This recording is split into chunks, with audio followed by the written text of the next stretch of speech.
hiva talitari, I teo katoanga whaafawiri, e whai e ki e aho koe ni, kia Hepisipa ka maa o mahoa. Te mahokot ka mauhiva, ka hokokot pe mga hiva e aho ni, ka hiva te mahokot o kone pehe mai, ne fua toko taha pe e sisu.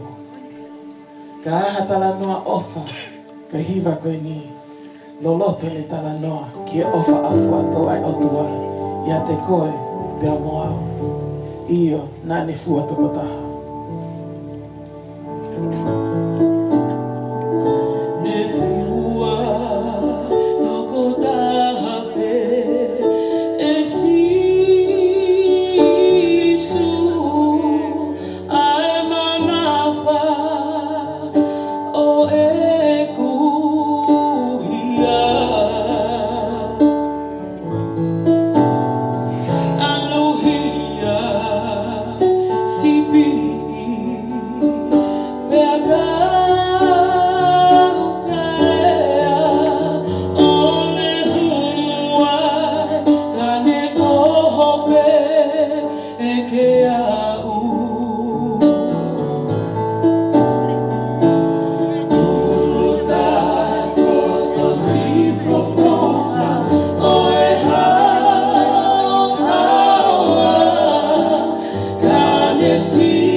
whea o tua ko ofa ne turi mui mai peke ia te ki Tautoru. Io, tā lunga mai kerese eiki na ne ilo koe pe ne ilo au o ne whakamoui. Ke hiwa te mahoko ki ai ko ne pehe mai koe wakamoui.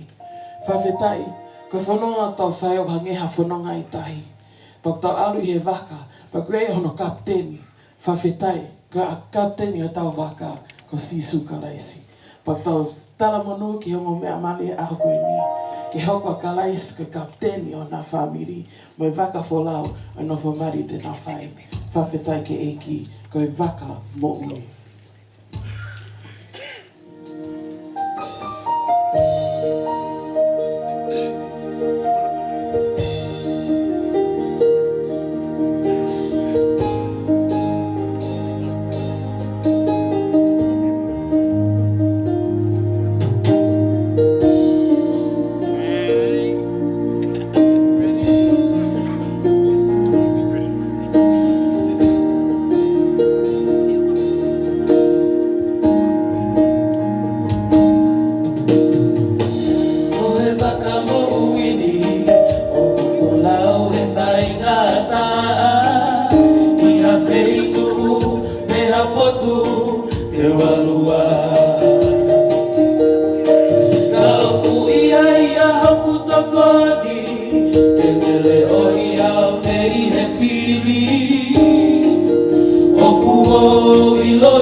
He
tapu ki he awhio ai tolu taha I o tua I ki taulotono tonga. Tapat ki he kau whakaunga tonga. Pea kau taitali lei ki mautolo. Family, siasi, pe ki he kaunga maheni. O iongo me amari o kutau katoa I he pongpongi ni. Kone ke kamata I tau polo kalama I he pongpongi ni. Pea ko kole atu ki he tangata mari o ahoni ke kātaki. Te teo mai. Malo.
Jesus is my plea. Daily walking close to thee. Let it be, dear Lord, let it be. When my people life is over, time for me will be no more. Guide me gently, safely on to thy kingdom shore, to thy shore. Just a closer walk with thee. Grant in Jesus is my plea. Daily walking close to thee. Let it be, dear Lord, let it be. Let it be, dear Lord, let it be.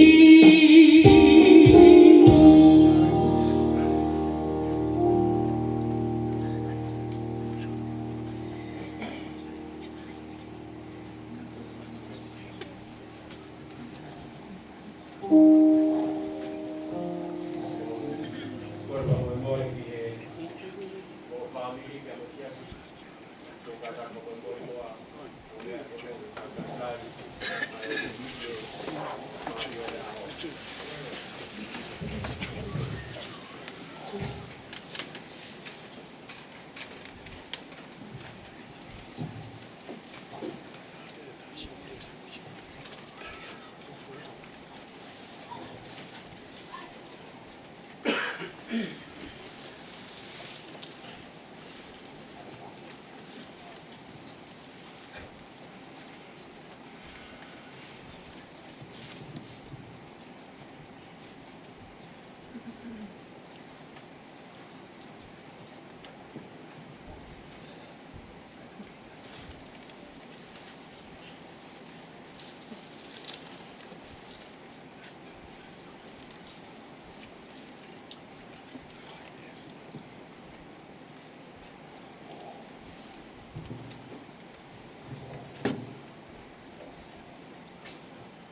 Once I stood in the night with my head bowed low in the darkness as black as could be,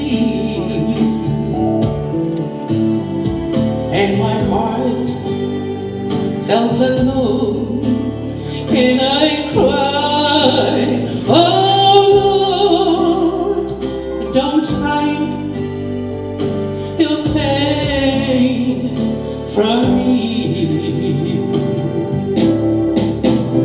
Hold my hands all the way, every hour, every night, from here to the great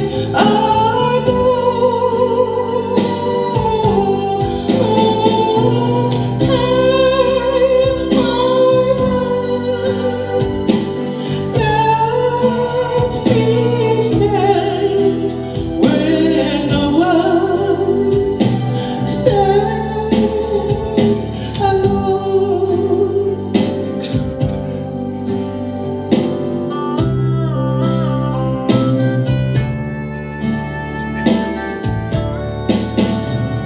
like a king, I live in a palace so tall, with great riches to call my own. But I don't know a thing in this old wide world that worse than being alone. Hold my hands all the way, every hour and every day, from here to the great unknown.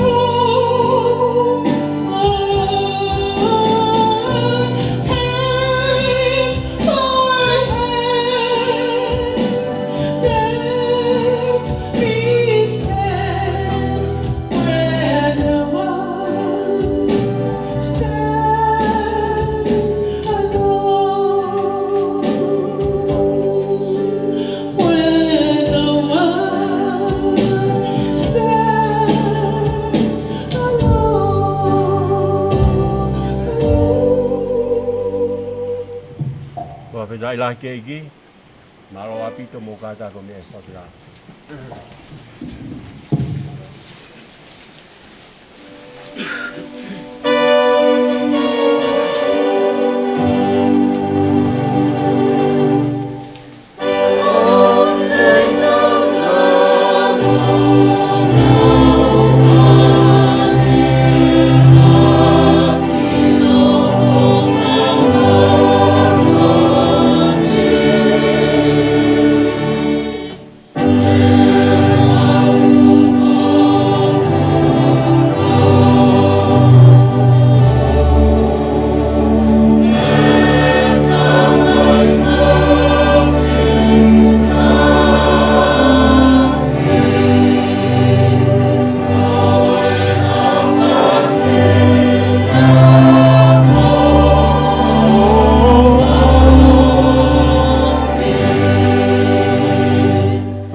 Hiva kia Sihova, a kia hiva fo'ou e.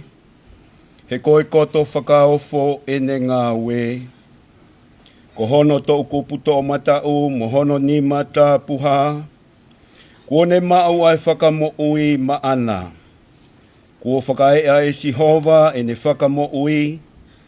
Kuone tatala e ne whaitotonu, ihe ao o ngahi kakai.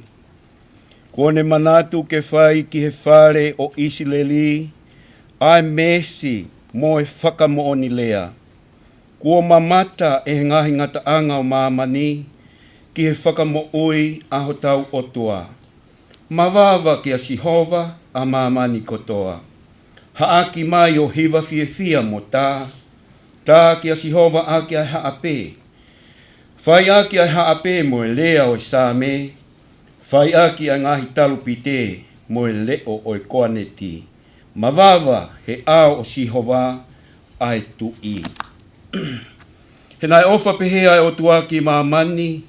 Ko ia na ne whoaki hono aloto pētaha ne whakatupo. Ko e uhi ko ia kotoa pē o kutui pikitai kia te ia. Ke oua na auha kai mau ai mo i tai ngata. Wholofolahi me kamata ki tau whiohi o e aho ni. Tolu nge au ono ngofuru maua himi. Tolu ono ua. Ei ma oni oni tu i topu tapu. Tari e mau pongi pongi oku atu e. Ei ma oni oni oku mau hu atu. Koe toko tolu. Koe taha pē.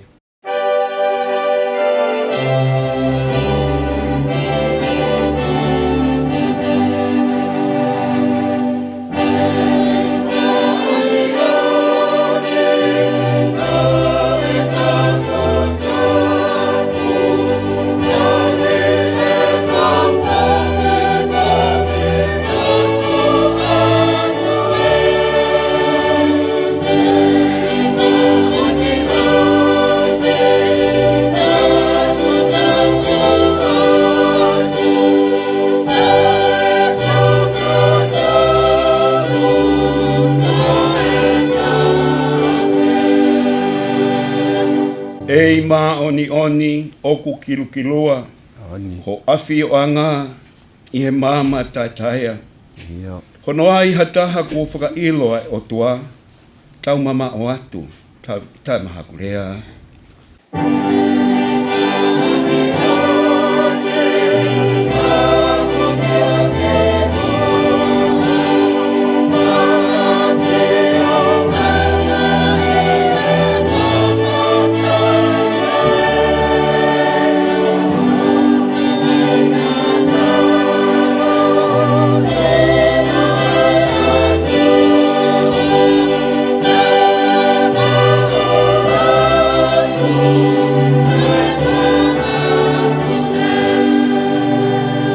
Ei ma oni o ka punou atu, ai kau se la fimi moi hosti o langi. O ku nau fumata ko e nau mamalu, he ki ho fofonga o ku maa hai.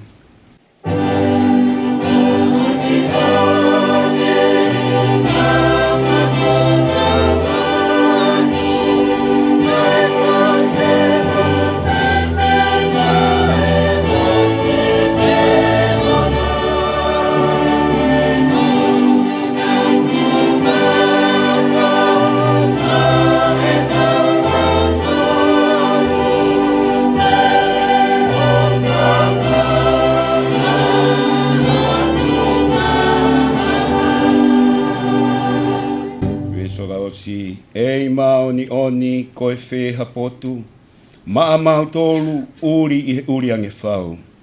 Te mautolu e whē ke whai me iai halotu, koe panihia.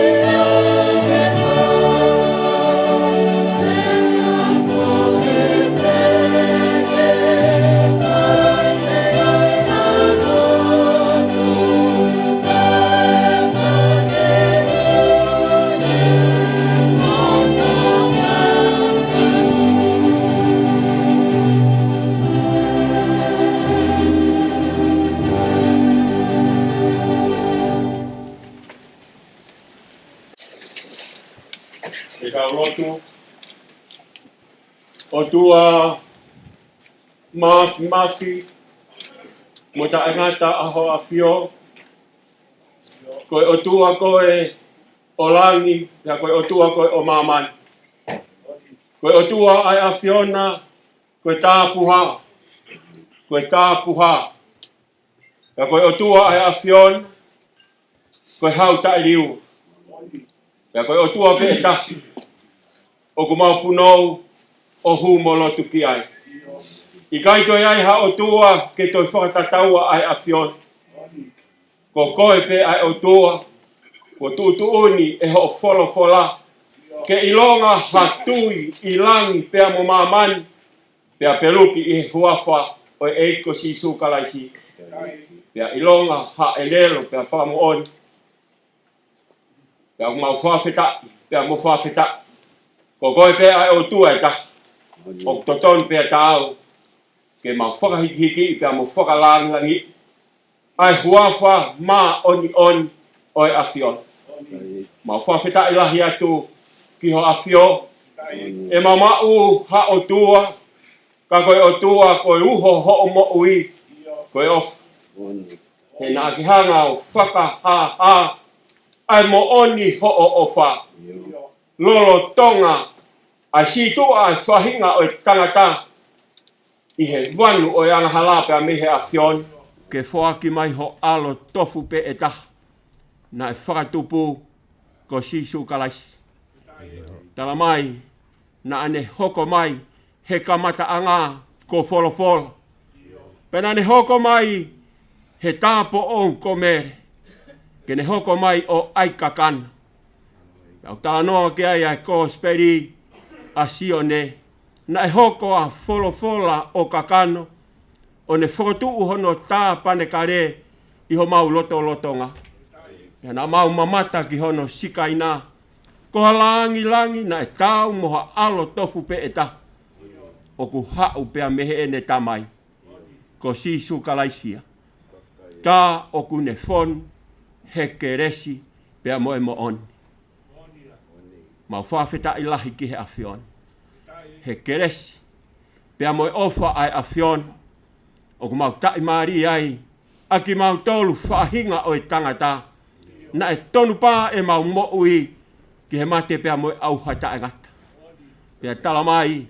I longa hataha e tuipi ki tai kia te ia. He kai tene sio he auha. Pea moe mate ta e ngata. Ka tene hiki pea me i he mate ki he mo ui. Pea au tala mai he o folofola he kōsperi a sio ne urak sio ne. Ka ilonga pe hataha tene mau ai alo oi o tua. Ko tō taha pea o kune mau ai mo ui ta e ngata. Pa ilonga hataha he kai tene mau ai alo oi o tua. O ki kai tene mau ai mo ui. Koe mo ui ta e ngata. Koe mo ui whakolo. Pea o te fito ia. I he mau tāria kalaisi ki he mau mo ui. Mau whawheta i atu ke ta e ngata ho mau lau maari. Na i kai ke mau ngā we. Na mau pe he keresi. Pea moe ofa ata pe ai awhion. He koe o tua ai awhion. Ko ho whina ngā loka ki mau tolu whaahinga o e tangata. Ke mau kotoa pe ai mo ui.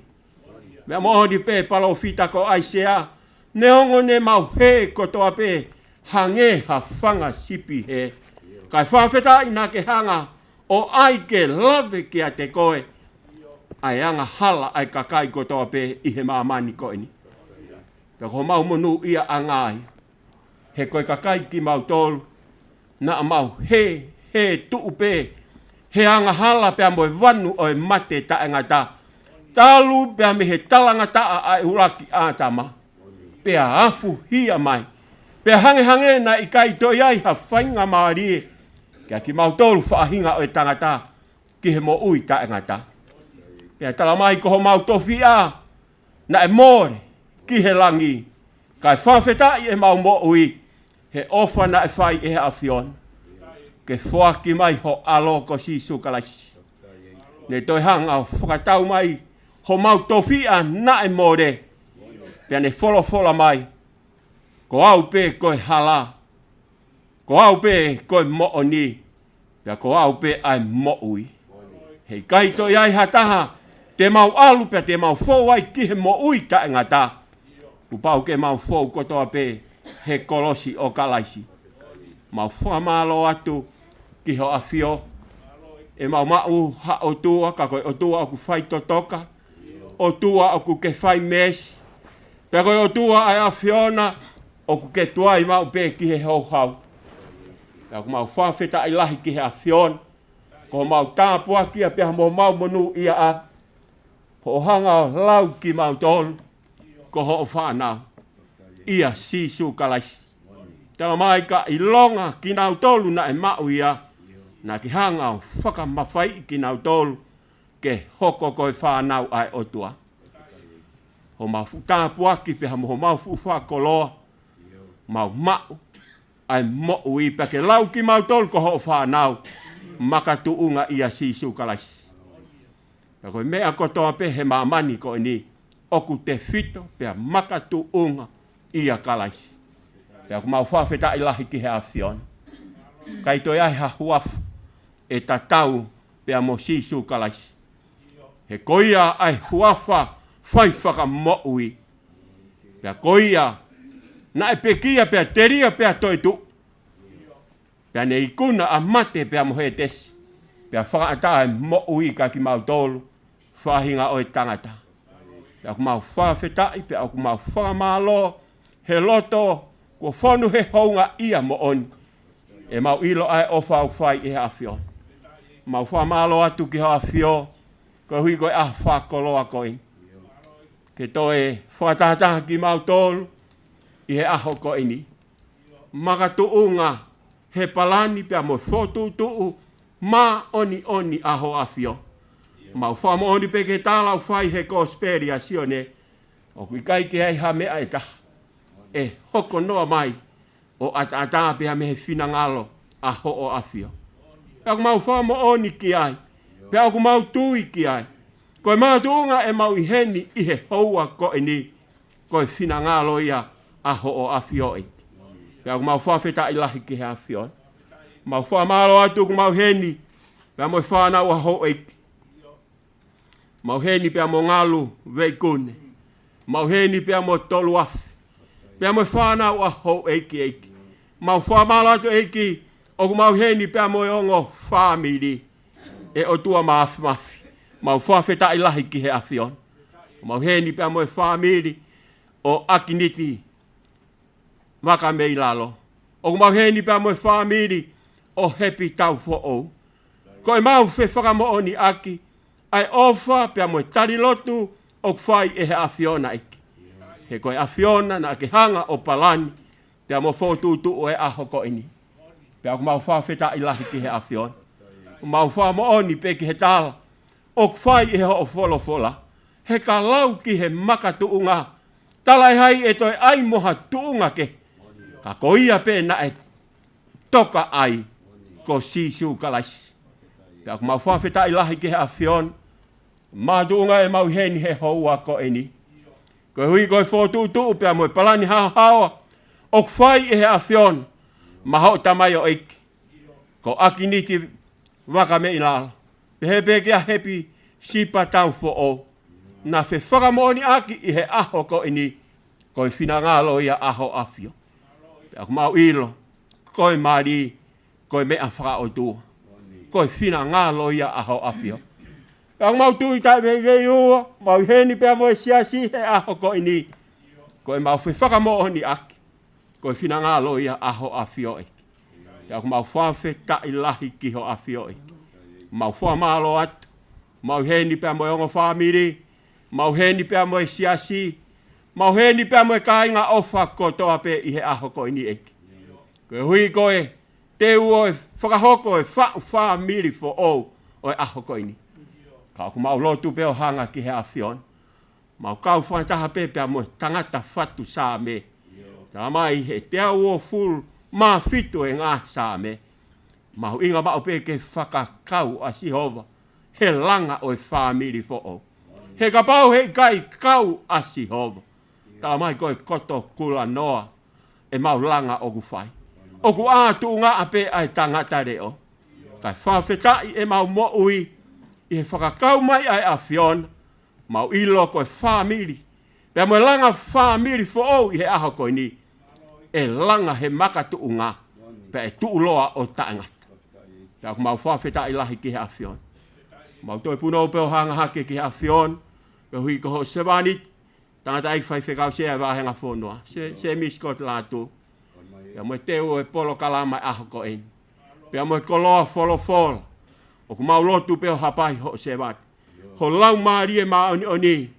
Ke hoko mai o whare i ho tamai o eiki e otu. Reao. Koe hui ko ho o kakai. Pea pehepe o tua ki he whamiri fo ou o e aho ko ni. Mau whawheta i lahi ki he afion. Mau tui o kuia e mea maho inga. Ke mga tuunga e langa e whamiri. Ka koe wholofola. Ma oni. A ho o afio e. He ai e aho e tō ai matangi.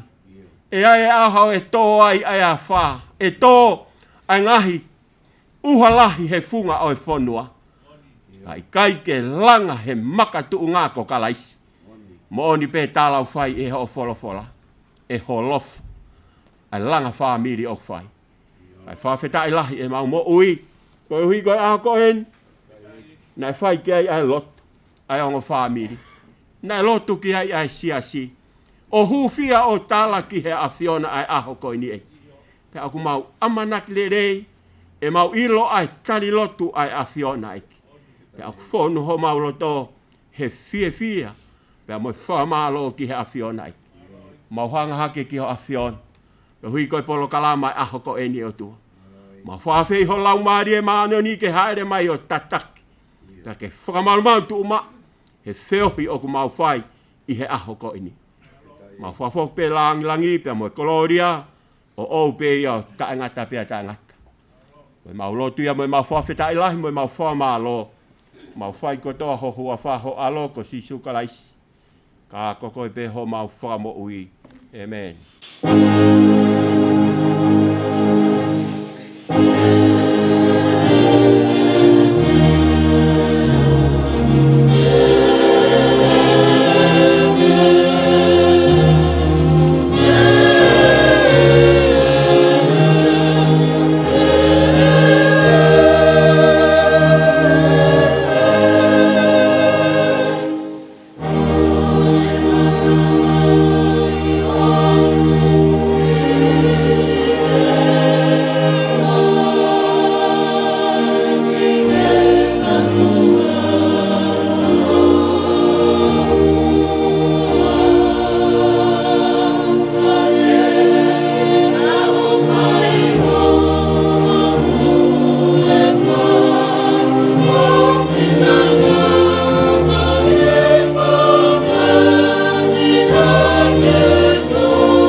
Malo, o kor whamemore ke o whatapu ki he whanawa hoi. Whatapu ki a ngalo weikune, papehepe ka tolo afu. Ia mai whanawa hoi whatapu ki a kau whai whekau, papehe ki he siasi, hongo whamiri. O kor whamemore ki whainga maari e koini ke whakahoko atu, e tau polo kalama, i he whamiri Taufo'ou, i he ahko ini. Hiri pe koini ulawa tu rewa e tau wholofola, re soni ulaki. Hiri re soni ulaki e lau pe amo e tau wholofola hono ua, re soni hono ua. Hiri koe re songo re soni e waka ko kore whamemore ke whaihiwa. Ka taki o whaiha e tau hiwa. E lau mahiwa punga Taufo'ou. Ia. Hiwa punga. Hiri roki re soni. Hiri roki re soni. Levitiko vai taha walu we si ulaki ke tau noa, pa hiwa rewa punga Taufo'ou. Ka lau rewa e tau re soni ua. Ai ko loma vai taha wai o we si ulaki ki he ua taha. Hiri re soni hono ua, pa tai whamemore whahiwa, hiwa lahi. Pea tau hoko rewa ki he wholofola hono tolu. Hiri wholofola hono tolu. E lau rewa e heongo me amari ai konga re soni o e aho koe ni e malanga me tohia e so mau mo si mau peho mo re soni pa more mo pea hiri ko ia tau hoko rewa ki himi hono ua hiri himi hono ua fa hoko rewa e tau malanga e aho koe ni pe tau himi tolu pea tok fa hoko rewa e tau mari he aho koe ni hiri koe ai mari fa ki ai sakala me niti o e ahako ni sila i a kia mo whaitabu i o mea whaamiri fo o e ahako ni Patautoki him whakaos patautoki. Mātuku rea. E aha koe maloa pit.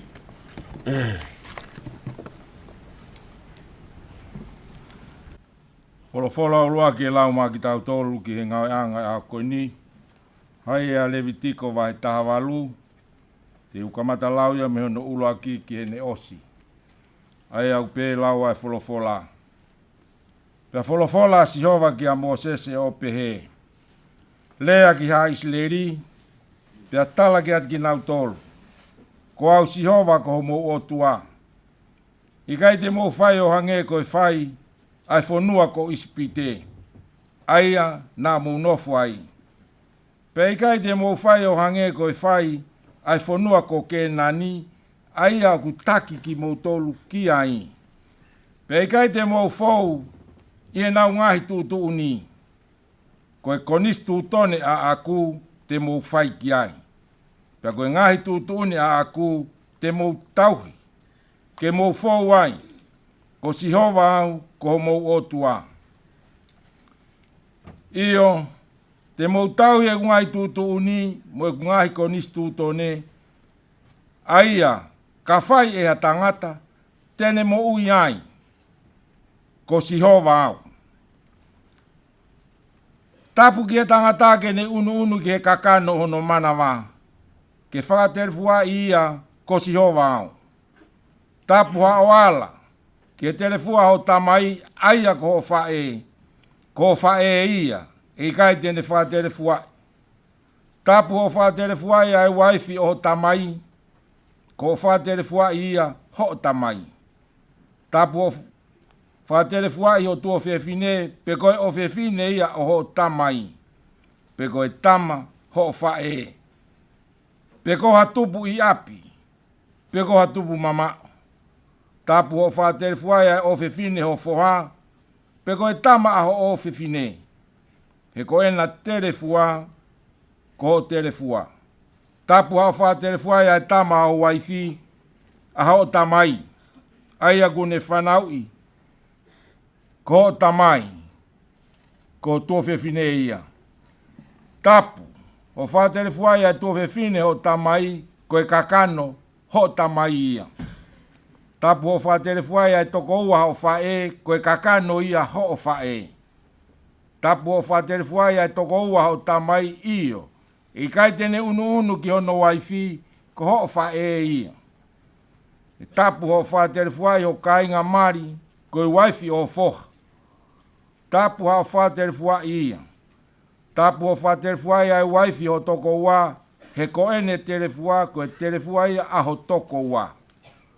Tapu ho wha telefua i a whewhine mo ene tama whakato wosi. Pea i kai te ke ala ki o whewhine o ene tama, pe koe tama a ene tama. Ke wha telefua, he umau kakano taha pe, koe mala ia. Koe mala ia. O tapu ho ala ki he te hina ho waifi, ke tatao, aki hono tau ke te iene kei mo ui. Pea tapu a unu ki a whewhine ke whakaterefua i lorotonga ku mamahe ia haane tae ma. Pea tapu ha o tono ai waifi o kaunga api ke uri i koe ia te ia. Pea tapu ha o tuku ha o hako ke asi i he afi kia moloke. Pea tapu ha o whakamea vale ai huafa ho mo o tua ko si heo vau. Pea aku tapu hao mohe moa tangata o hange koe mohe whewhine koe mea whakarieria ia. Pea aku tapu hao unoho moa manu neongo pe koe haa ke ului i koe ki a te ia. Pea aku tapu ke tuu ha whewhine i ao oha manu ke tokoto ki ai koe koto whakaririfu ia. Owa te mou whakatae maa ki mou tolu i ala mea pehe. He koe ngahi mea ko ia ko uri iai ai ngahi kakai o kou whakateka atu meiho mou ao. Pea ko uri iai ai whonua, ko ia kou eke ki ai hono kovi. Pea ku puaki he whonua hono kau no fuanga. Ko ia te mou tau e ki mou tolu e ku ngai tūtu uni, mo e ku konis tūto ne, pe kai te mou whai, hataha o ngai whakarieri ani. A koe tupu I whonua, mo koe muri o au no fo mai. He ko ngai mea whakarieria ko ia, kua whai he kakai o whonua, na e mua ia te ki moutolu, pea kua uri ai whonua. Ko uhi a ke oa na apuaki e whonua, aki moutolu foki, I homo uri ia, o hange ko e puaki. Ai ngai kakai, na e mua ia te ki moutolu. He ka ilonga aia tene whai ha taho e ngai whakarieria ko ia, e tu usi e nau mo ui, ai kakai whai pehe, me ho nau whahinga.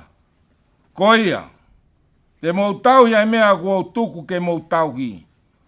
O oa e whai ha taho e ngahi anga whakarieri ani, aia na e whai he teki ke mou iai, pea ke oua te mou uri iai ki mou tolu, ko sihova au, ko mou o tua. Amen.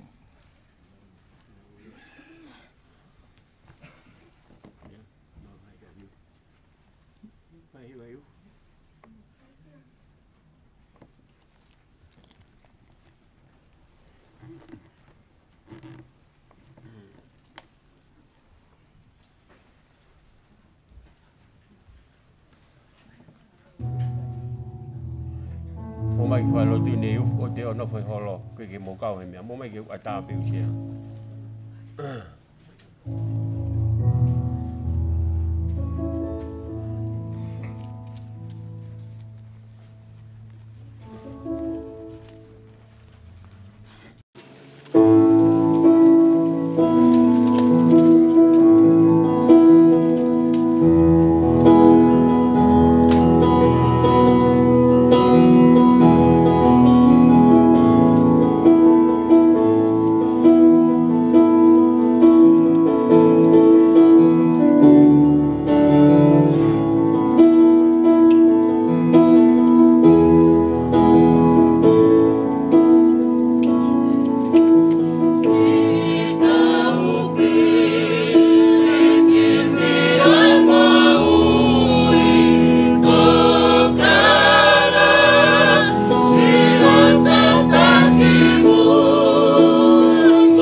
Alo, whawhitai ke iki.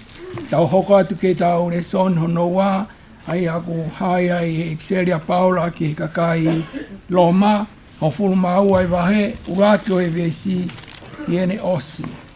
Loma wahe tahawa ves uraki ki ene osi. Ia pehe ai rea ai forfora. Ko ia ko e kinaki atu ka inga i e whonga o ngā i whai manawa ofa ai o tua ke mou atu ai ngā i sino o mou tolu ke whelau rau ke mo ui ke tapu ke o tua. Ke whakahoi fua ke te ia ko e whakaloto e ho mou whai e lotu. Peke oara mou tuku ke whaka angata tau ki mou tolu ki e mama ko e ni. Kai tuku ke whai ai pe ho mou ririu he whakawho'ou ho mou atamai ke mou siwio ilo pe koe hā ai whinangalo o e o tua. Ai mea aurelei, ai mea tene hoi fua ai mea o hao hawa. He koe kurea eni ka te mou tolu tau taha o whai he funga o e keresi o tuku mai. Ke oa na au ikai te kei fou i he ofa. Oa te kei mui aki ho kaisi i toko taha.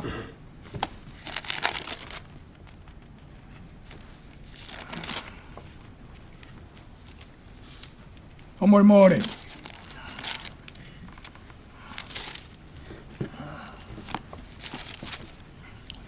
He koe ku rea whakaasi ke te mou tolu tau taha o whai i he funga o e keresi ko tuku mai te oua na hulu atu ene e whakaukau ki a te ia i he mea o totonu ka ke huu honoloto ki e whakaukau o ngari poto. Ko hono fuafua koe mawhai whakalotu. Ko wahe e o tua mai tangata taktaha.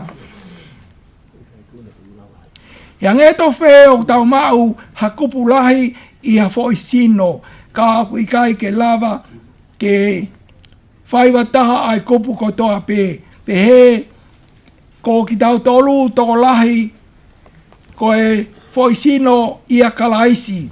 Ka i lauwha foi mea ko ngai kupu o ku whekau aki. Pia ko eni, i tau mau ai ngahi mawhai whakalau maarie ai a o ku whaike kehe o whatatau ki e keresi o ku whaki mai ko ia. Ka pau ko i malanga palo fisai ia. Pia tau whai ke hoa mo e tau tui. Ka pau ko e lakanga tauhi. Ko ia o kune whai i ako kene nofo pe i ene whai ako. Pea ko ia o whai ene ekinaki kene nofo pe i ene ekinaki. Ko ia o kune whai ai whoaki kene whai ata. Ko ia o kune tāki mua kene nima moe wae. Ko ia o kune whai manawa o wha kene veke whoaki. Ke tai loiho mo o wha whehia ia ki he kovi piki tai ki he lerei.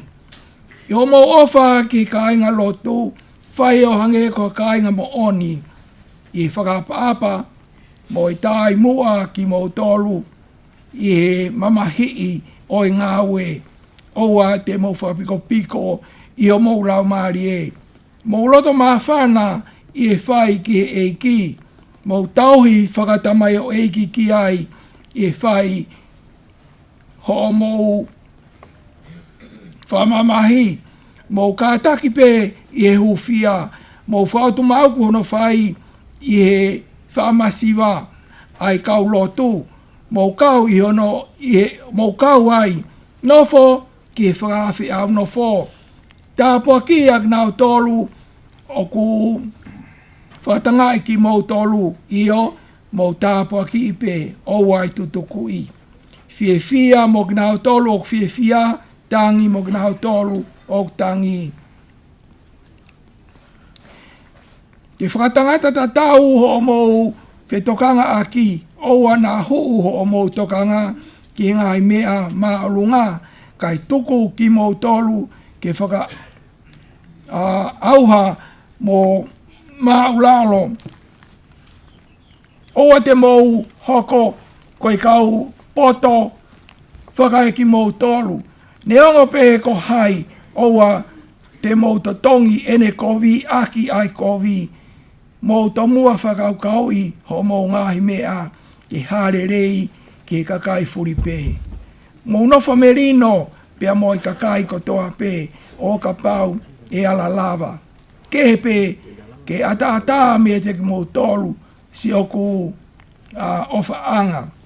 Oa te mou sauni ho mou ngahi mea kai tuku ia ki hou hau he kua tohi. O kua aku ai sauni ko au te atu hono tuha. Koi wholofola e ai eiki. Ka ko koe, ka pau oku ke whiekaia, o whiekaia hofini ke whawhanga ia. Ka pau o whie inua angi hano inu he ko whai pehe te ke whakotu ai a ngai malalai iafi i hono ulu. E oa nā tuku ke i kuna koe e kovi, ka ke i kuna ai kovi aki ai lelei.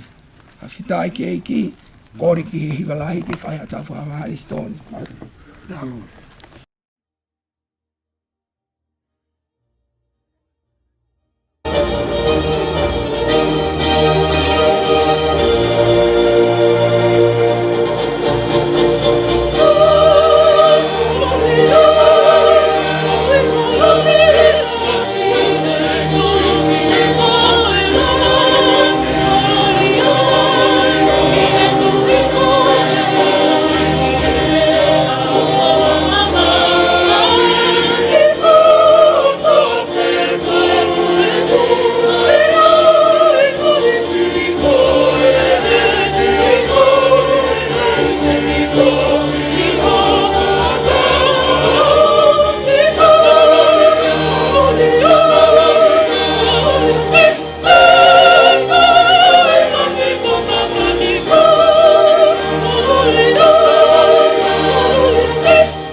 Whawhitai ke hiki, whamalon ke whahiwa, pehe ki he kauhiwa, he hiwa whalanglang, hiki oi, malanga e ahoni.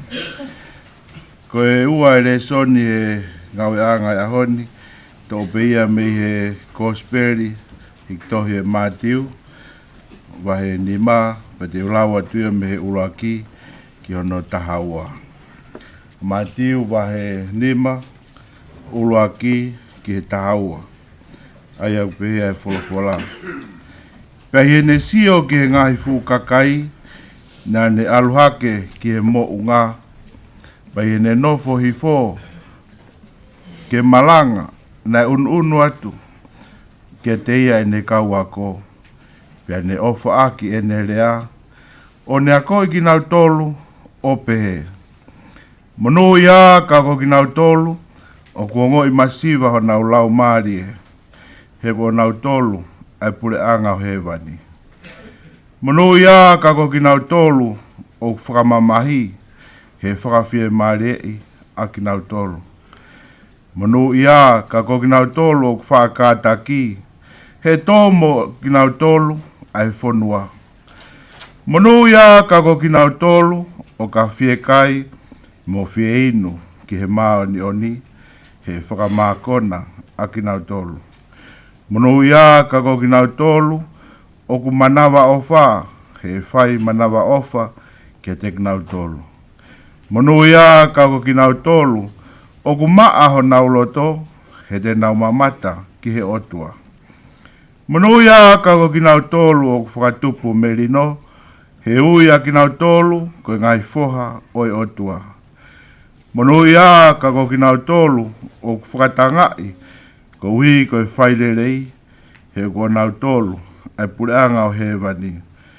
Monu ia ka ko ki mau tolu, o ka manukia ki mau tolu, mo whakatangai, mo lohi e kina i he kovi ke heke, ko uhi ko au.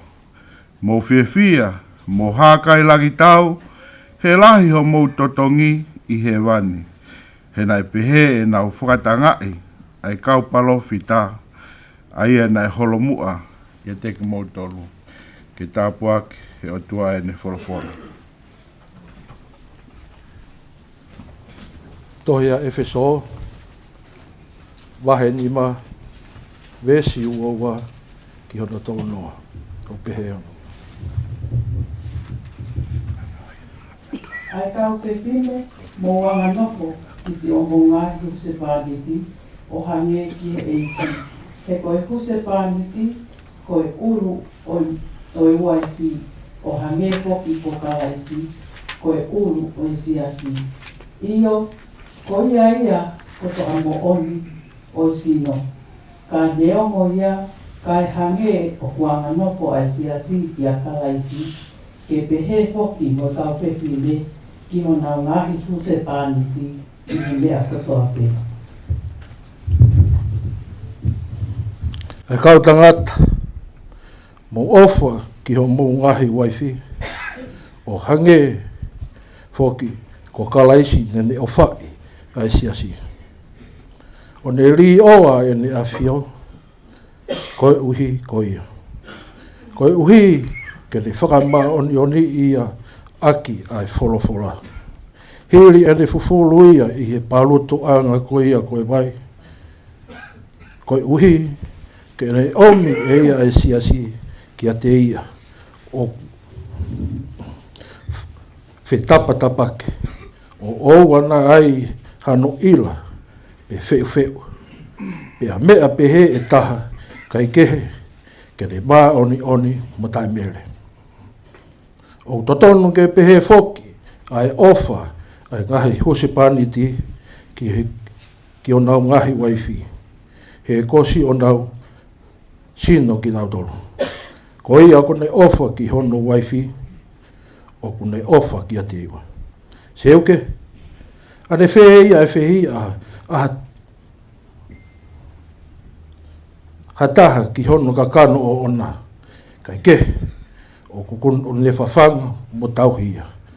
O hange e foki, koe whai a kalaisi ki hono siasi. He koe ngahi, kupu ki tau tolu, o hono sino. Amen.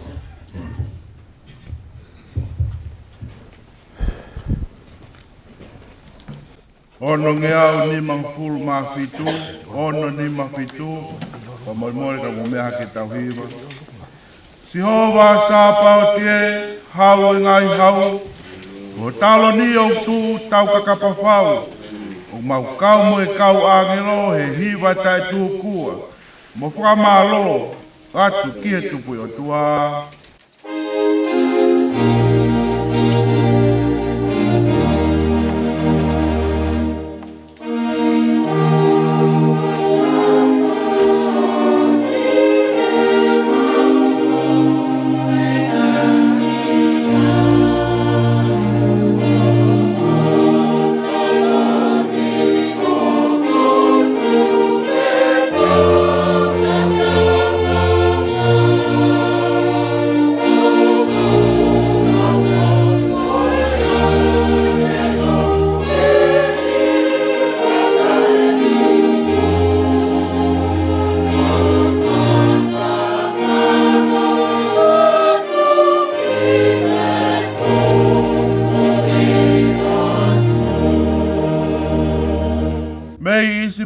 Nā ke omiho kakai mua, tataki toafa mo ange ha whanua, ko tonga foki ko mau inas mo tofi, he hala e mau whakawhitae, whakawhiawhia.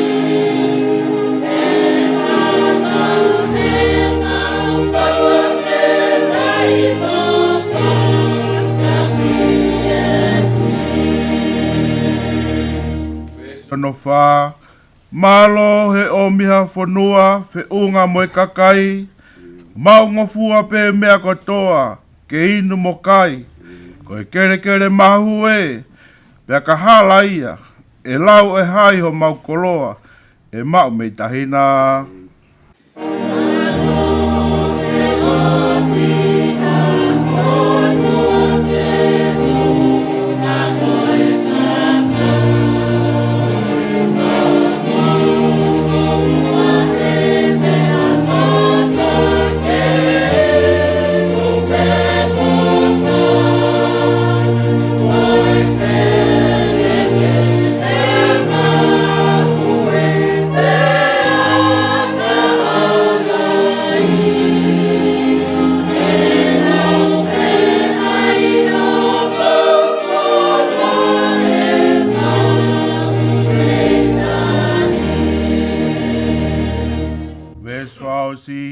Si hova sapa o tie, ai tupu i o tua, malo ho ofa, ko whai, talmei mua i mua, tau kau mo koe he kahau, pea hulu noa, ai monu ia, moererei o tonga manakoa.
Tapu ke a whio,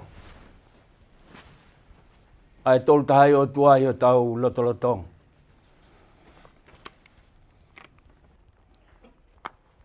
O tua koia koe tau tamai, hono alo tofe taha ko sisu kalaisi. I hono lau maari e maa oni, ai au tau tui, o kune awhio i ho tau lotolotonga. I aho whakolo a koeni. Whatapuat, toluafi,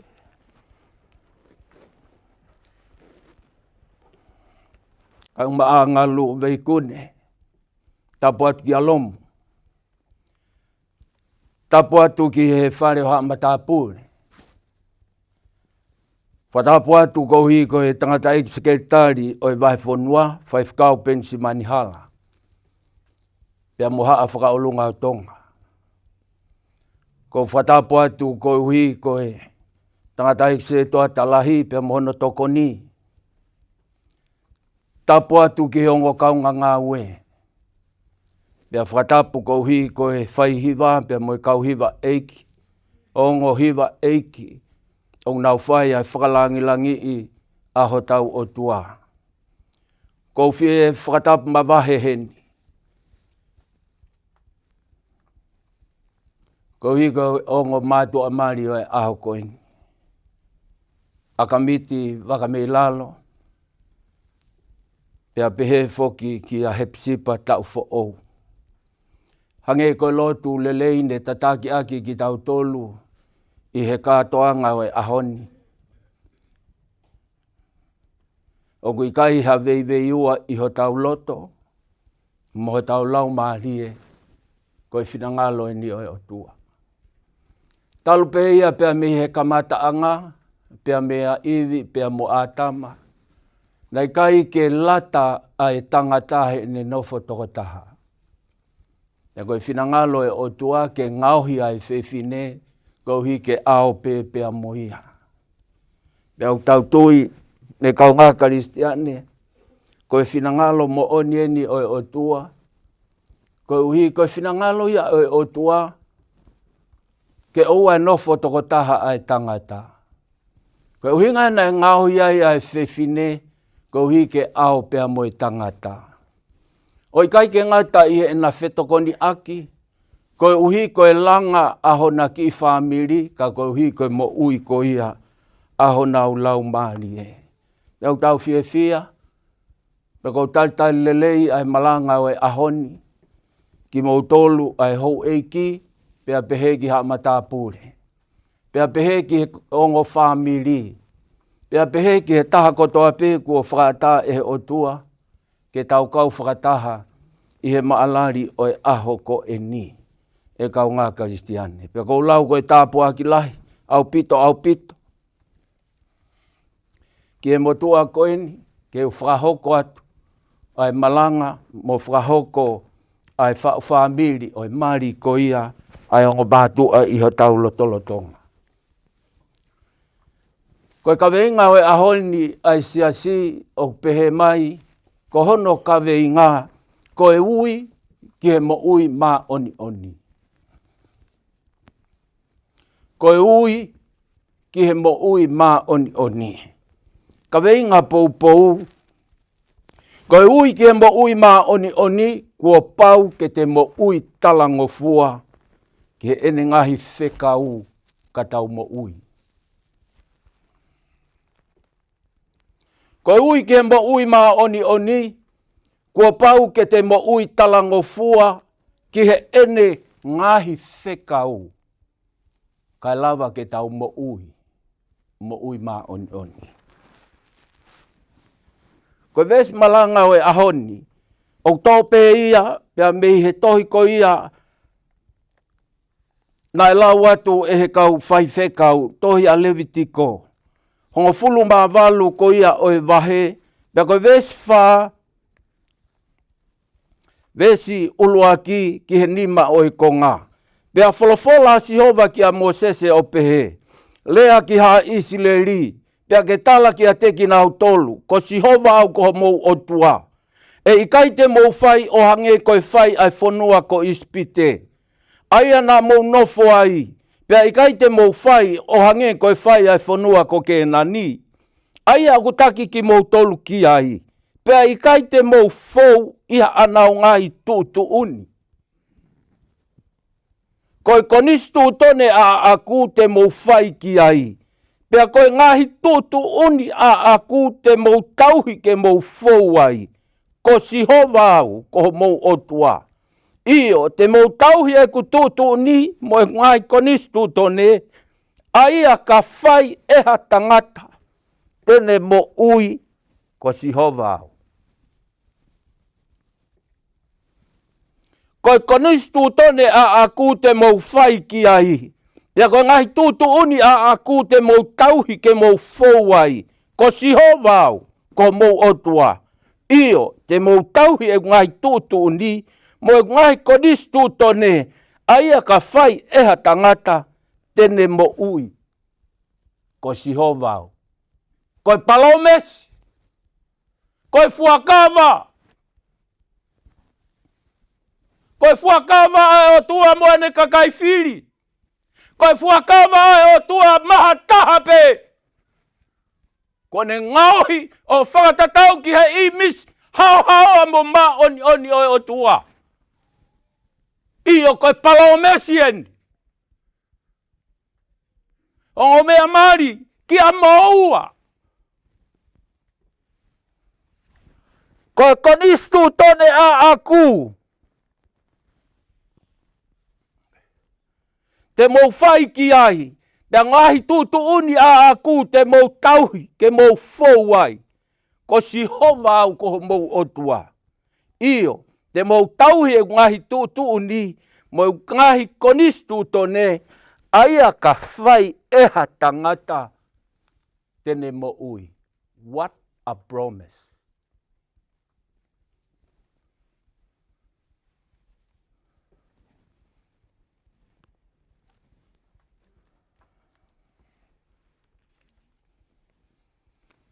Whakoloa mo oni.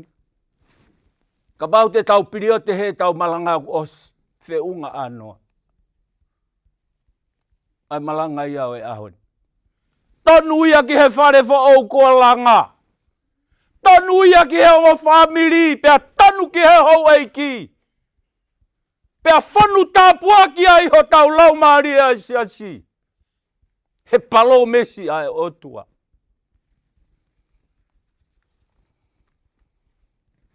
Kai ko harea ia e motua koe ni. Pea kai ko harea ia hataha me sias Tokaikolo.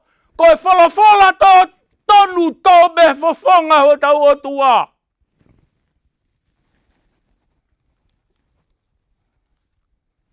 Whalafola si hova ki a Mosese.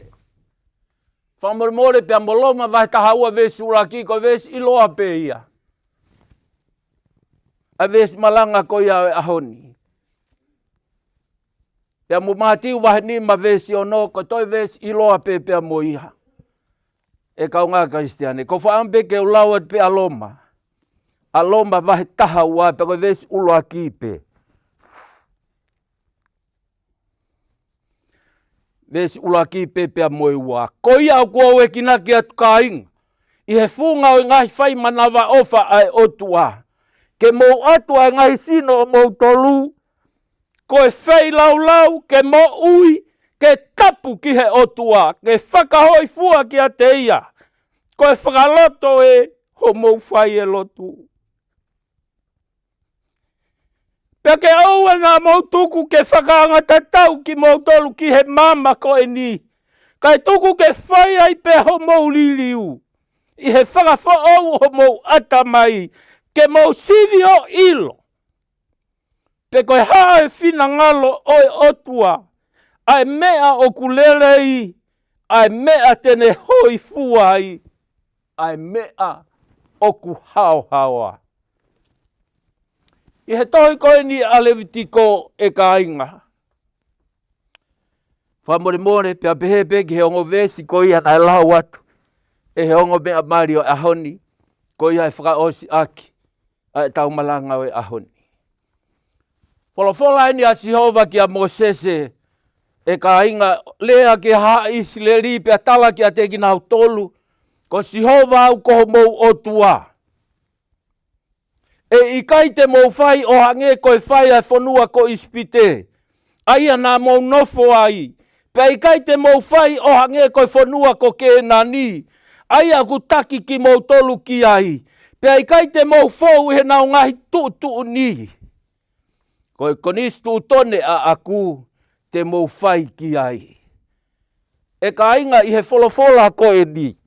Wholofola ni ai o tua ki hono kakai whiri. Wholofola ni ai o tua ki hono kakai whiri. Ke tala ki a te nau tolu. Ulua ki e mea koutokanga ki ai. Ko e hanga e he o tua o whakamahino. Ko au Sihova, ko au ho mou o tua.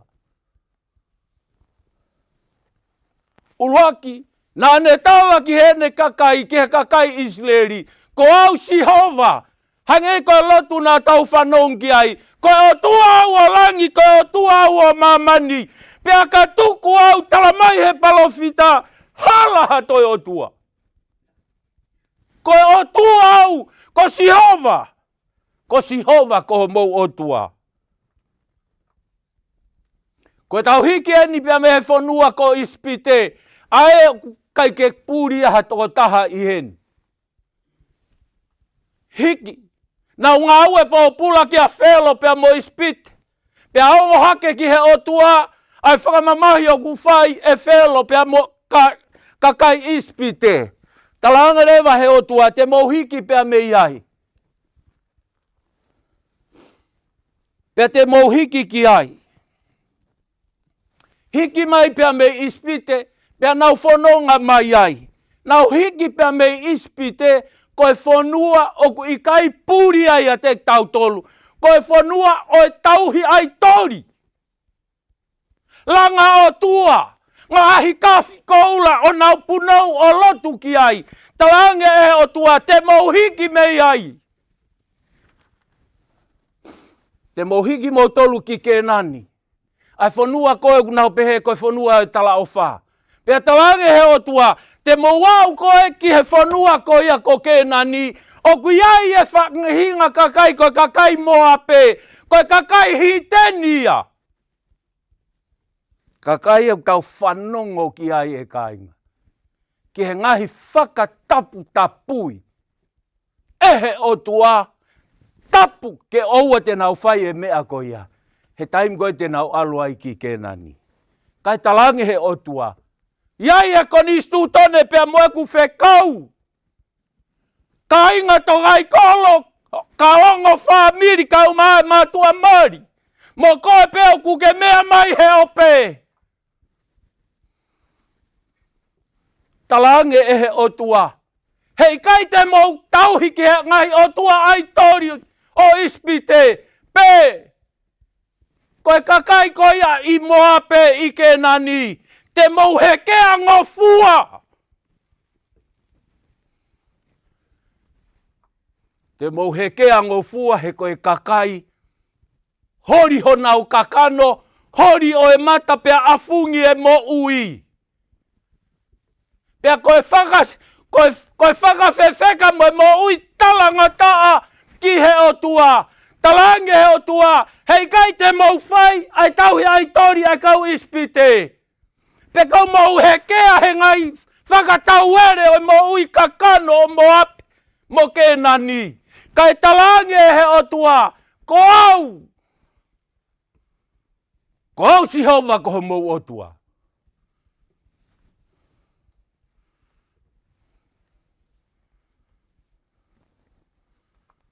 Koe konistu tone a aku te mou whai ki ai. Pea ngoe ngahi tūtu uni a aku te mou tauhi ki ai ke mou whai. Mou whai ia. Whanong.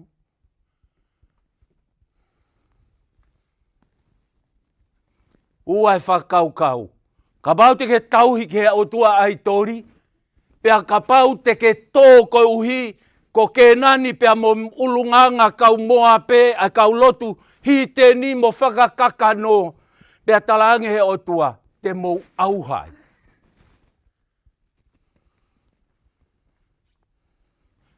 Kai hangarewa he o tua o whau e konistu tone, pia whau pia mo e whekau, pia mo uhu ia ki he kainga Isileri, ko e mea ia ke mo talango fua o whai ki ai. Whanongo ki he lau koe ai vesi nima.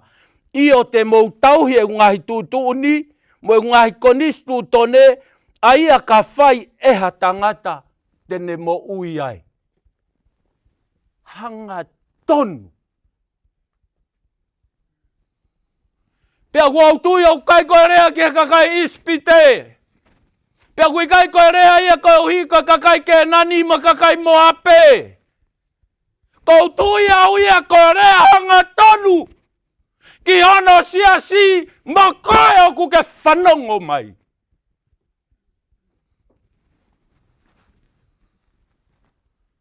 Ka ke tauhi ai tori ko hono a longa pe koe auha. Ka ke whangatui tui a hori ho kakano i ke nani te ke auha. Hai mea te tau mo ui ai.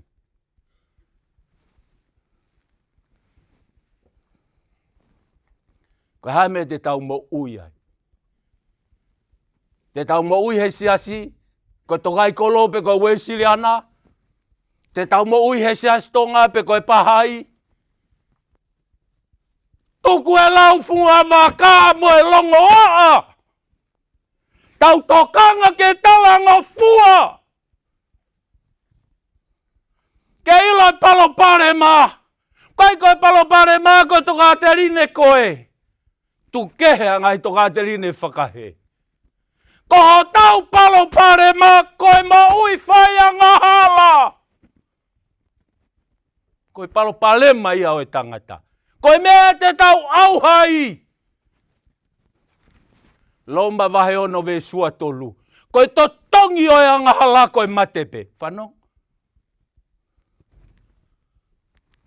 Whanong o ke ngai mea koe nai lau. E le soni koe ni he whai whekau. Ko lau hifo e ngahi tapu. Ngahi tapu e uata.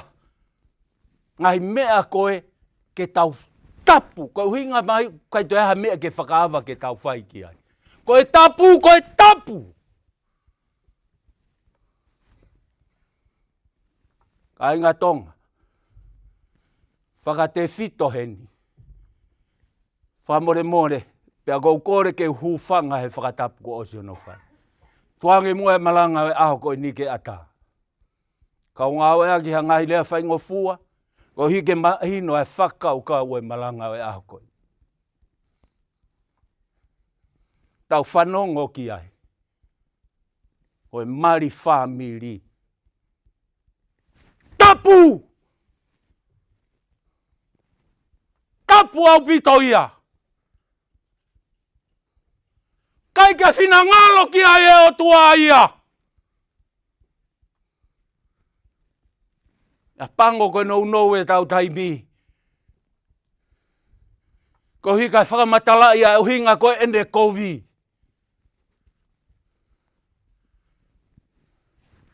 Ke whakamatala i ke mahino. Ai tuku whakaholo he whanau. I ho whiri mari kovi. Ai ongo mātua. Tapu au pito ia he lau o tua. Ke whaiha mari whamiri. Kai ke ngata i kainga. Pea pehe mai rewa e he le soni koe ni a Levitiko. Tapu e mo ui whakaseo toma. Ho whanga he whakatapu. Pea kou pui atu he. Kaya tae malanga e ahkoe. Whewhe ho tau tou tangata. Ko whewhe ho tau tou tangata. Ko ta wau ki he mea ko tala he wholofola. Ai mea ku tapu.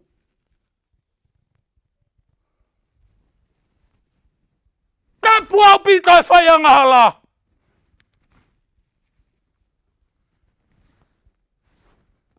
Tau wakai ho tau tangata. Tau tupu hake i tonga.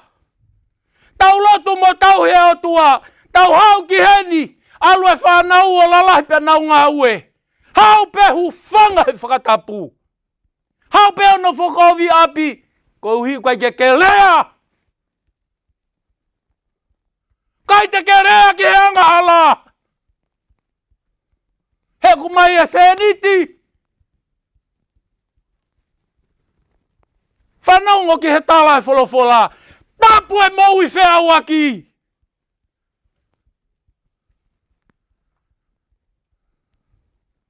Pea I kai ke ngā tahi. Pea tapu hu whanga he whakatapu. Nā ke uri I koe aki ha mon man. Ka kaha e wholofola e aho koe.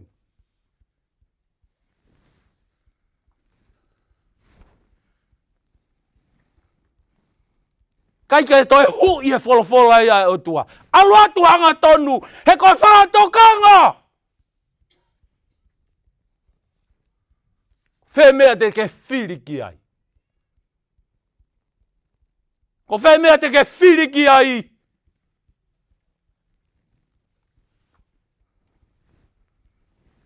Ngalo e otua mo ne ngahi palo mesi.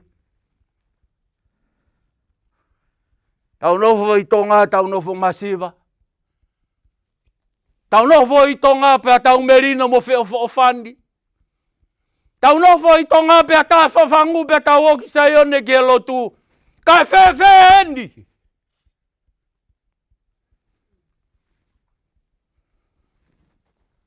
Whewheho tau kuonga.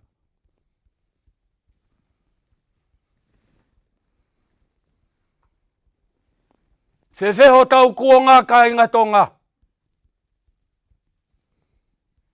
Siope ke hanga hala kai kui kui pe.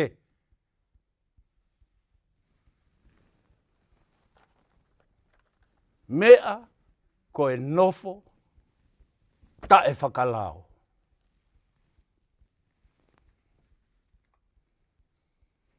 Ke ilo e palopale mataha. Koe hau koe e tō whewhine pia hau pia mo e tō ngā ne. Anta behe one roof. Nā mea behe I tonga. Nā tau tupu hake ho tau ki whonua. Nā ia mea behe. Ai wawei whei nofi ai hanga o e nofo. Ai tauhi e whewhaka apa aki. Ha mea ai ke tau hau ai ki he nipea ke. Koe otu au ta taupe.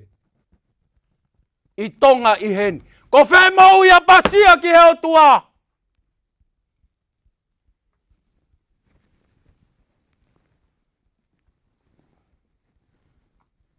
Ko whē tauhi he otua. Tāngi he otua ki Isleri. Isleri, mou tokanga. Ko ke nani, hori o e kakano mo e hori o e mata. A fungi e mo, whetu yaki ai ke nani. Tokanga he te mau heke angofua. Koe whakatokanga ia. Hanga he otua whotu ene konistu tone ene whekau. Ke tau tokanga koe hae mea tō me fofonga e otua. Koe mea ke tau talangofua ki ai. E lawai mo ui mā oni ka pau te tau talangofua. E wholfola e otua.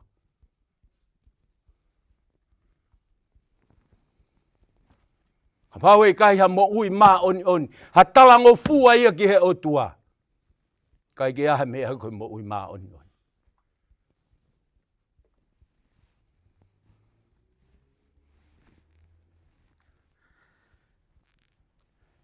Ko tui koe whakatokanga, kai koe whakatokanga pe. Koe whakatokanga ni ke te tauto. Ke te tautolo e ngai tamai. Te tautolo e ngai whae. Tukua e whai anga hala. He koe koto auha. Sio ki he mea tokanga ki ai koe otua. Otua pe taha. Tala mai he otua. Ka pau te mo talangofua. O whai ke e konistu tone. Mo e ngahi whekau te mo ui. Siasi bea mo e whamiri. O kore whakamore. Tuku mua ke au atu ki ho tau lau maari. Mau inga ia he wholofola e otua. Ai o tala mai he ipseri ke kahe peluko koto mālohi mo koto mo ui. Ko here tau whakatou mata ne mai yo I ho tau loto. Tu ke au e mama e otua. Ine hanga teke ai po uri. Ka tau talangofua ki he otua. talangofua ki he otua ta tau monu ia. Tau whanong ki ai he kosperia matiu. Ke ilo e tau talanga taa. Koe ta tau o talanga taa. Ai pena e hoko ki he uraki mātua. Kapusi. Pea na mate he angahala. E kau ngā Kristiane.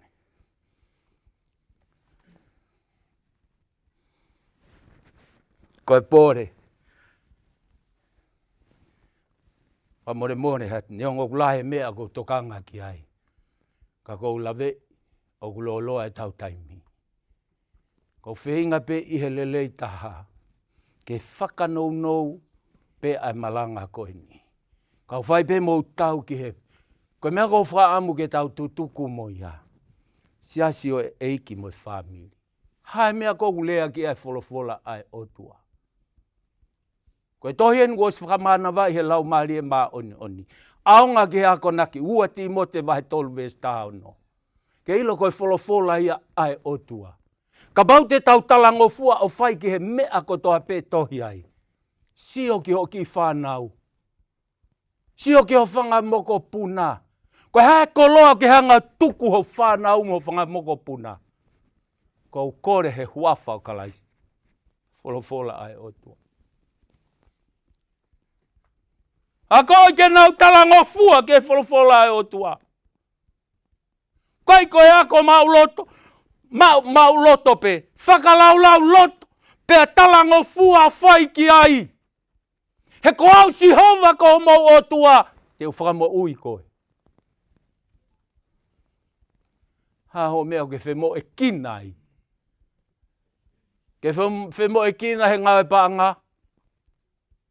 Whewe whanau i api. O kui ai ha aho kua ke whakakaukau.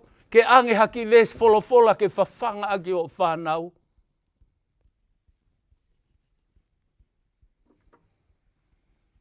E kau ngā Kristiane. Tonga. Oua te tau hiki he koho tau mo ui a ngau tahape. O Sihova sa paoti huafa ho tau otua. O ene wholofola ko ia tene whakamo ui ki tau tolu. Ka pau hei kai te ke tokanga ki he wholofola ai otua. Talangofua ki ai. Whai ki ai. Sio ki he umea koe ni ki whakatapu i. Tapui mai eha. Tapui mai eha. Tapui mai eha. Te mai kina hono lea aki.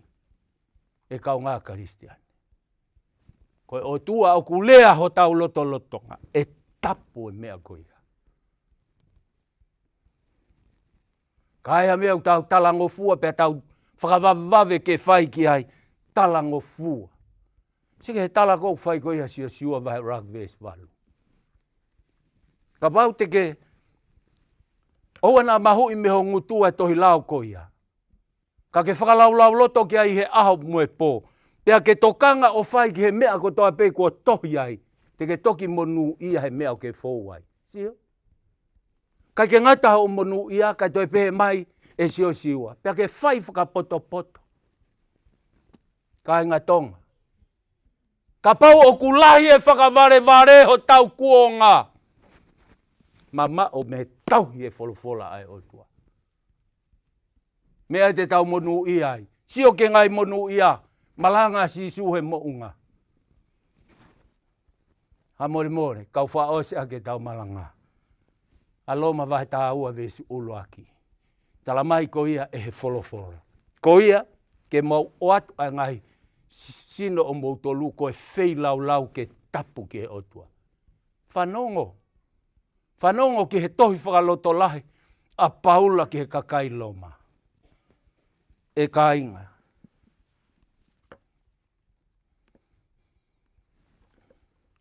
Ko ia o kua ki e kinaki atu ka inga, i he whunga o ngahi whaimanawa ofa ai otua.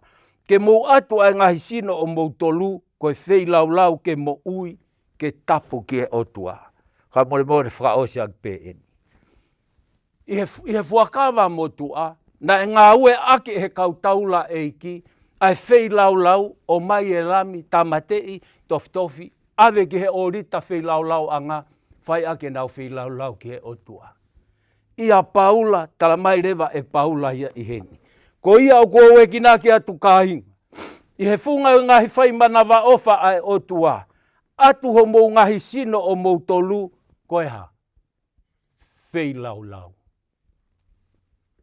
Atu ho tau ngahi sino koe ha. Whei lau lau.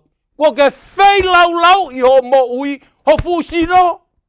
Koe uhi ko ho siasi. Ko ke ahe po, o lau ho fola ko uhi, ke whawhanga e siasi. Whei kau tauhi. Whewhe tamai mo e whae. O ke ahe po uri o lotu kau hi koe whanau. O ke uhu ia fola kau hi ko whanau. Whei lau lau iho sino. O ke whei lau lau iho sino. Ke viviri ho kakano ke alo whai e mea koe. Ke tau whehia ke o kau ngā lotu. Kau kuha whei lau lau i. Ke whei lau lau iho sino. Kai ke ave koe ia o tutu he orita.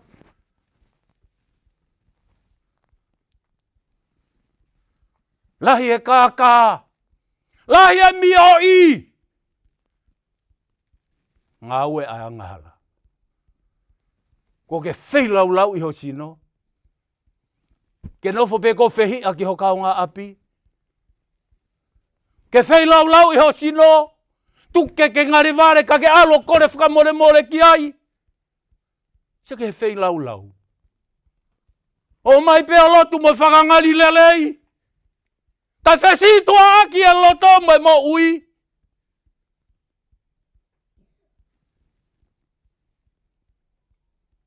Koe halau ai wholofola ai o tua. Halau ai wholofola ai o tua. Ofa ki ho kau ngā api. Aki e kotoa.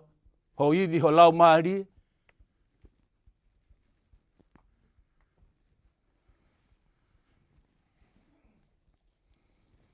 E kau ngā Kristiani. Whie mau ke whei lau lau iho tau. Kai whoke tau lota tau ke tau tukulolo kāta.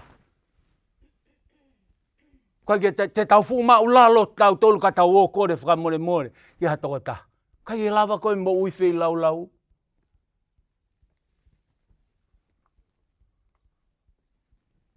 Sa ia pe koe he ha. He vela osi.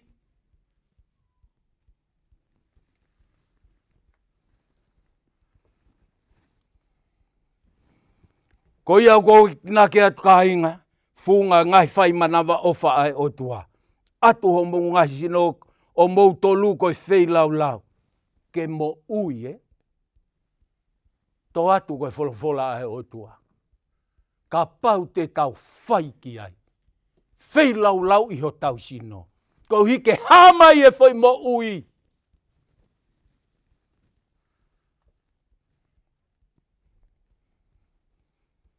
Pea tapu ki he otua e tau ngai mo.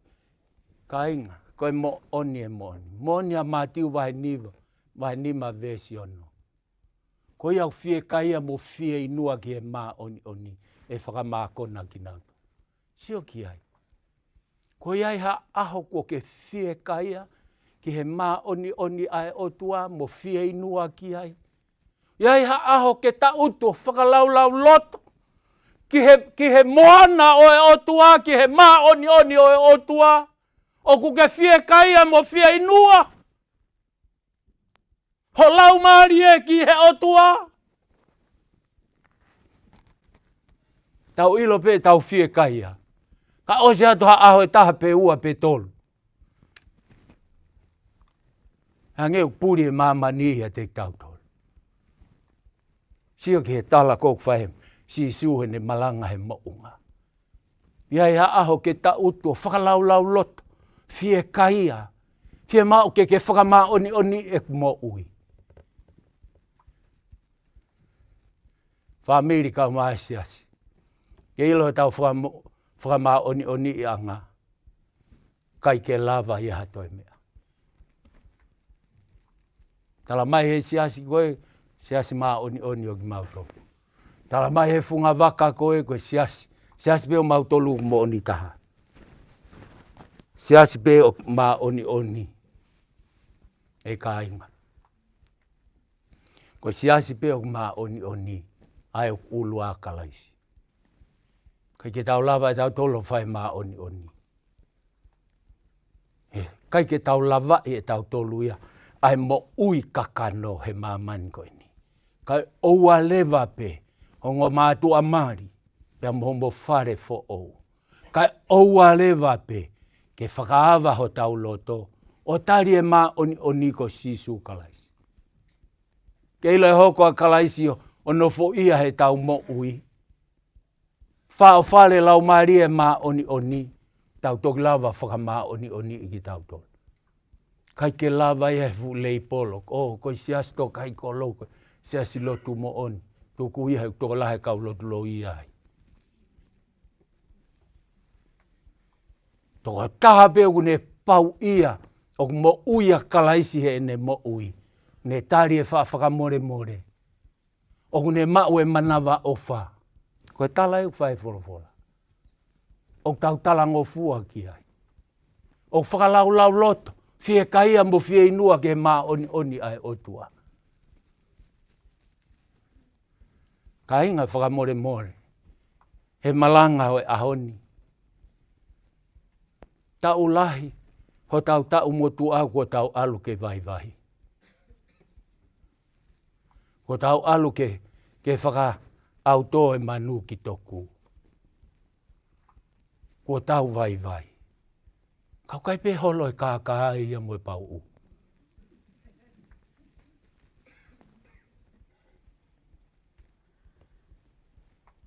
Kai pe, koe mea koe mo ui talanga taa.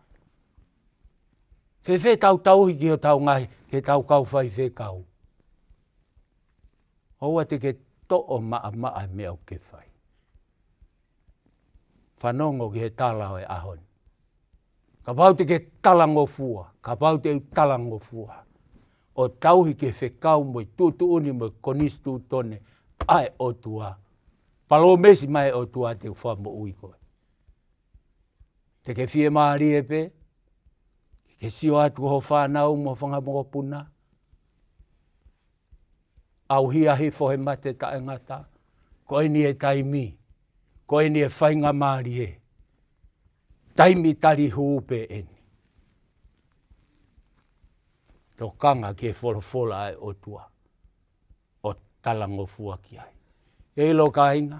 Kai ke nofo o tua si ofi mai. Pe koe ai mea o tau mau. Si o mai pe o tua ki ho tau lau maari e. Ki he tau mo ui.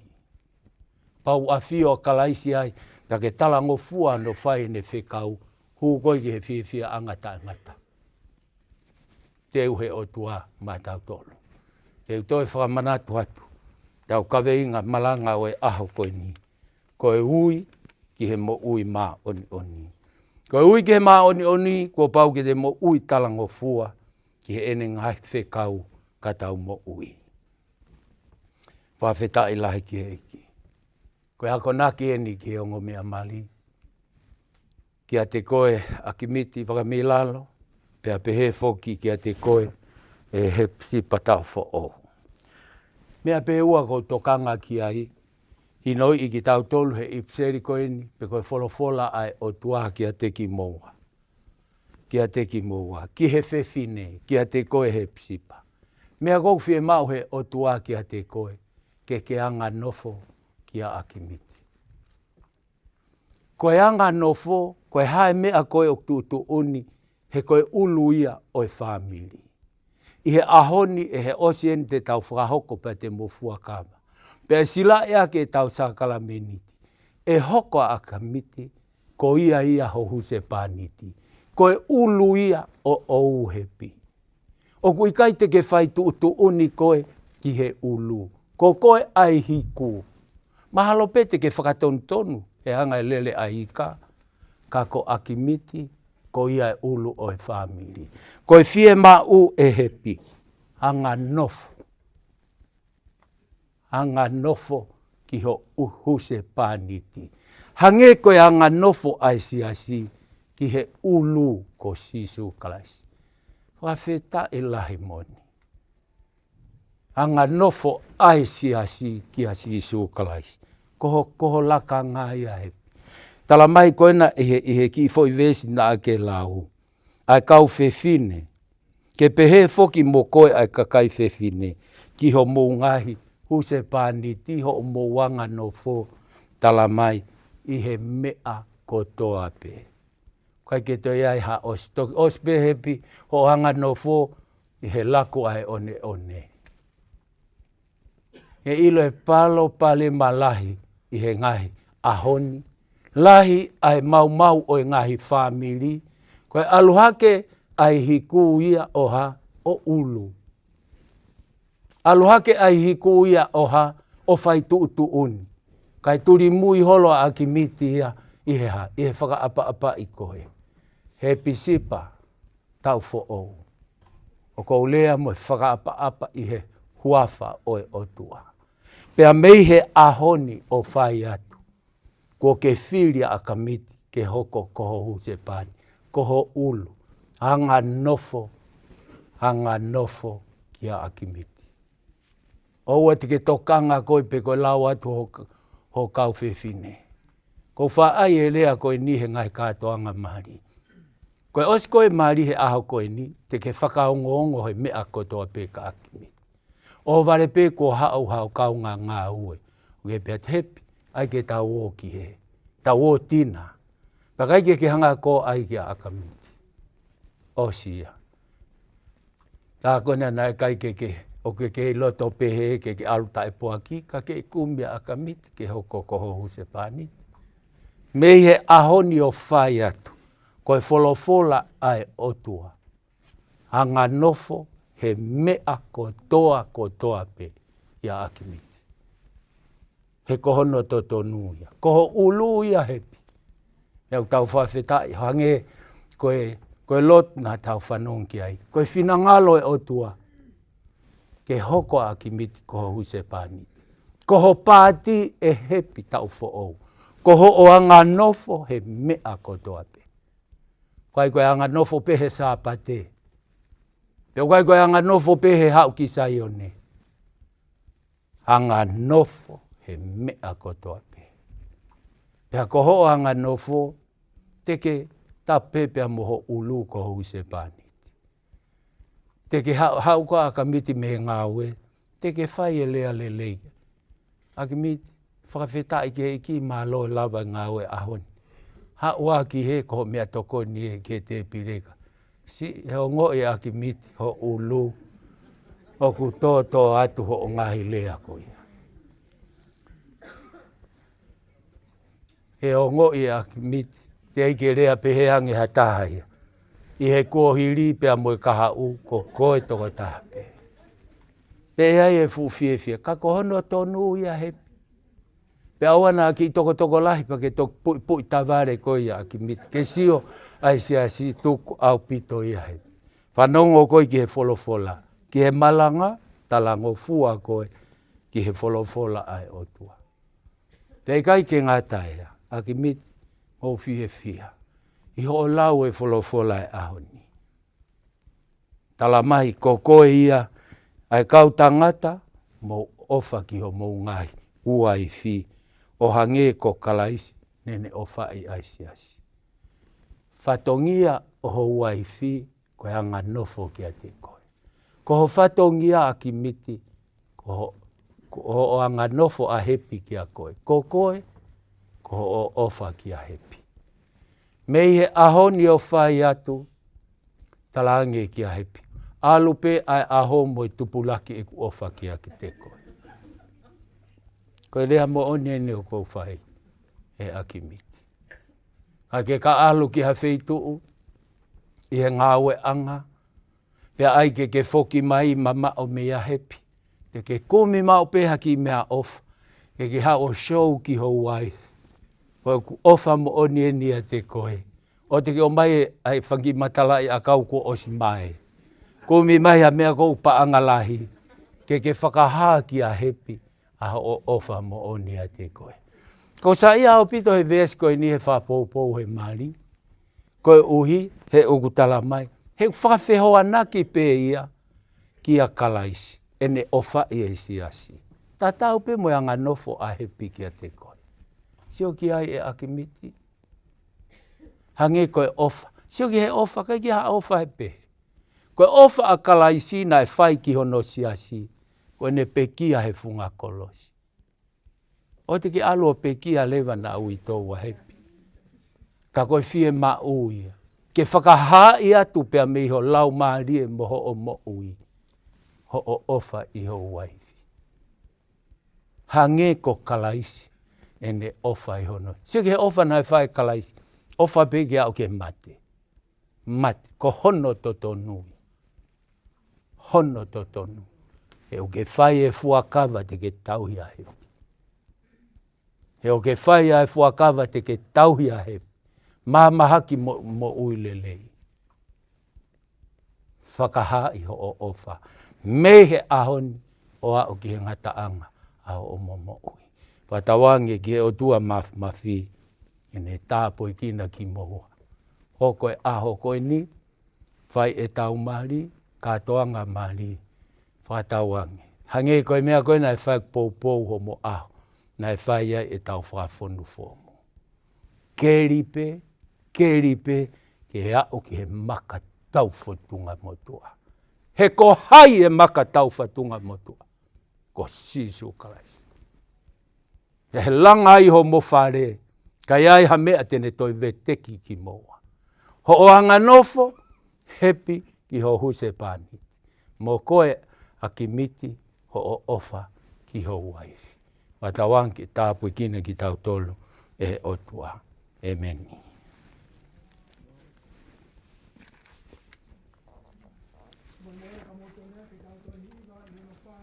Wanoa o himi. Wha wanoa o mea ke tauhiwa.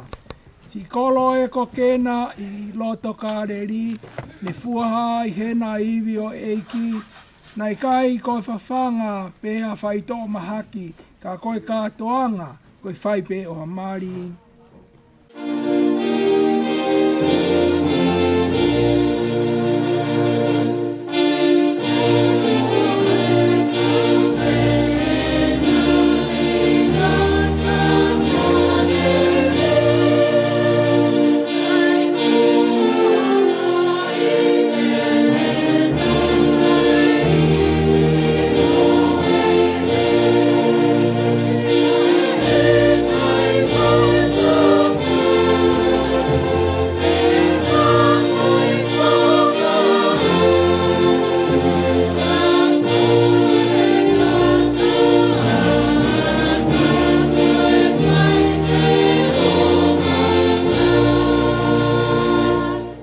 Kai maari ai ngawe na ne whai, i liwai vai ke waine ke whakatata aki, he koe tōtō ni ka whairele ai maari, ko kehe ai mo ui, ko waine pe ai vai.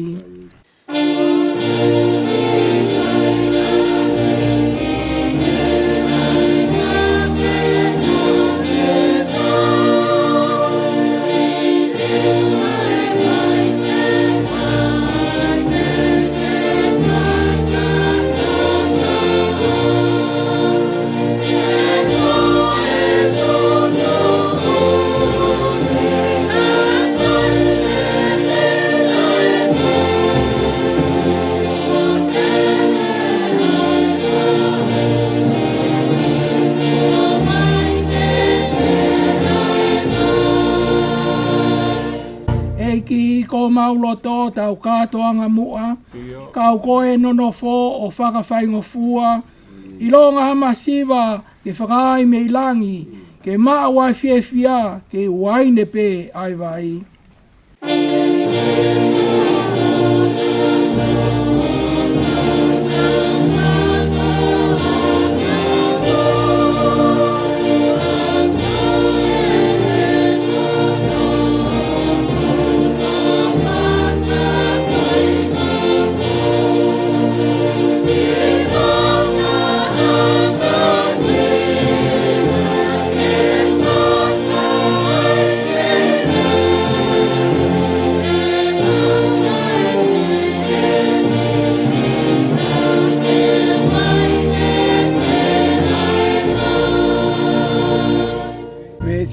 ni eiki ke tāpua ki ai ongo mea koe ni o hange koe mari i kena i kāreri ke hā ihona api ai ngāwe ai o tua koe whi ofani koe waine fisi moa.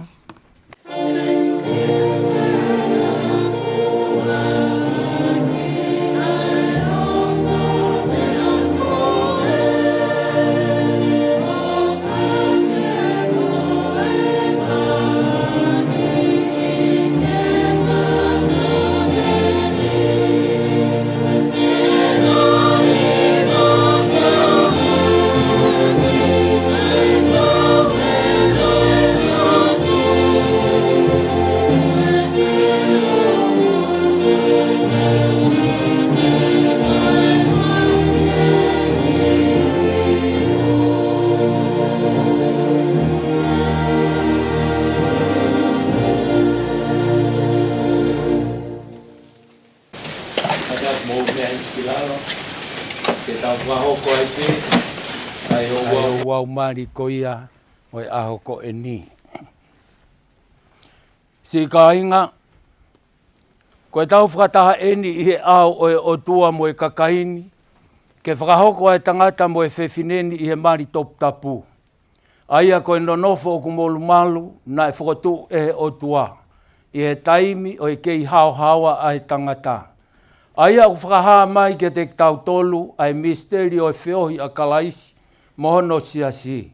O kuhaa ko e mea mā oni ai mali, he na e whea ia e kalaisi, e ne uraki mana i he mari i kena o ka aleli. Pea o totonu ke whai e he kakai ko toa pē mo e ongo i molumana. O ku ikai ko ha mea ke honoa ki ai e ha taha. Pē ke whai ha mumunoa o hange ko ha mea wa inga pē. Ka ke whai mātua ki tokanga, pea whakakaukau, pea he loto apasia ki he otua. Kai umaa ai mea te pū, ke iai ha whetokoni aki i he e tau whanonga i mamani i he lelei mo e kovi whakatou osi. Ko e whakatuu o e api na e pehe hono whakatāpui. Ke iloa ai ki whamiri, pea ke hoko ko e foi society, whekupu aki, whetokoni aki, whewhakawhie maari aki, pea ke na wheongo i aki, i he monu mohamanga, pea e whai lewa ai whakapapau, i he tauhi tōnunga ai kau tangata lelei, mo e kau whewhine, i he kuonga kotoa pē. I he fo i whiohi anga top tapuni, ko i heni ai ongo mea, ke whai hona whakahoko. Ko ia, ka haiha taha kune iloha mea, o totonu ke taofi ai, a hono whakahoko, ke ne leani ki ai, pea ka ikai, pea ne longo pē o taengata.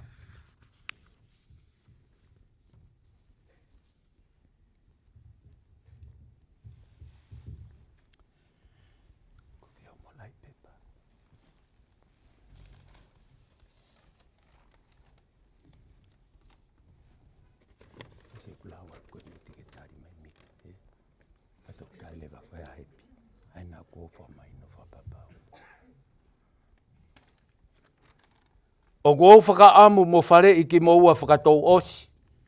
Hange ko ha amotari i he aho ko ia i ha taimi ko tatala ai ngahi mea fufu i homoloto. Ko ia, ka pau o kuia i hataha i te ki moua o kune ilo ki ha mea o totonu ke taofi ai whakahoko ki moua i he marini. Pea kene whakahaa mai lewa. Ke mo ilo whakapapau eni, ko tokolahi ai whahinga ko whakahoko e tangata, ta e kauai ai otua. Pea uku ikai whakahoko ia e he otua. Pea uku ikai halao i he ena mari ke whakalao i he fofonga o e otua. O kou whakamahino, whakapapau, ai aku ikai te ulawe i ha mea whakalao, ke ne taofi au, Akimiti Vakameilalo, ke oua na whakahoko e kumari, mo Hepisipa Latu Taufo'ou. Hepi. O kua whakamahino whakapapau, aia o ikai te ulawe i ha mea whakalao, ke ne taofi au, Hepisipa Latu Taufo'ou, ke oa na whakahoko e kumari, mo Akimiti Vakameilalo. Akimiti, Vakameilalo. O kugeloto ke mau ai whewhineni ko Hawaii fi whakamau, ke mononofo whakataha i he whakamau ma oni, o whakatatau ki he tutuuni ai otua i he tuunga top tapu o e mari, te ke ofa ki a te ia, whakawhie mari e ia, whakaapa-apa mo tauhi ia i he maha mahaki moi mo uilelei. Pea ke si tua ki he kakai kotoa pe, ka ke hanga taha pe ki a te ia, lolo tonga o kukei mo ui. Koho loto ia? Koho loto ia.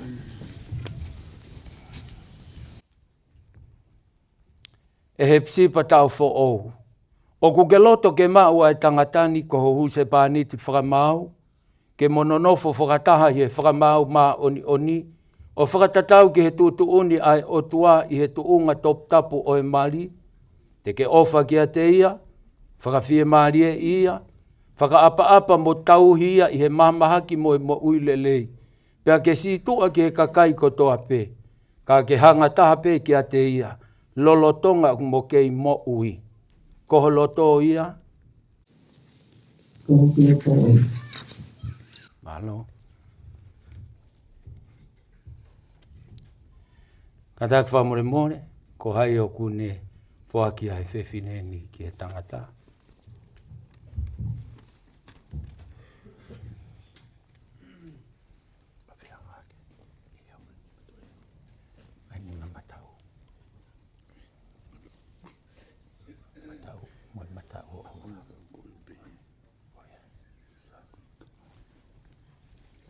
Malo.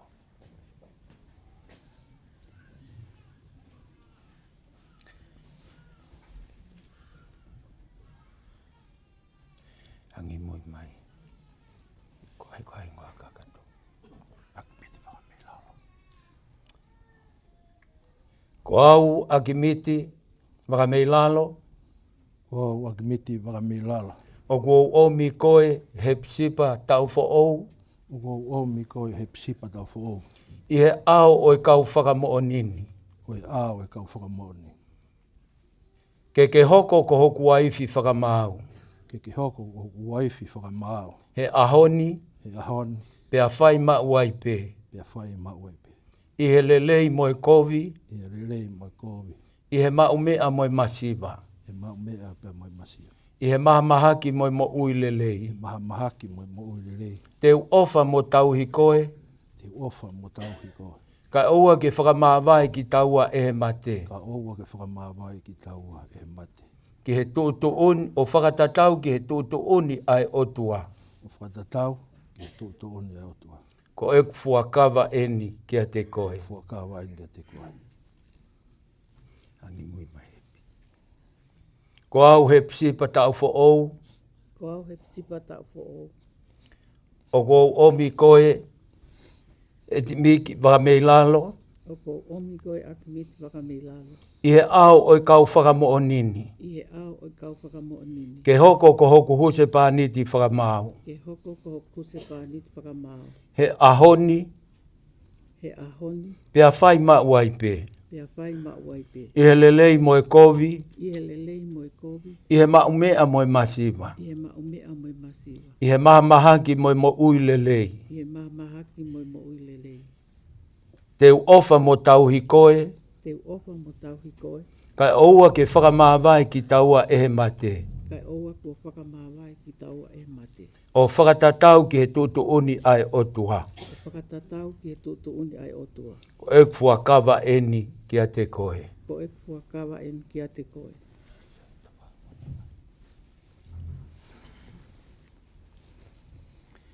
Amore more o ki ai ha mama.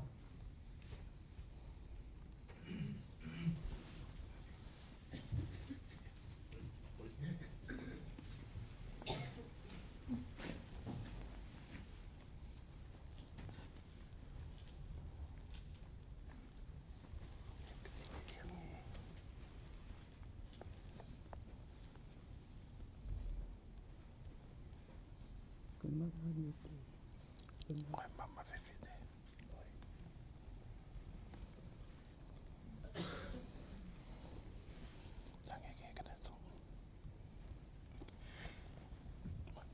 tau tāpua ki ai mamani. Ke tāpua ki mai e o tua e fuaki o e mamani. Ke hoko ai au kune fuaki mo i au kune mau ai mamani. O nonofo i he fe ofo o fani mo e fai totonu aki. Pe ke mau luta ai pe e na fe ofa aki o au ki he toenga o ena mo ui. Ia si so kalaisi ko mau eiki e meni.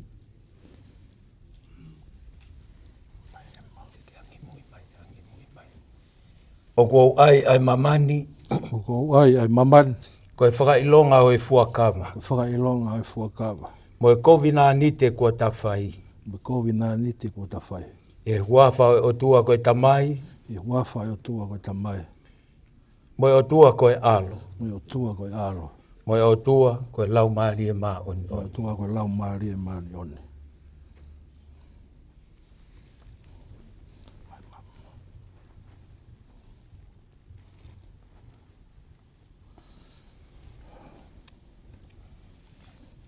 Ke tau tāpua ki ia e mamani. Ke tāpua ki mai e o tua e fuaki o e mamani. Ke hoko ai au kune fuaki, mo i au kune mau ai mamani.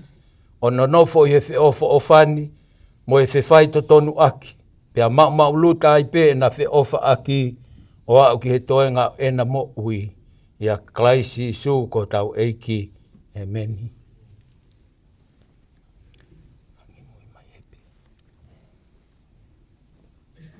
O kou ai mamani.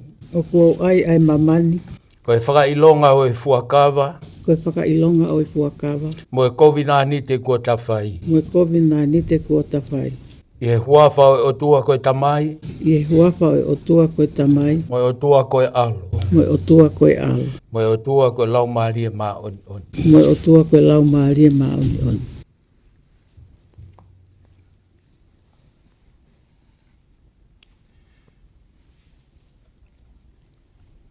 Koe mea i he area a Akimiti, Vakameilalo, mo e whewhine, Hepisipa, ke whakahoko ki naua i he mari top tapu, pia kuona whakapapau ia i he au o e otua mo e kakaini, pia kuona whakamo oni ki ai i he whoaki mo e tari o e mama, pia i he whepuke aki hona ni ma, pia ko ia ku au whakaha, ko e huse pāniti mo e waifi ki naua, i he huafa o e otua koe tamai, mo e otua koe alo, mo e otua koe lau maari e maa oni oni. Ameni.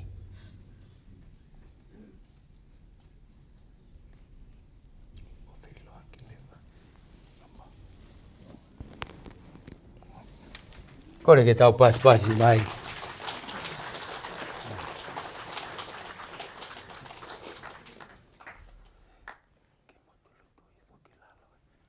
Kore at ke kau, whai whakau, more ka mo mea mai.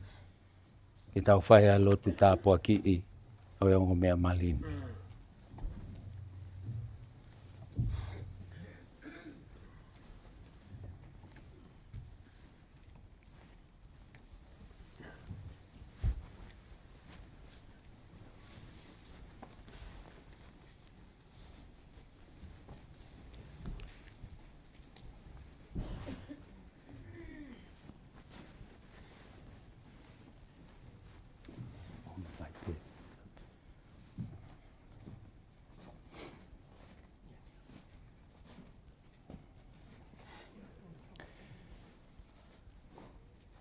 Ke tāpua ki mai ki moua e Sihova mo ne tau hii.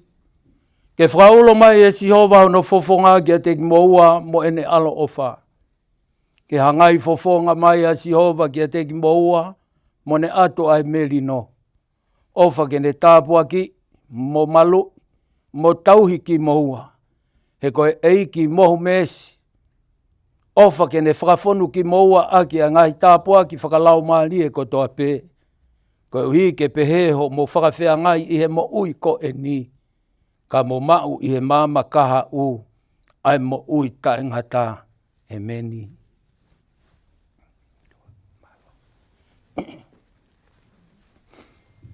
Whawhetai lahi ki heiki, koe lava ia oe o wau ko ia, oe whahoko ko ia, oe na fuakawa, pia mo e na mali, ai e whainga mali e koe ni, e whai lewa ai whakafonu ko ia, ai ngai pepa whakapure anga, hiri pe ko ia, e whahoko lewa e tau. Silai o e tau katoa ngā mali o e ahoni, aki ai oho mohe ai e ki. Ko ia e whainga mali e koe ni, au lava ke te pire, ko hai ai kau witness, pe ko kau wha mo ni, e kai mua atu e ongo mea mali.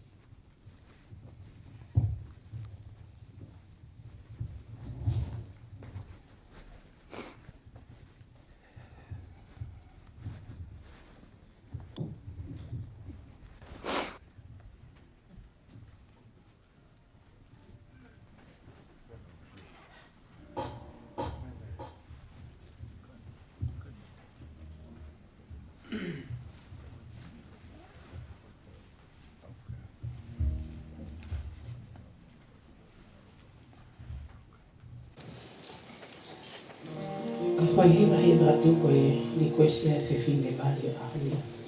Koe ne hiwa mana koe ne hitai ni o e nei ke i he ano koula i o rapinga mari e.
For I'm sheltered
It's worse now than then,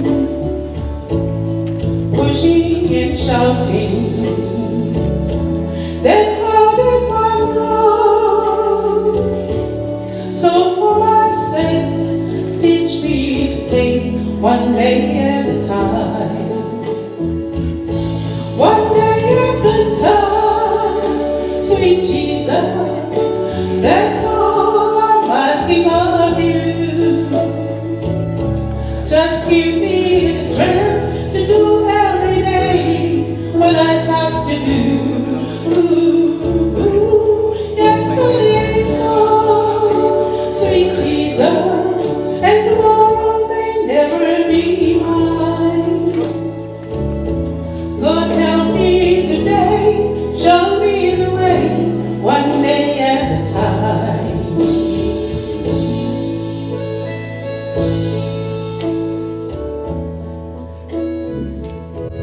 Ai e whawhetai lahi ki eiki, ko e lava hi au, o e whamooni ko ia ai ongo mea maari o e aho koe ni. Kai i he whainga maari e koe ni, te tau whai ai sā kalameniti ko e oho mohe ai eiki. Ai a ke sila i aki ai whau o e whamiri Fetu'upongipongi o e aho koe ni. Ko ia, ko kore atu ki he tau toko tolu mai pia me he whamiri, whamore more ka mou lava mai pe ke tawha aki o e ongo mea maari o tu ulutui mai pe i mua i heni. Tau toko tolu pe Taufo'ou pe me he whamiri ko ia Akimiti, pe pe he foki ki he whamiri ko ia o Hepisipa Vakameilalo.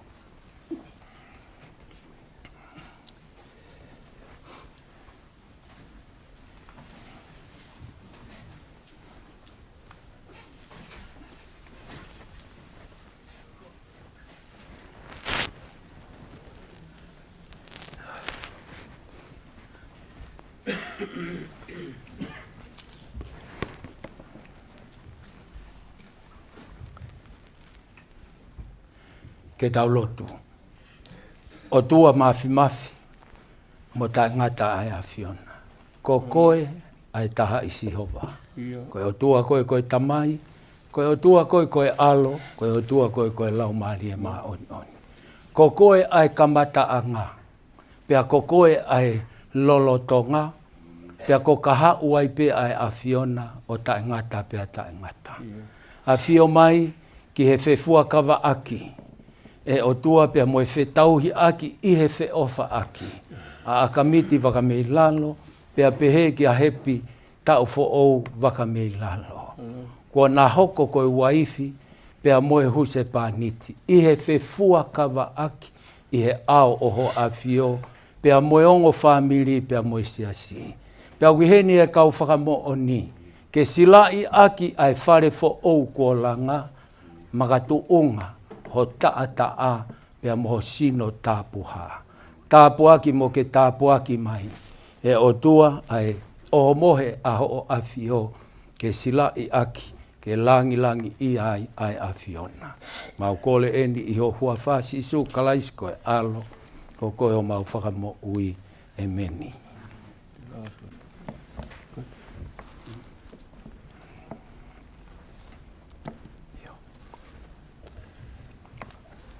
Kore pe ki tau whai ai saka meni te o mohe. Pena ane whotu ha whamanatu o ene pekia ma onga ko ia. Pena whekau i hene ko speri ma oni. Ke mau whai ma o ai pe ai whakamanatu. Ko ia o au ki hene toe ha ere mai. Ko ia e tamai alo ofa. O ko mau kore ke whinangalo mai ke a teki mau tolu. Pea i he mau mau ai me ani. A ia koe maa. Moi waine. O hange koe tutuuni, aho alo ko sisu kalaisi. Ke whamanatu aki ene mamahi, mo pekia.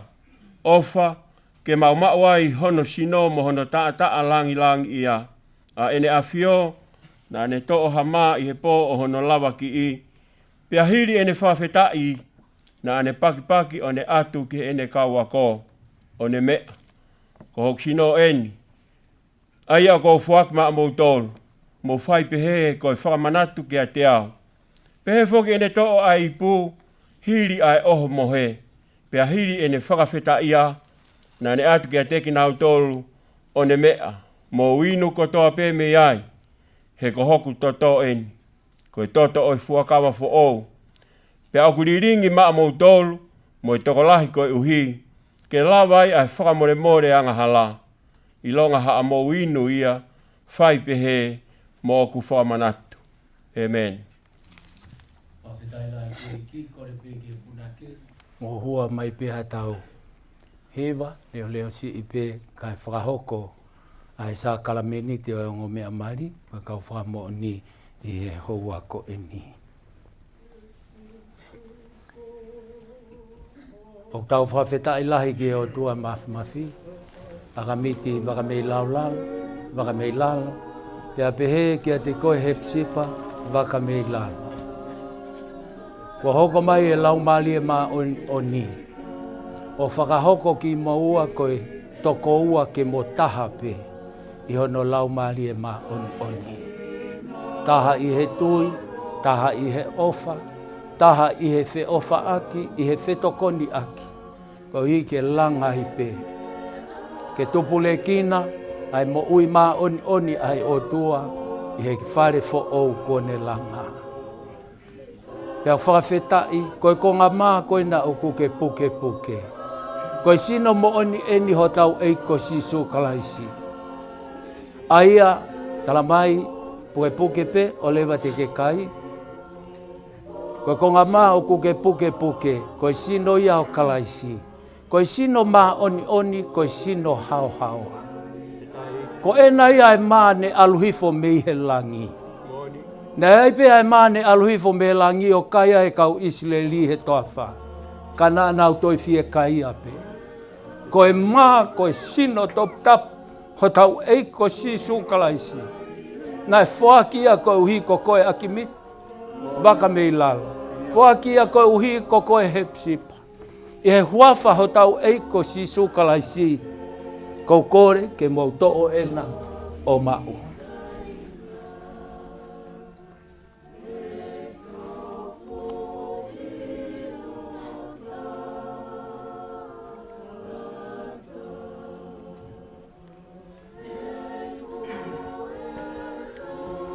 Whawhetai lahi ki he iki.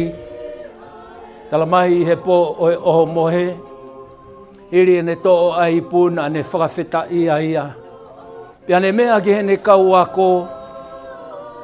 Kauako ko hok toto eni, koe toto eni oi fuakawa fo'ou. Koe toto eni na lilingi he funga kolosi ko ia he kāre vare. Koe toto ia. Oi alo tofu taha, oi otu a ko si sukalaisi. Koe mo ui a si sukalaisi o mo ui hono ta tapea moia. Koe ne fina ngalo ke omia maa moua, hongo mātua fo'ou. Kai uma ai kau whakamo oni i he hoa koe ni. Koe ne fina ngalo lelei, ke mo mau ai whakamore anga hala. Pea mo mau ai mo ui fo'ou o kalaisi iho omo mo ui. Ke langa i ho mo whare i he ahoni. O au ki he ngata anga o ho omo mo ui. Koe foi mo ui e na Akimiti. Koe mo ui e na sisu kalaisi Hepisipa. Nā ne awhio i pe e iai e aho peheni. Ke hoko ho mo whau whamiri fo'ou. Ke sila i aki ki moua. Aki e tata ne tawhi he funga kolosi. Whawhetai lahi ki he iki.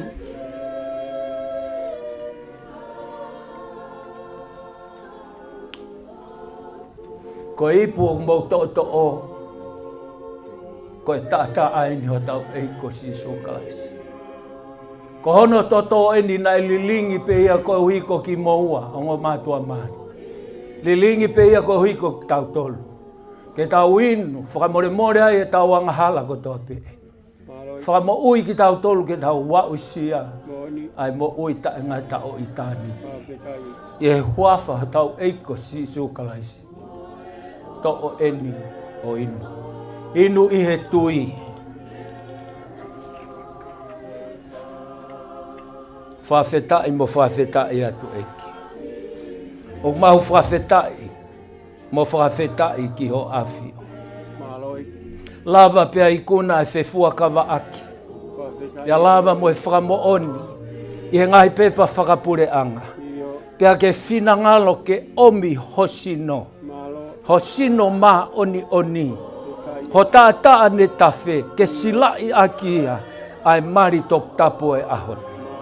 Whakawhetai mo whakawhetai atu. Eike o mau momoi atu. Ai ongo mātu ani. Akimiti Vakameilalo. Pehe si Hepisipa Taufo'ou Vakameilalo. Tu ke hoko atu e na mo'ui. Ko koe kalaisi o eiki he e na mo'ui. Pia na mo'ui ho na whare fo'ou. Ke whakalangi i pe ai a Fiona. Tāpuaki mo ke tāpuaki mai ongo mea malini. Whakataha pia mo ki mautolu hono kotoa pe. Me langi ia ia ho a Fio. Ye huafa ho aloko si sukalaisi. Koko ho mau whaka mo ui. Emeni. Pawhetai lahi ki eiki. Pawhetai koe lava kakatoia. O e o wau o e tau. Fetu'upongipongi ki whare fo'ou koeni. Akimiti Vakameilalo. Pea pehe foki ki a Hepisipa Taufo'ou. Pea tau whawhetai lahi ai ki he otua mafi. Tala monu atu ki a te koe Akimiti Vakameilalo. Pea moho waifi fo'ou. Taine ko Hepisipa Vakameilalo. Whawhetai lahi ki he eiki. Tauanga mo laumali e maa oni. Ke le puke ki moa. Tauhi ki moa. Whanonga mo whai. Ke tupule kina. Aho mo ofa. Mo talango fua. Ke he whekau ko toa pe. Ko uhika mo ui. Mei he o tua. Whawhetai lahi ki he ki. Te tau hoko toa i pe. Ki he whakaosi ko ia.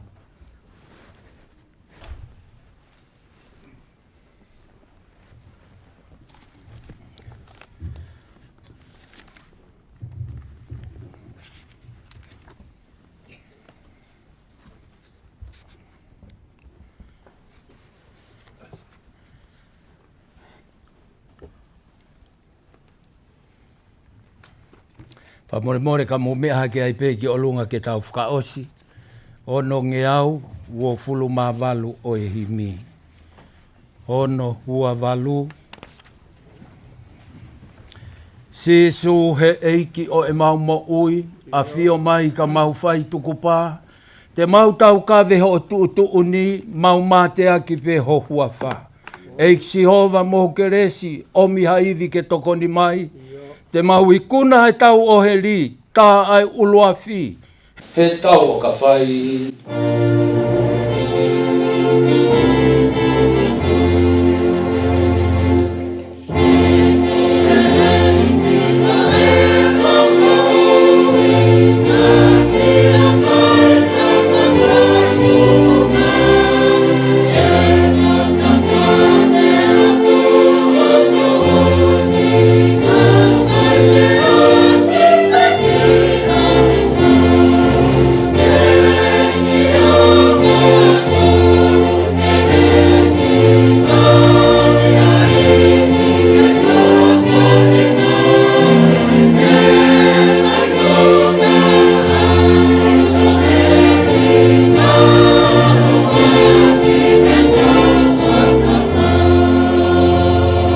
Whai o hoko ai aho lahina, fotu ai eiki he e mau mo ui. Toki to loto he fu monu ia, ulo ai mama he loto po uri.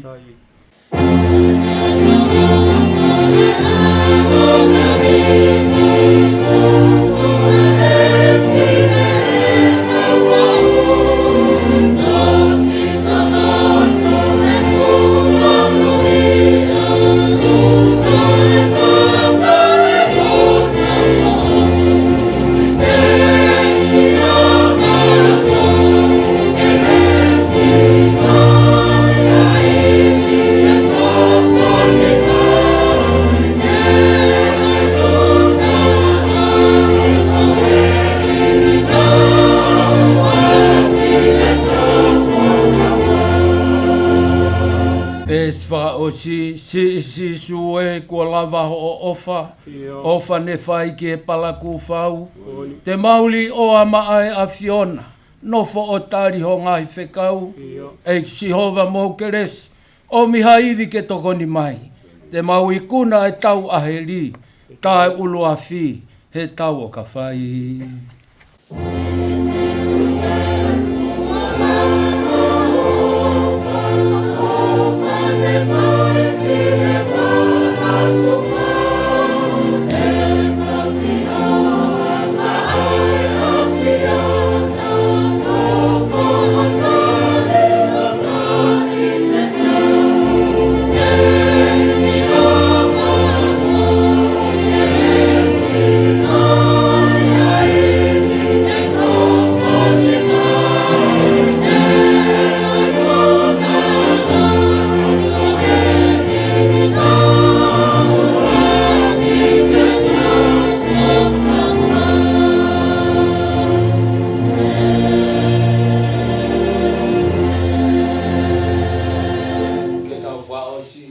E o tua o e kuonga mo e tau tangata, o whake ke tāpua ki i aeongo mea malini, pia ke toa e tenga o e mo ui tae ngata i hona loto, e hae wholofola maa oni ai a Fiona, tena ako ki ai, ke na whakakakato aki ena mo ui, o whake na tari ho o ui, pia na talango fua ki a te koe, pia ke malua i pe i ho mafi, o au ki he ngata anga, ia siso kalaisi ko tau whakalaloa mo whakamo ui e meni. Pea ko e keresi ai eiki ko siso kalaisi. Mai o whalahi tai whakatatau ai o tua ko e tau tamai. Mo e whiohi ho lau maari e mā oni. Ke he ongo mea maari ia, ongo whamiri, mo mau tolu ko toa pe o owana hiri. Ai whai pe o ta ngata e meni.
Tau whawhetai lahi ke iki, ko kore pe ke o whatapu ki he hau eiki.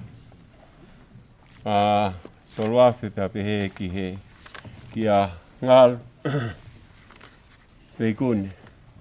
Ia mo whare o haa matapure. Whatapu at ki he kau tauro eiko toa pe o kau ki he ni a koini. Pia pe he ki he ongo whamiri pia mo sia si. Whatapu ki he ki a Akimiti pa pehe ki a hepi Taufoou isha. Hepi Vakameilalo. Ko ngalo ako os whakahoko hea honi. He Vakameilalo hea honi. Ka tau wha Moimoi. Ko ia. Kai whakatat pe tau tutuni. Tau whawheta i tau ikuna a honi. Ahona whake a lotu pia toka mai kai tau amanaki.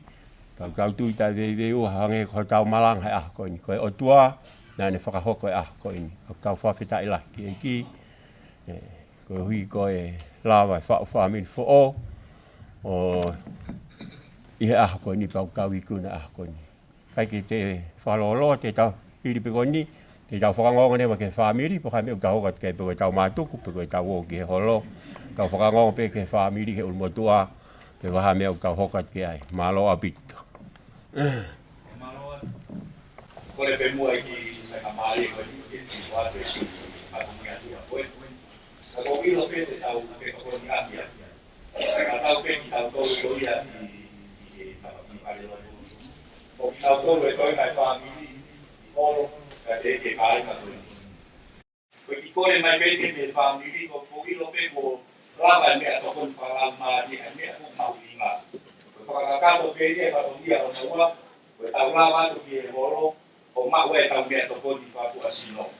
Koe ki kore mai mea mo whamiri, ke mo si mea pe mua hen ki mini ki si, ke tung mai mea ki mini te hongokuru, ke si whakakato e nau whatongia. O ilo pe kapa ke tau mea atu ki horo o era he o mau ma tau noko anga e te pikai ngata ange nau ngawe. Mo kata ki pe ki mau roroa musi mea heni. Ke toi poki mai pe o whakaha mai o si whakatange ki motor ke mo mea ange pa motor ki mea ange o pe ki pe ki te mo mea poki tu pe o whakao e mo si whakao o ia pe whakongia o si whakaha mai maro o pito. Malo apito. Ko ju e whenga mari e ko ni ka pae wa lava ha. Ai ha ata e whamiri pa mo ngo mea mari e fo i taimi ko ni. Iyo. Ko e kau whaita ka taki. Taimi me taimi whainga mari e ko ni ke ai ha. Ata ngo whamiri pa pehe pe ki e. Ko ngo mea mari ah ko ni hoi taimi ko ni. Whenga mari e ko ni. Pakawai tā tāu ke mo ua, a tātu ko ia kai ke te ko ose mea mahau ngaina ke lawa mai ai he ahoni. Mo toko mo ua pa mo mea toa mo tolu. A pako ha mea mo ua ki ai. Malo apiti.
Malo.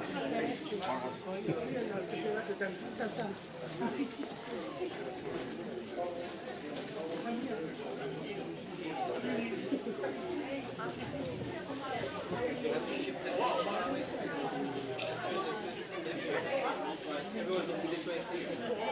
Looking to me.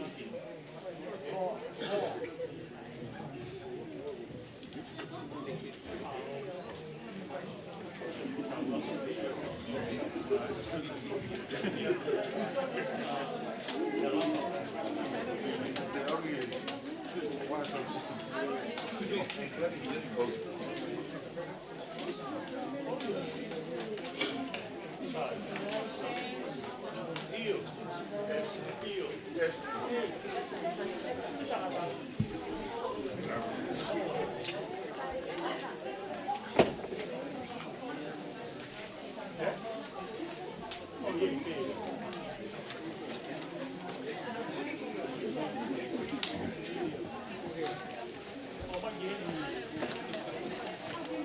you.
eyes on me and big smiles.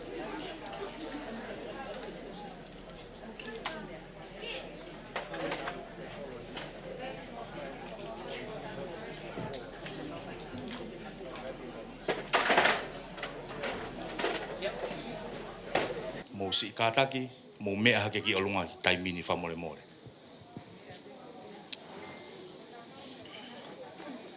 Tau whakalangi i,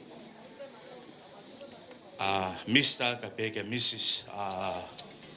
Vakameilalo, tahine ko ia ko Hepisipa, ka pehe foki ki a Akimiti Vakameilalo.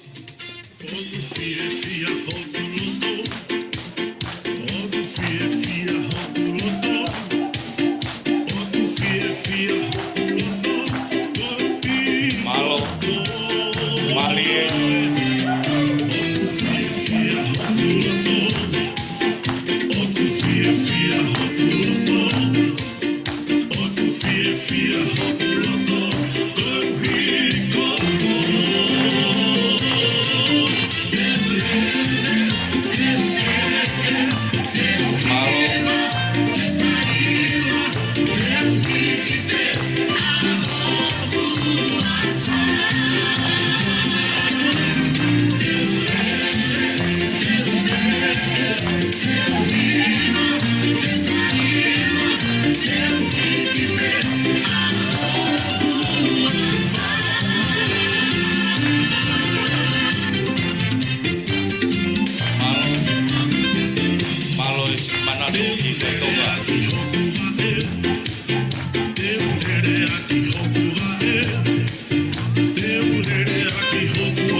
Tau pas ko toa ki ai mo mea I foa ki lalo, malo au pito.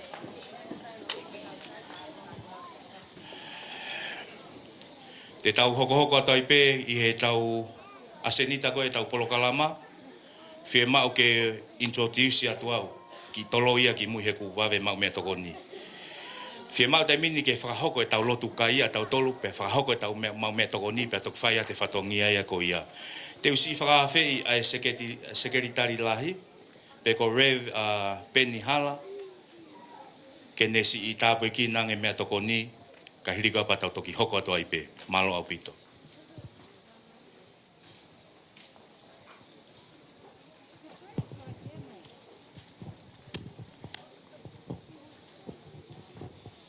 Malo au pito, tau whawhetai lahi ke igi, ko hi kulawai ne Taufo'ou mo tau malanga I he ho tāko ini. Whahoko e family Taufo'ou o hepi pia mo Akimiti. Pau tau hen koe mau mea tokon ki whaha tau lot. Koko re peke punake ua mai pia fo I veseta. Koe kungau e tuu ki mua. E lau ai malo he o tuu. Whai ki ha tau lot.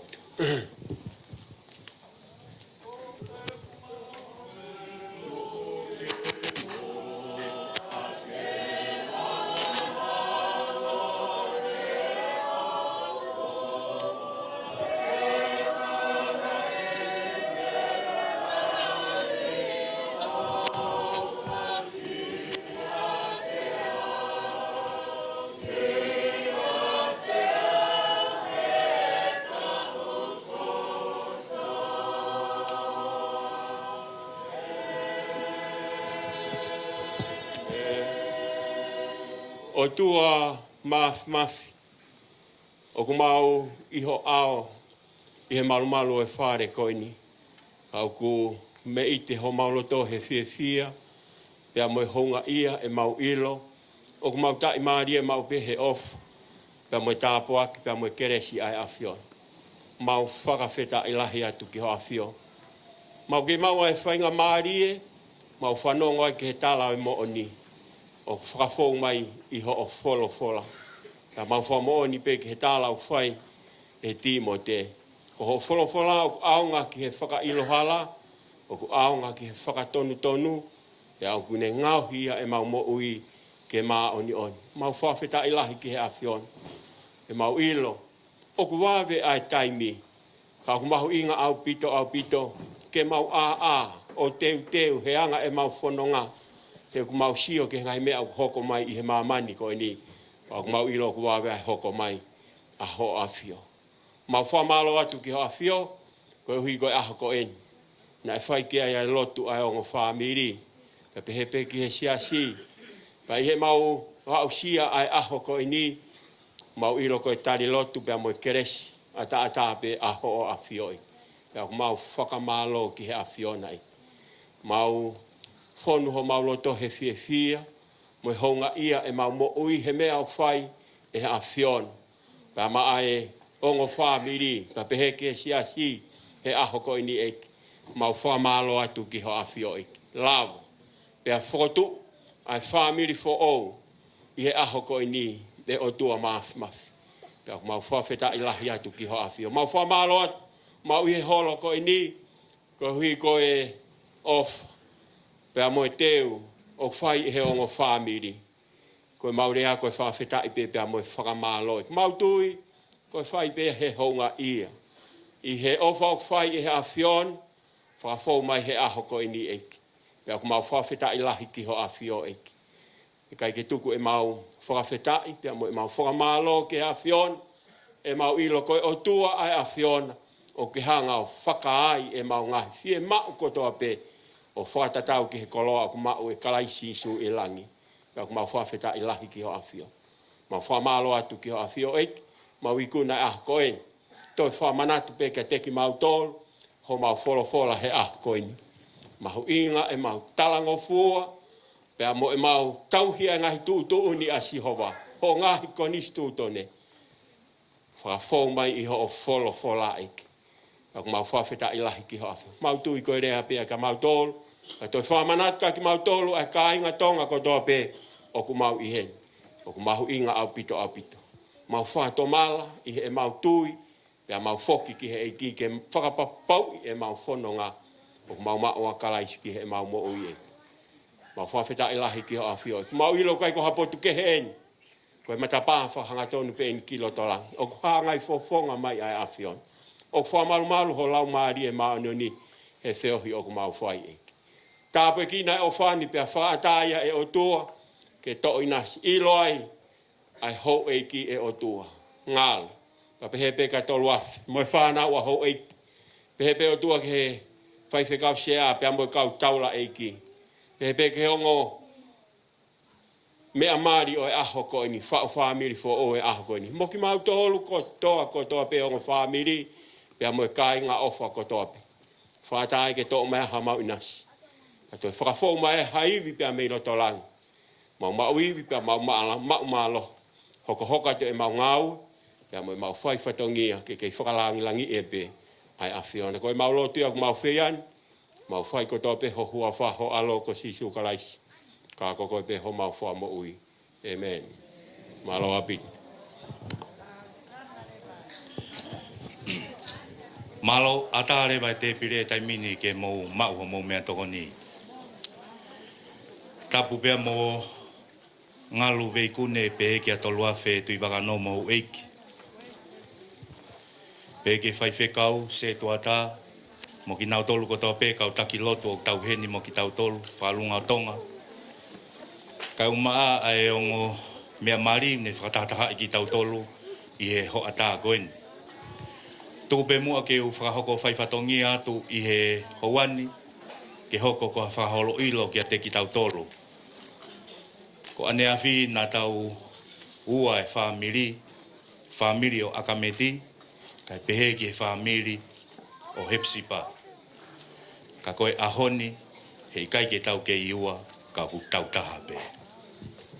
Whamaloa i ki he o tua koe ngā koe ngahi tāpuaki, whakatua sino, whakalau maarie, ne whakateunga aki ki tau tolu, i he whonua koe ni tau paea mai ki ai.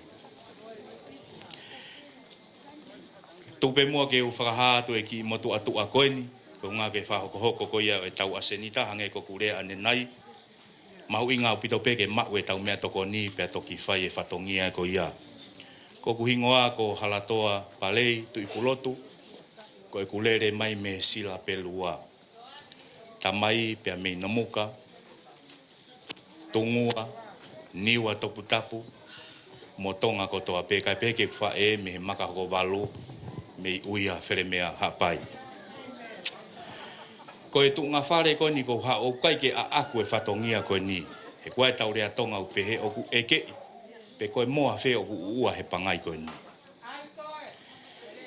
Ka koe matuunga me he koe tunga whare oku iai e ki motua tua ko ni.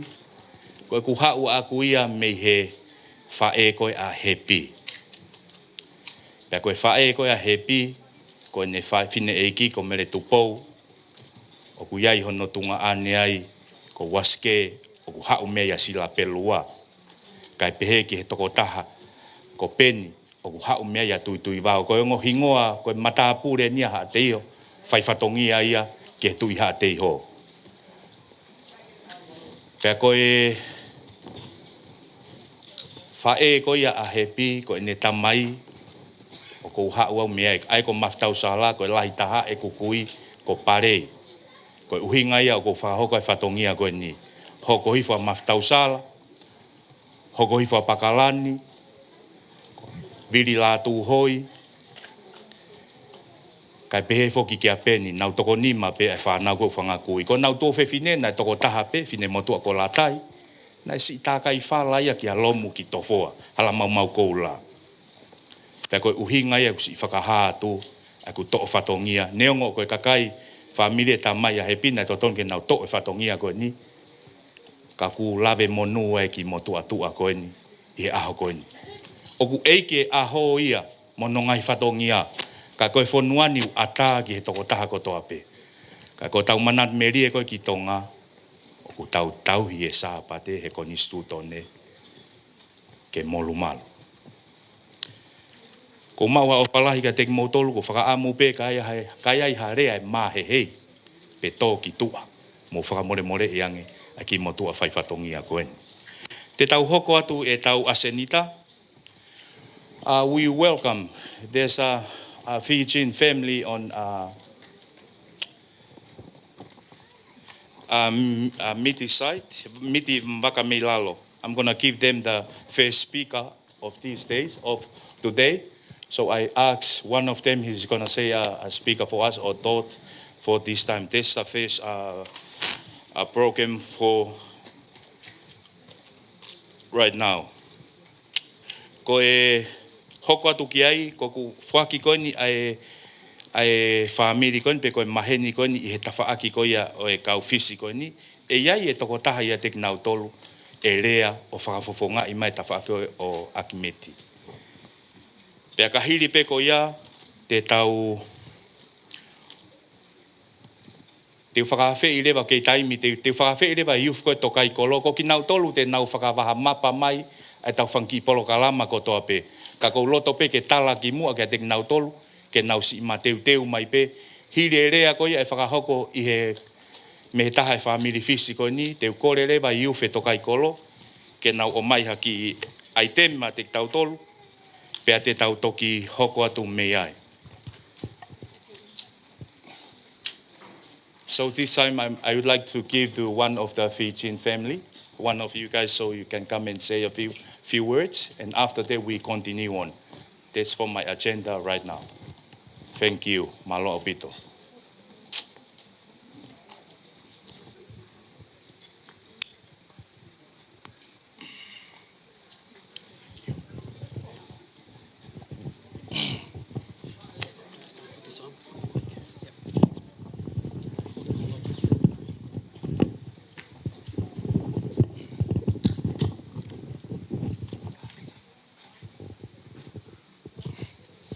Whamalo atu lomu i koe whainga maari o e hon. Ko te whakautua atu i mua ni ko kei ke aonga i ke tō whakahoko atu au. Mō sio mai beko atendi ti ipe. Ko he te hina o Akimiti. Ko re peke u whakaturo atu e talawhanga takakato e whanua me roto mo i pangai koini. Tū mua ke u tala mo ka pui atu ka e whawhawhonga o e whawhaarea o e hon. Ko whie whia peke whawhikau sea. O mga e tonga e kau whaiwhekau. Ko i malanga maaria o pito e ahoni. Malanga whakawofa, whakakoloa. Mohu tāpuaki ki he sola mo i vulang ko toa pe mo i toenga e kau Tokaikolo. Ai kāinga ofa ko toa pe u tau i heni i he honu. Ko i gaha rea ia e whiunga ke whawhawhonga atuaki. Ai rea whakawhisio e honu. Whamalo pe whaikau ko ne tonu ka e tau mua pe u tonu ai pe toenga. O e ngā au e o e ahoni.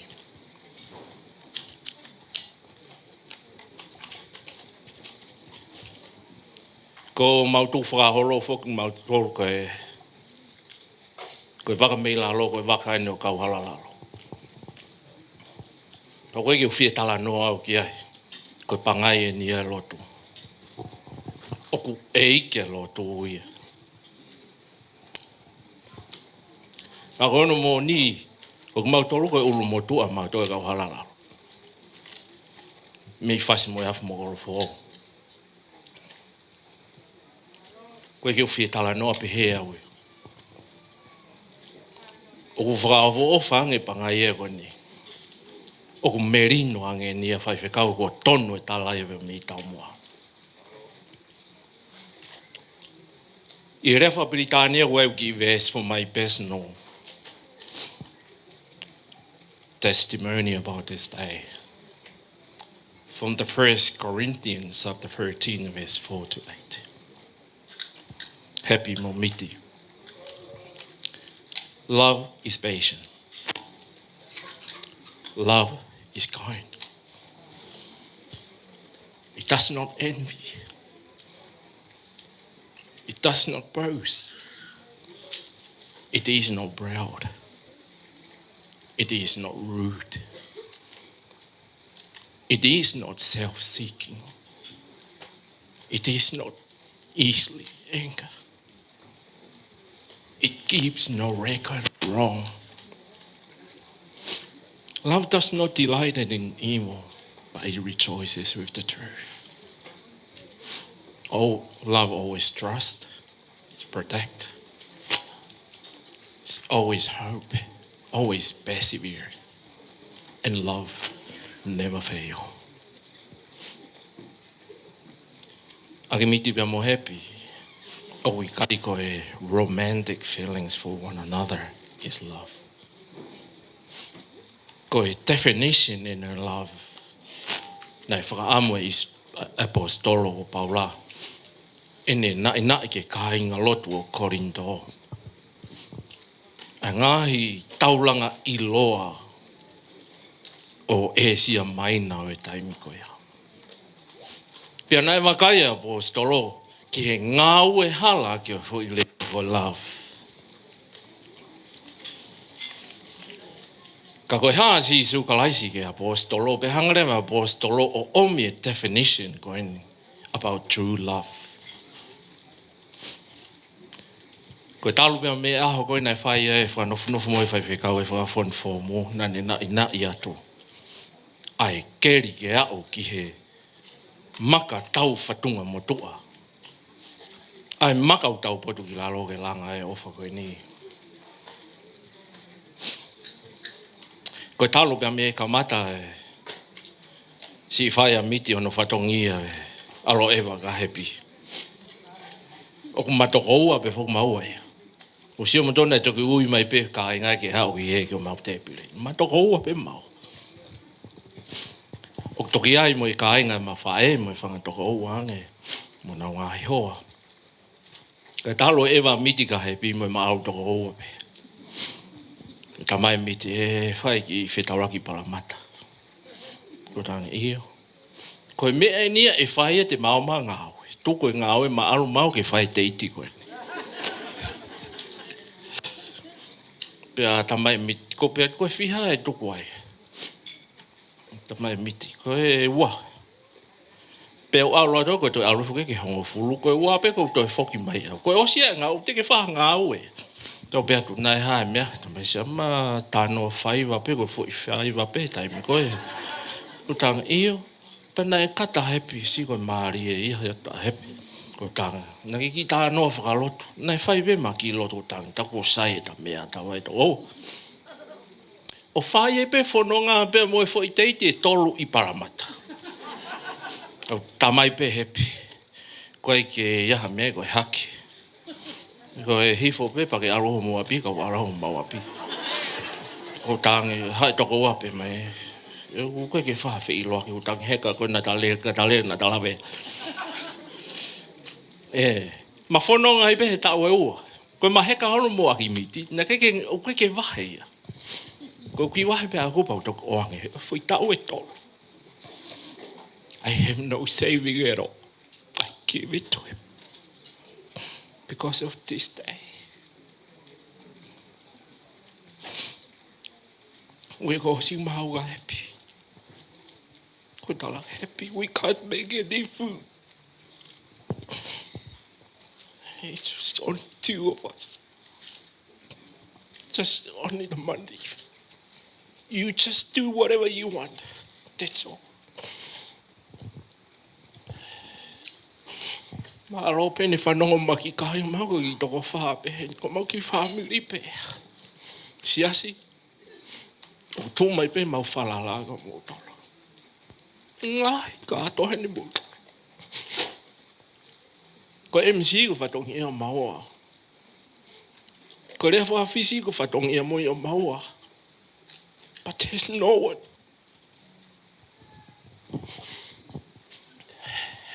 God is greater than our insufficient. Ka whaiwhi kau? O maunga mai peka koe. Whamaro atu pe kia siwa. Ko siwa ko e ki mama ia haipi. Ko mena na maheni e ko siwa. Ka mai siwa miti wai ki tahine heke moka mea. Na mai miti kong hoki ili fia hui. Nange siwa o te ke ili fia. Ai e ko ani usai. O whamalo atu siwa o hanga o whewhine le reimon. Seki hange ni ha fuu kātoanga whewhe. I mo tuata i loa koe kui anu whamiri hen. Siasi o mō pōpō, koe ki muha o toko mea kai. This is Australia. Everyone have the same food at home. Ka koe whahinga lau maari e kong mō mao. For us to come together as one people, one family. We are Tongas. Ko tau tradition was built in love and be there for one another. We are all poor, but the kind of hearts that we have, it's bigger than anything. Ko whamaro te whaiwhekau e tungane hoipi. I pass him all the responsibilities of this day to him the other day before. Just a couple of days before. Ko ngā ue ko ni is yours. Mālo api tu whaiwhekau. Miti o wat ka koe toko. Ko tāngi ke miti. Tomorrow is the last day for you and me to stay together. Ke ilo pe ko mari muri awe ko family ko muri. You're gonna disappear. I'll miss you, brothers. Every day, the last 3 years, my meeting never asked for anything. For 3 years. No pay at all.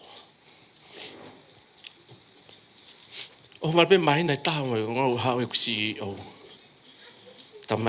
I'm happy to pay your brother. Miti raised from this work only 1 month, $12,000 for the day. Big sacrifice. 7 days sitting beside me, working without expecting anything. God prepare everything. Ka o happy for him no mo kati. I'm going loud. At the end of the day, happy. Keep the car. Ako ia pe ia. Midi ko fatongi ia. Mea lele i pe mo ui talang o fua. Ai ko merino. Ko mea u fai kata. O fai ka koe fai kau. Ka fai kau o falai atu. Maalap dia MC e aho ni. Malanga maari u tamasiri le wale lei ko.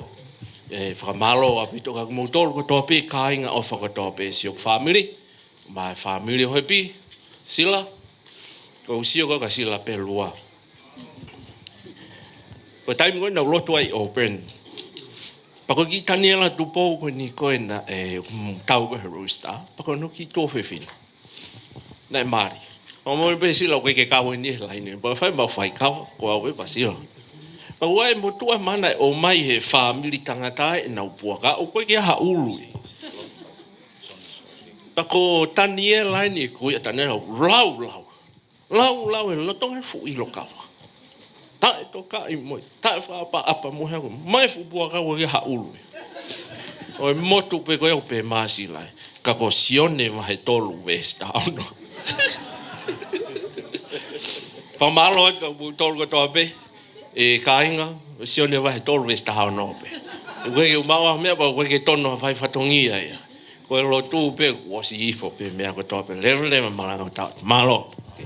Hello.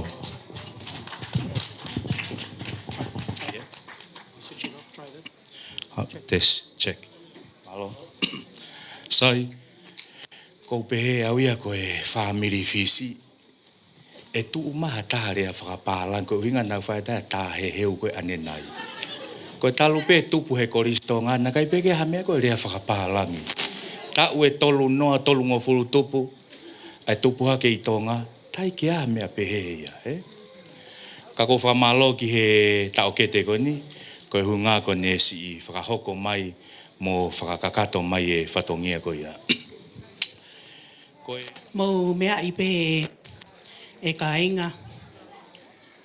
Ko e mau whakahuhu atu pe whanki whatongia ko ni mo mea i pe ai tūkunga o ki ai ai fini motu a Mario e ahoni.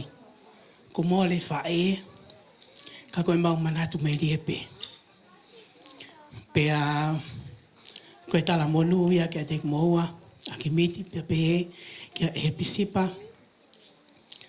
Vakameilalo tauangu pea moe otua, ki hoko atu.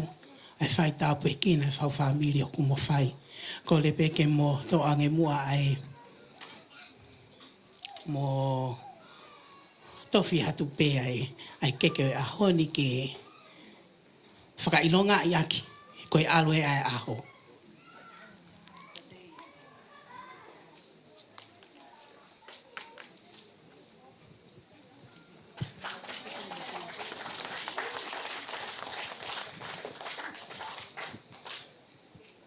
Ko lava e tofi o keke. Koe toi e ni ai kamata anga o ne. Sharing is caring.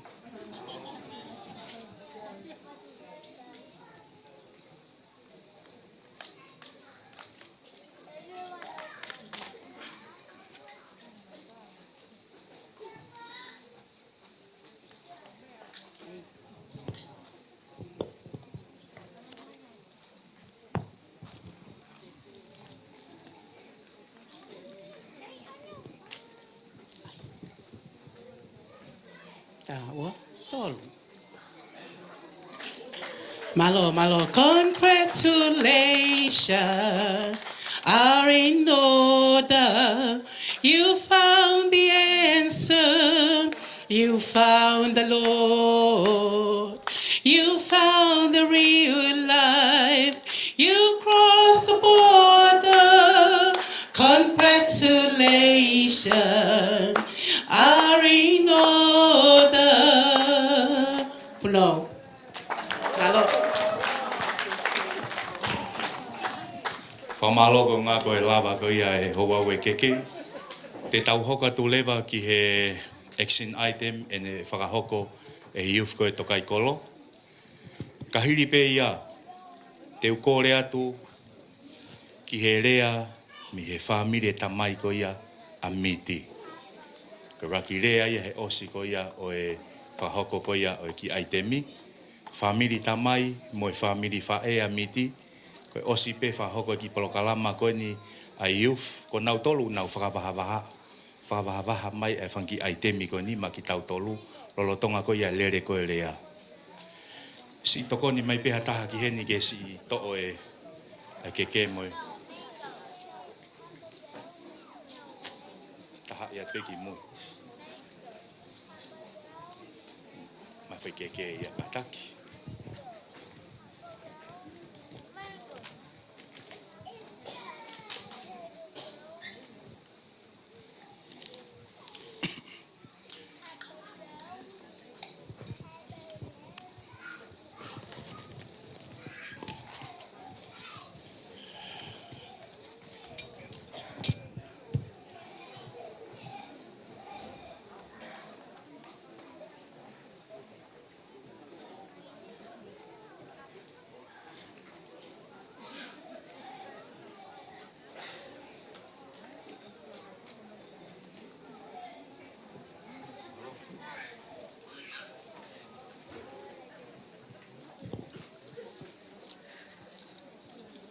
Kata ki pe koe osi pe ki eksin aitemi, hoko mai rewa e taurea ko ia me whamiri e tamai, kai pe ki he whamiri ko ia e whae Akimiti.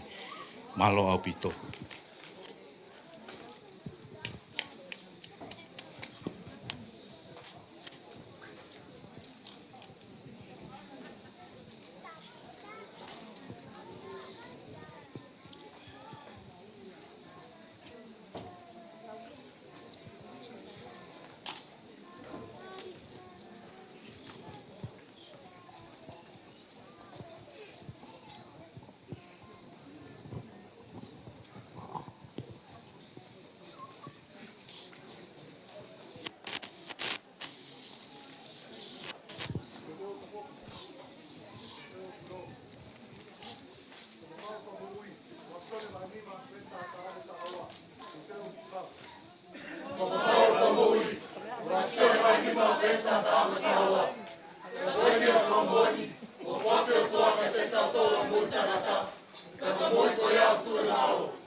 Pas magia I malo. Fa malo ki e whangatokoua mo e si whangatua whawhine koeni. Si whamana tu mai kia tek tau tolo. Mahu I ngau pito peke tau tari io ki e iki.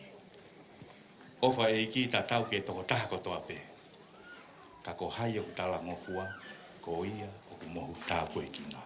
Tuku e taimi ko ni ki he whamiri tamai, mo e whamiri whae ko ia miti, ke nā whahoko atu e nā rea taimini.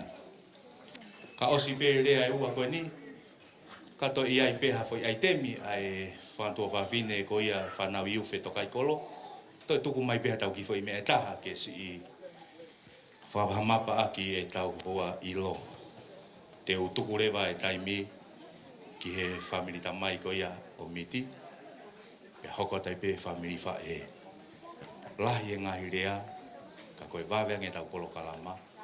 Koe taimi le rea e pe ke tek tau tolu ke whakakato, ai ngahi whatongia ke kehe I he aho mahu I ngā koeni. Whatapu ki he awhio ai o tuago e tau tamai. Koe wuni walu mo au niu, koe wuni mesi o tau iai. Pea tuku mua ke hu whanga atu I he talamalu e lotu. O ka mataaki ai kātoanga o e aho koeni ka o māpea mo e tau wauau pea mo tau otua, ko tau whatongia to tonu ki he otua. Ka e tā pea mo I motua koe ni ke whaafofonga atu a e rea o e whaahi o e tamai. Te u whakahoko atu au. Ko hingo ako hia whareono Vakameilalo. Pea ko e lahi taha pe au I he ki whanau e toko nima. Ko mau ulupoko kotoa hu whanga e whakatapu. Pea ko e mautupu na mautupu hake he wao I ahono nou I Fuamotu ko e tofia o tungi. Ka ku mau whae ki he whonu Moimoi. Aia ko e tangata ko kolowhare. Ko ia te ne whai a e rea whaafofonga pia me he whaahi o e mau whae. O kui kai ke tokolahi ha ka inga o e mau tamai I whonuan. Ke whai ha ke ai ha ulumotua ke ne whaafofonga. Pa ko e uhinga pia ko lere mai ai. O tua atu pia me moani ke whaafofonga a e tamai a Akimiti. O ku Wongo I he motuani ko huia ko e fufua taimi ke utu atua I a hao-haonga. Ka e tau te fito ki a teki mau tolu ho mau whaamiri.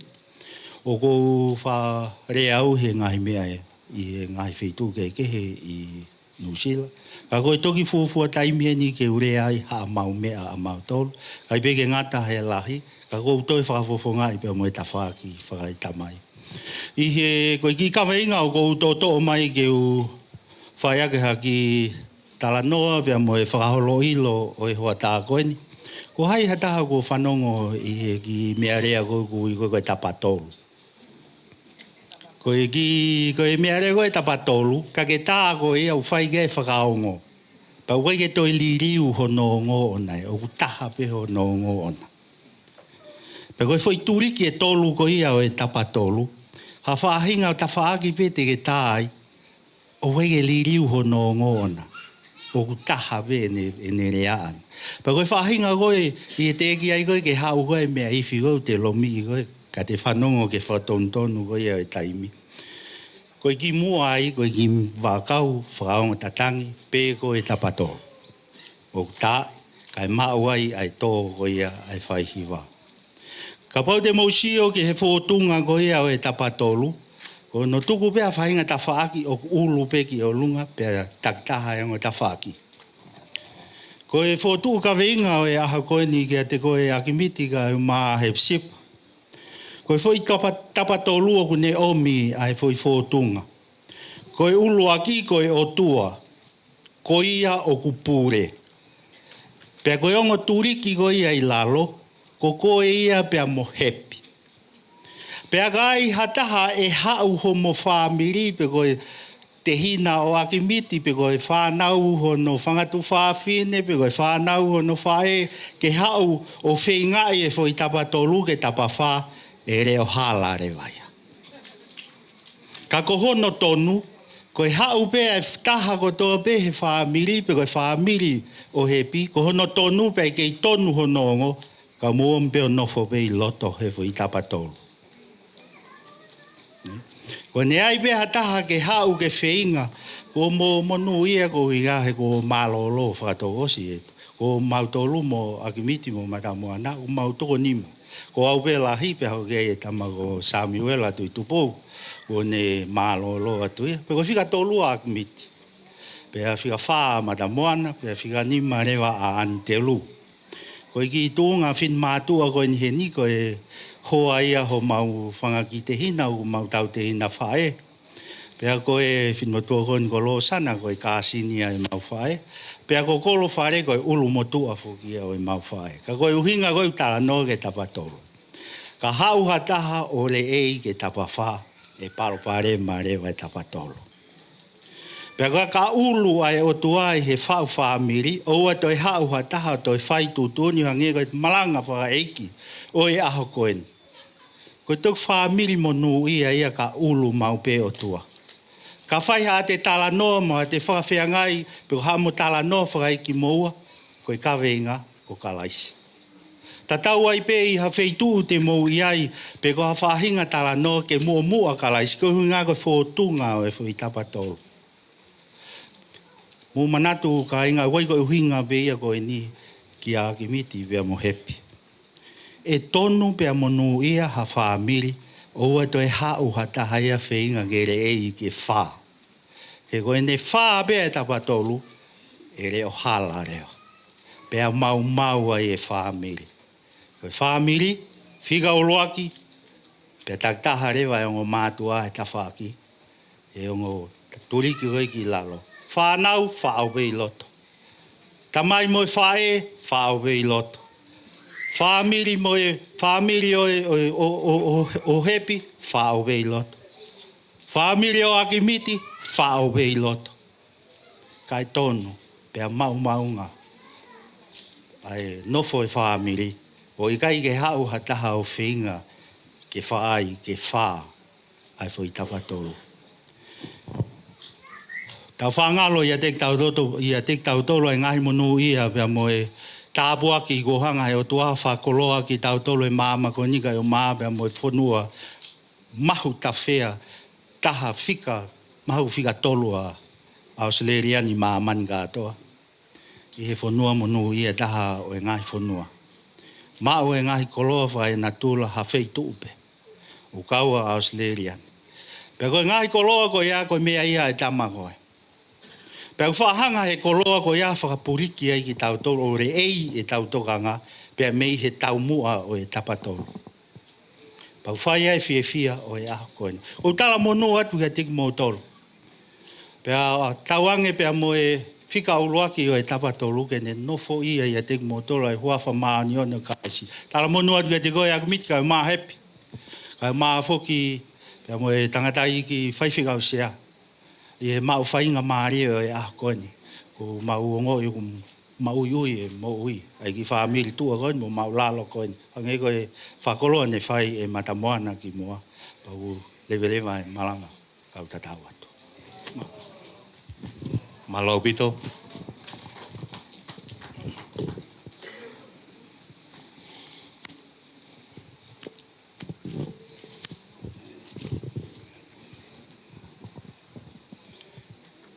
Kore ke whatuloa tu kia toloafe. Kau ma Angalu. Kai kone. Hoeki. Tapu ki he koni malu o loto tatau. Hau toka. Hau malu. Olangi tau potu. Koe whakao niu ki au university koini. Tapu ki ato loafe. Tau maa ngalo. Mahu eiki. Tapu ki he api o lotu. O tau ualolo ai he pangai koini he aho koini. Tapu atu ki he sila sia perua. Behe galom. Tapu atu ki whai whikau pure. Behe ke skeitalahi. Whai whikau e wahenga. Kau whai whikau hono katoa. Se tuatai sia si. Tūmua ke utala makapui. Ka whakahau ka te motuani. O to uhinga ke aho koini. O ki motuani ko kolowhare. Ko e awhiwala o ina whio. Mea kainga pe mea whonu pe Moimoi. Ko ku pikinga ke he aho. O ko tupau he ki motua ko sio ne palo kanangata. Ko kau kanangata ai. Me ko motua. Mea i bea tolua. He ko kainga tolua. E matua koini. Ko e hokorewa ki ai, ko tupau he motua ko ia. Nea rewa ki whine motua, ko milise. Ne tupau e ki motua, dene mai menusila ko ne si dere atu. Na ne whai e saini ko e pepa Akimiti. Motua ko tautala no po mei. Tupau ia he whine.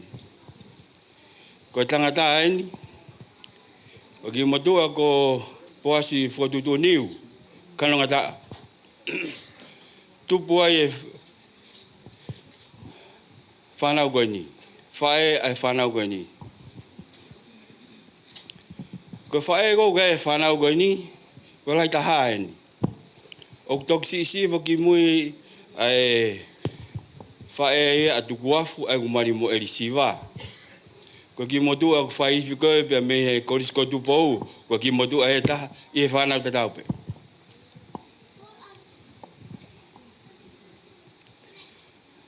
Uhinga e koutua he aho koeni. Ke whakoloa. Kau he whakoloa aho koeni ko mai he MC aho. Wakolau koloa molau tāpua ke aho koeni.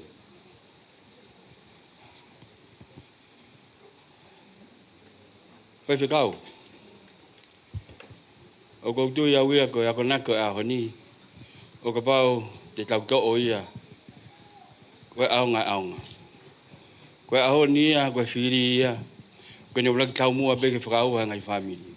Paku mōni e lawe e whamau. A whikau e aho koe ni. Koe ka te loi ia. Peu hau ia ngai whonga ke. Ao ngai ke motuani whikau. Whawhita e mau koloa. Peu koe koloa ia aho. Tupake ki motua e koe ni he ki motua. Ko ki motua tufunga be. Pe mahino ke teo mea koe tufunga ku pehen. Ko koe mea e ua mahu inga. Ka tu ke kuwhae toa tokoni ki ngomea mari aho.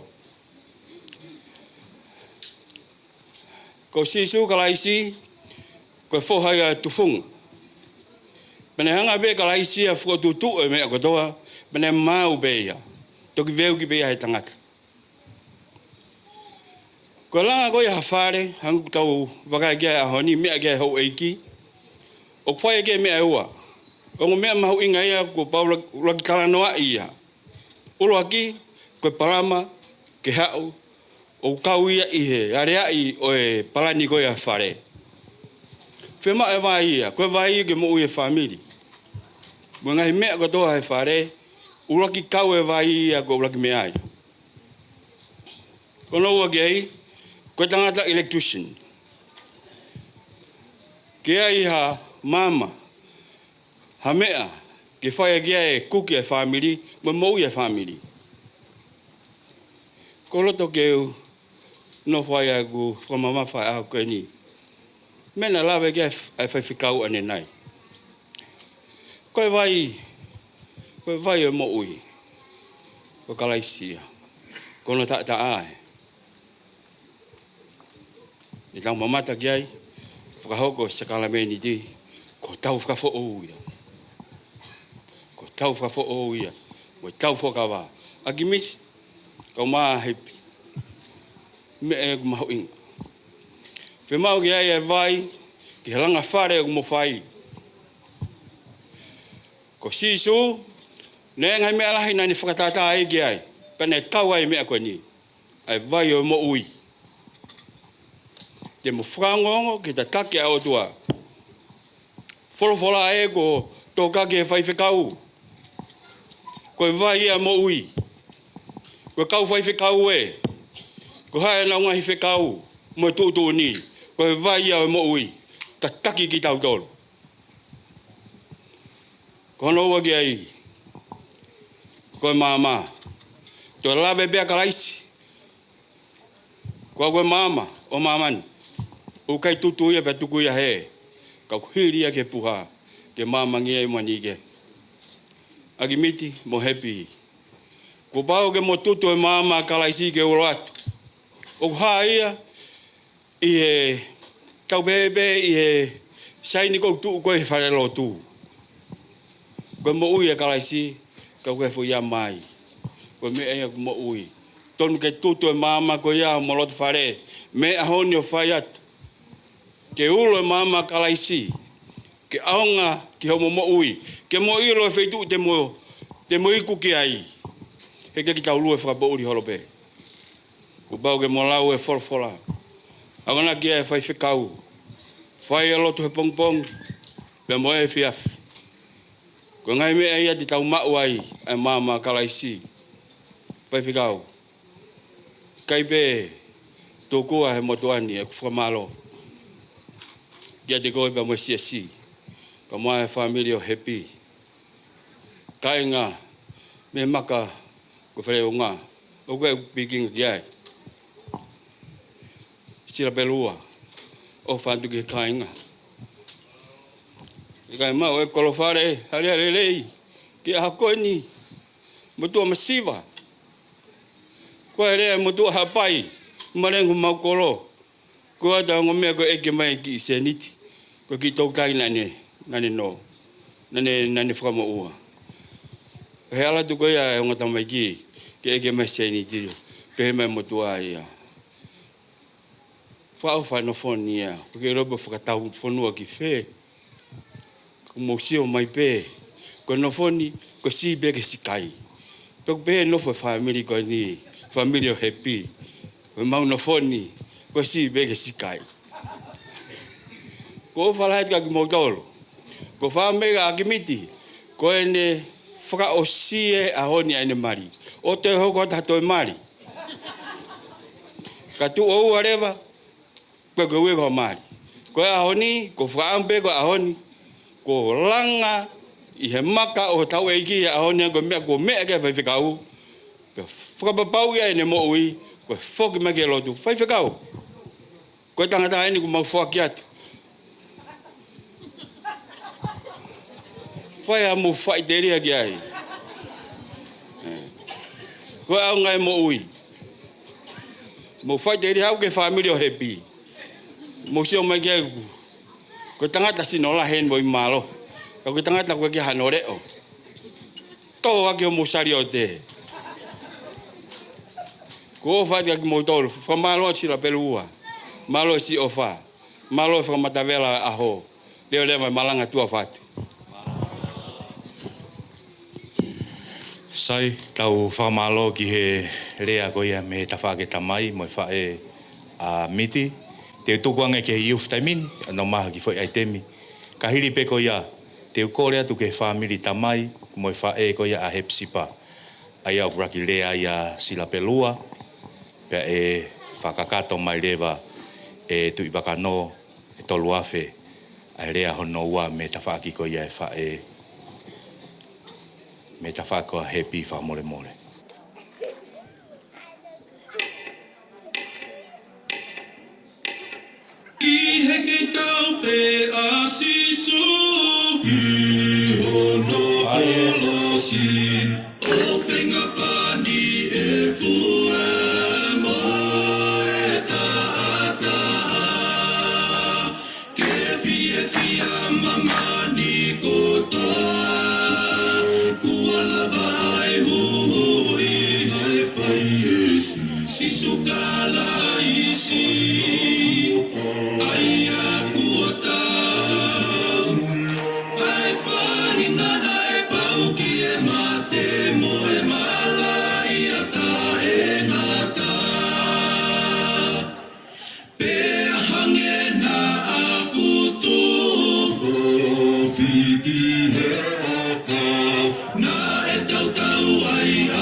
Malo.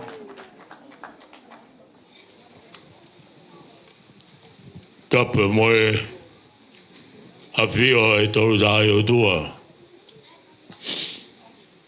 O kune a fio e o talo tolu tonga. O kore atu ke u hofanga atu. I e talamaro e whanua. Au mai lotu. Kai tō mua ke u hufanga atu. E talaka kato e whanua. A tā moku. Ai whainga maari e ko omi. Ke ukai wai i e mawhana o e aho. Motua ku whaware au. Hange ko e mea koea ko mou whanongo ai. Ko ki motua ai ni ai tui hate iho. Do pe i a seriani. Whai ai pe mo ngā hiu whatongia. Pea mo e taumak whatongia.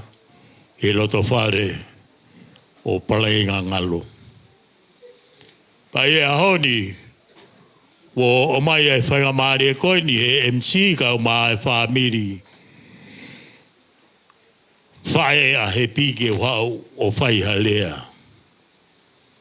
O makato unga. Ko hui ko e kātoanga whaka eiki o e ahoni. Ko tokanga i pē. Ai whanonga e tau kamata e tau kātoanga. Talu mea ne uhu, a ne hoa tā, kamata e tau malanga, whamalo atu whai whakautea. E mau wako naki lere. O si ato pē, ai whanonga ia ai o mea mariko ni he malanga. Tu ula, hono kakala iloa, whalau maari e. Pea kai ngā tāika koe ngahi whakahino hino. O ianga e whanonga o taimi, o ku iloto ia he malanga whakaeki nā tau iai. Ka ne o ia, ko kau pē, he whaftai ki he eiki. Ai whainga maari e ko o maaku. Ke whai ai haki i lea. Ke u whawhawhonga atu. ai whae, ai tawhake whae a hepi. Ange pe whakoia ku mou mea i, ku mou mea i kotoa pe whae a hepi. Pe fine koen ko kārep Taufo'ou. Isa. Nā kula ngai mama. A ko hiki atu. Nā kutoka ngai e mea koe ni whaifkautsea. Nā iloi a kārepi he seati koe whewhine fie fia. Ka whai haka atoanga he apini. O kuiheni a kārepi. Pea koe whewhine nā e manako ke tui e ngai ka hoa. Kehe ke. Pea koe tui koe kia hata haia he Tokaikolo tene tae mea i a kārepi. Oia koe lea koe ku whai e matamoana.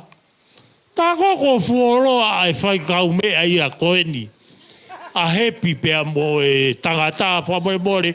Koe ke fumau whai ngata no puake hingoa e tangata.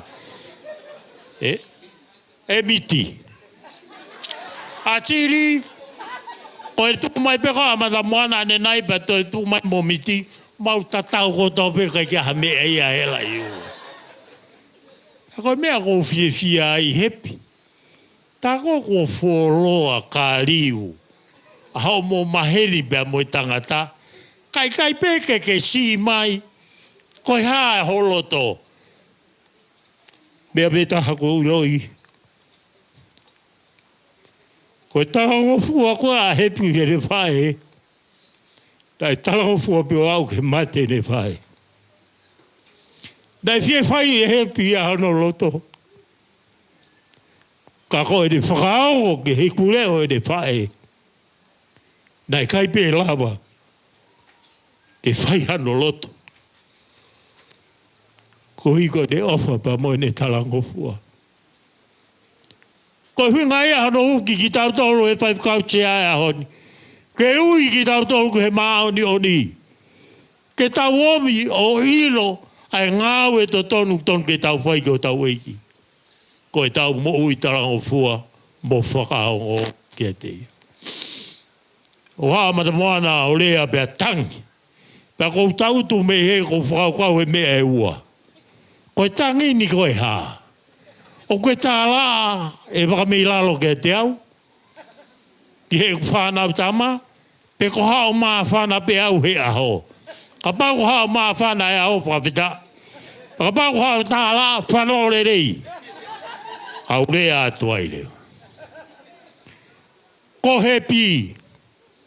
Whewhine was Maui. E na e teu i a hepi. E loto whare o e siasi. Pea koe mo e ko au. Nai whai e ne whae i a hepi. E kai ke toi lau e hepi. Ko hea. Mōrea ka repi a hon. Hepi.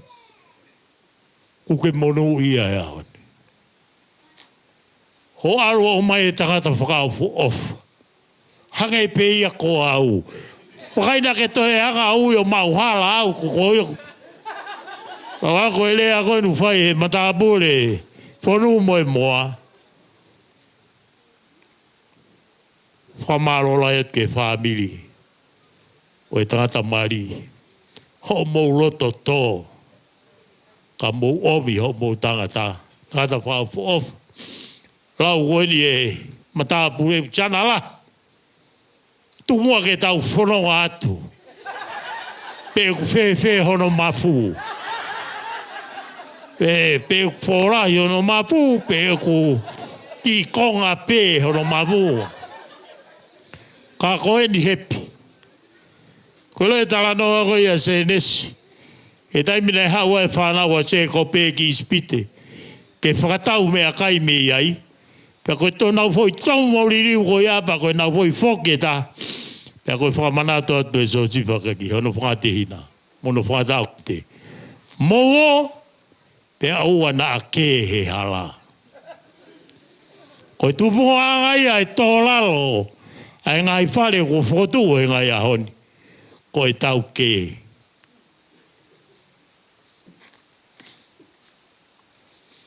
Ko e ke ko ia. O kuai e toke ke he. O kuai e tae mahino. O kuai e tae tukulolo. O ki kai ke whai mo oni. Mo e rea loi. Mo e mea kotoa. O whakatupunga ia. O whai ai e ke. Ko e horo whaanga ia e ngai whare ko whotu. O ne mala whai ki e ahoni. Ko mokoloa ia. Hono whai e whai kausia no tāpua ki moa. Ka koe ni hepi. Ka iaha aho. Ko langi tamaki ai. Pe kofe uri ai matangi. Hao sio. Ki o huse pāniti. Ko kamata ke ngau e hono ke moki o lunga. Pea ke whai e mea koe te utalatu. Holo ki lalo. O kone fua boli. Ko utalatu ke haa whakani. Ko takata toa pei maa mai e kai kene tari mea koe kone fua boli. Ko osi aga pei hao i taha takata hono wari. Pe ko ha huse pāniti hono mari. Pe ko ha pefine i hono huse pāniti. Ko ai ki tau toi tau tutu. Mo tau ke. Ko ne horopa ki lalo. Ko ne osi e mea ko toape. Ko mea ko urea atu ka te ki moua. Malo e ngāu e lahi. Ia malo e mea ko toape. Wha malo lahi ke whaifkau sea. I toko ni lahi kua ne whai. Wha malo lahi atu. Mea mai atolu afi. Au māpai a ngalo. Ka pe whoka lomu. Fie he sio ka lomu ka inga. O tanga lomu wholo e ta whe puinga ki he ko kaunga tangata whawai kawa. Ta mai lomu iyo. Ta kōkula hino whonu usila pea lomu ia. Ta mai lomu. Te walu kia he kuno whai hoko mari ai. Ka nea hoia. Ko ofat ke whamiri koe ni o miti. Malo e ngahi lea lele mo e ako nak lele. Ko toho. Ia te kumoto. Ko tui.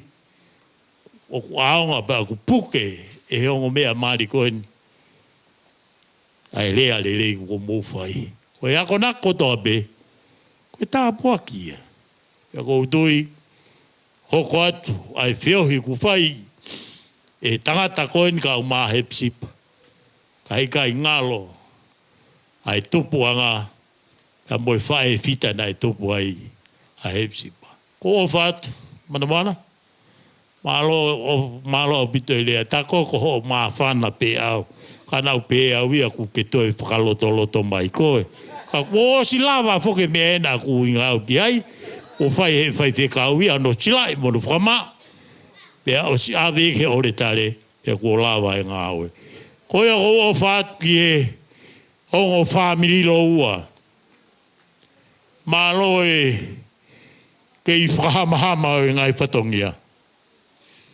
Ia malo e ke i mau iwi. Ke fua mo whai ake ngai whatongia ko tope. Kai tau te whito ke he mea to konu tuku i o tau hao. Ko i iwi bea moi kakawa. Whamalo la ien ke tunga ane. O he pi, ka so filisi. Whai whikau e ne lava mei nusila. Tau kau ngā fia. Kai aha tau mātu koe a koni. Tau anga bea moi rea nai whai e tō tipa. Ki hono whante ina. Ho. Pea ua nā o ke he hala. Lewe e malangau tau atu. Whamalo ki a sila. Ki o ngā koe rea te tuku ai pē whainga maari e koe ni. Ki a whituafe ke ne whawhonga i mai. Ai whamiri tamai. Tolu afe whamore.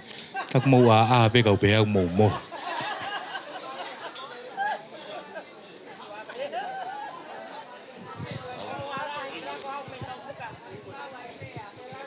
Ana to ai au ke e. Ala tu ke mea kau nuku.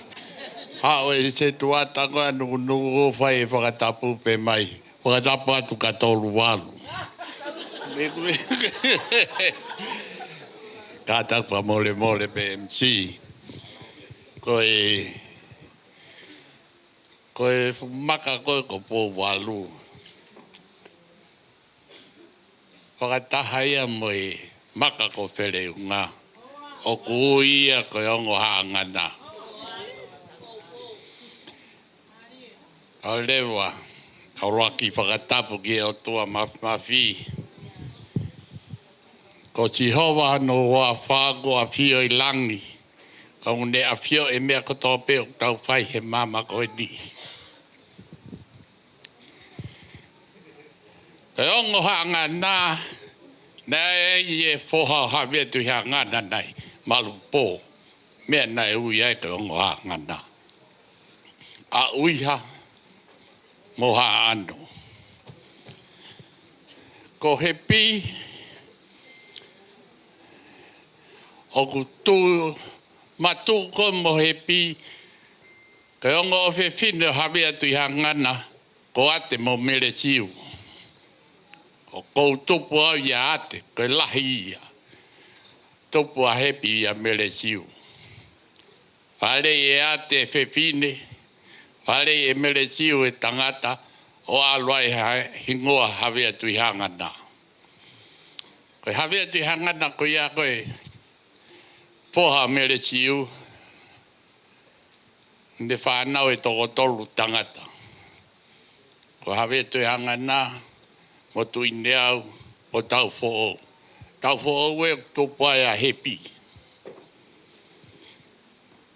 Whare e ate a whewhine na uko se ini. Na mariki niu tō ua mo e whoha tamare a kapusi. Na whanau iai ai toko hiwa. Ma koe whika tōlu ko whatawhehe o la paha, koe ku whae e ia. Nei marika tui waka no kiu, koe tui waka no he taini mi, o kulahi e a te au. Koe anga e mautu. Neongo, o pehe e kakai, ko tui waka no o eike ku whae I kai. Koe hingo koe whatawhehe o la paha, koe ofe whine ia e tui tō ngā, nei mari ke hawea tui hanga nā ko whatawhei o la paha. Mene whakahingo ai koe e ku whae, ke hingoa whatawhei o la paha. Koe paki mo tō I, koe uhinga no awe koe hawea tui hanga nā koe whatawhei o la paha mari ki āno. Koe uhinga e koe paki mo tō I. Ka koe Miki, o whalahi atu ka koe, o whātu whoke ke whaiwhe kau. Taimi nau nau e tamahe ni, ka koe si o pē mo wheunga pē mo hepi. Koe mea koe nei lau koe he whaiwhe kau, e ne malanga ne nai, o whamai o puke ke mau. Koe ke te aha mea e loi mo. Mo hanga tuku he taimi kotoa pe.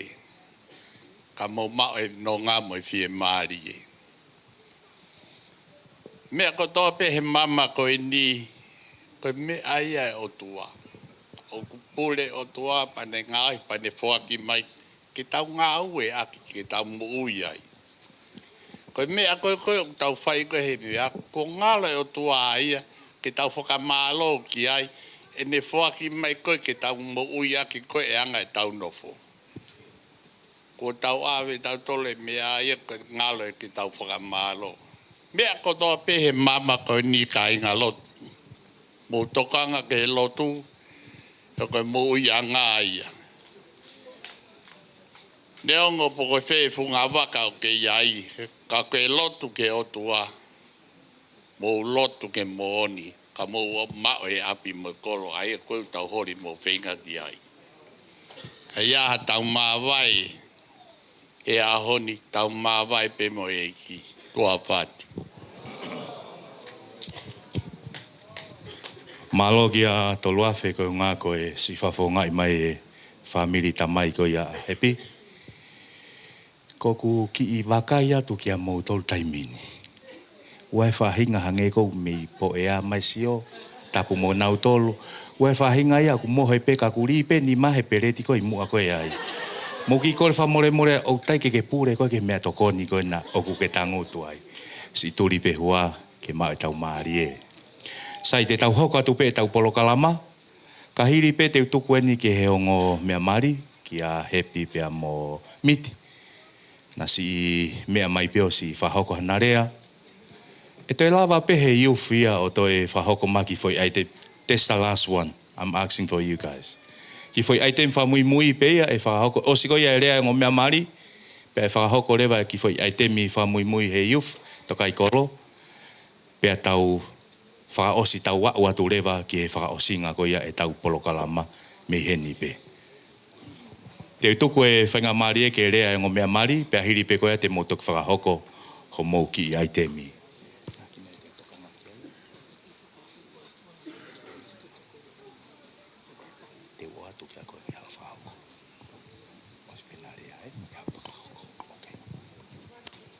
Raki mea mai pe a Happy o moha whakataha pe. Koe osi pe rea o e ulu. Pe a toki rea rewa a e poupou ki ai. Ai whae. Hau whakataha pe mo hoa miti. Rea koe pālangi holding hands. Malo. Malo miti.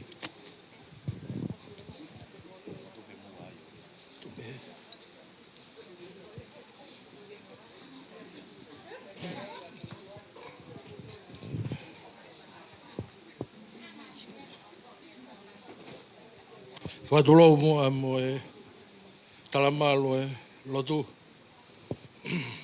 Ato mua ke o whakamalu atu ai. Mua kai atu piha whakamalo loto hou mua. Me he matuan. Ma loto maulalo mo on. Whakamalo tu toluafi.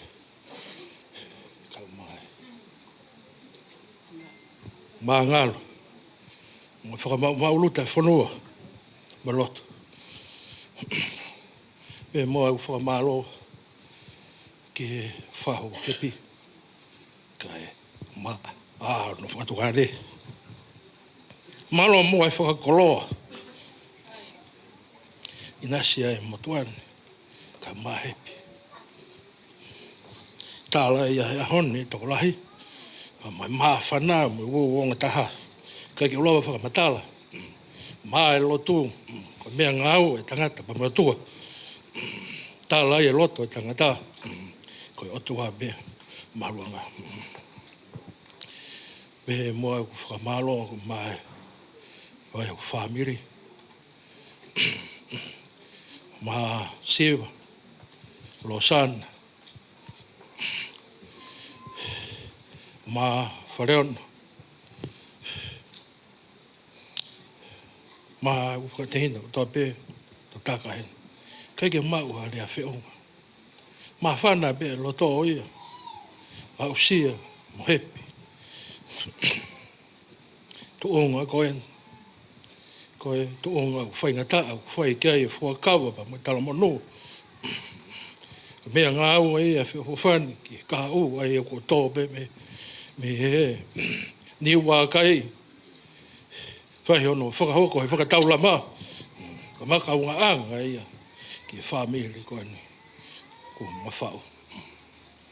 Ke. Mālo mo e whakamatawela. Ko ngā ne. Mā whakatoko hoa. Whakatu whawhine. Kai ke harea whionga ia. Whia loto pe. Au sia. Whiwhine whakafu ofa koe. Ko ia ko mo toko mai. Kei kia mea e maa. Ko whakamaa loa pe. Mo monu. Rewa he rea. Tau atu. Ko whawhetai ki a Sihowa. He okulele ia. Pe ok tolonga au tai ngata e ne alo o wha. Ko ngai whakatapu e ko osi ono a whaki. Pe a tuku mai mua hango fua. Mo haata. Ke utu upe o whakahonga. Mo whaiha whakamalo ke o tua.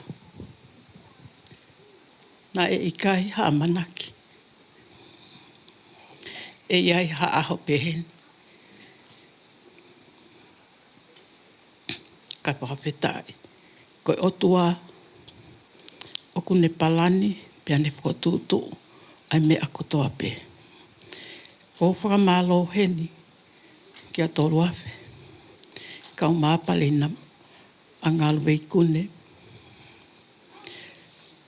I omo manatu ofa ki e kuwha e o kumatu ungai ho omo mea heni i he ahoko eni.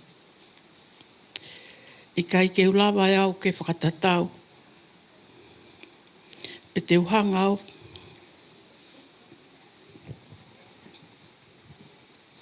Whakawhea au ai mea. Moi fua whatongia nai whai he kuwha e kia teki mahua.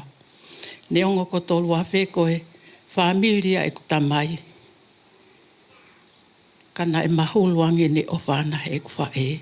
Pea tatau pe moi kuwha e kono ofa anga familia e mautamai. Wha malo atu hen whai whikau sea. I he ngahi talatala i whale. Moi ngahi akonaki. Kai tō noa. Pea kai ke tue noa.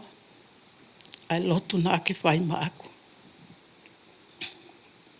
Pea kou ilope whai whikau sea. Ko e o laini ho o lotu. O ma o mai e sipi ki e siasi.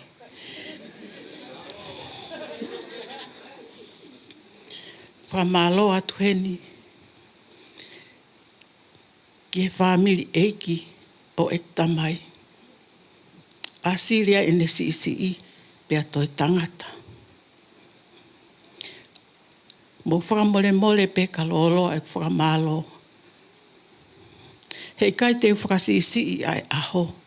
He o kohunga ki a te au.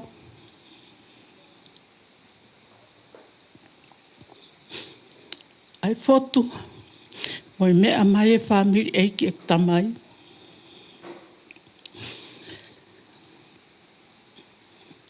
Tangata ko tolu awhe.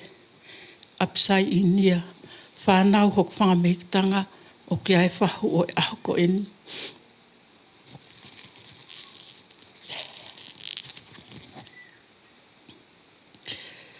Whamalo atu ki oe whaiwhekau.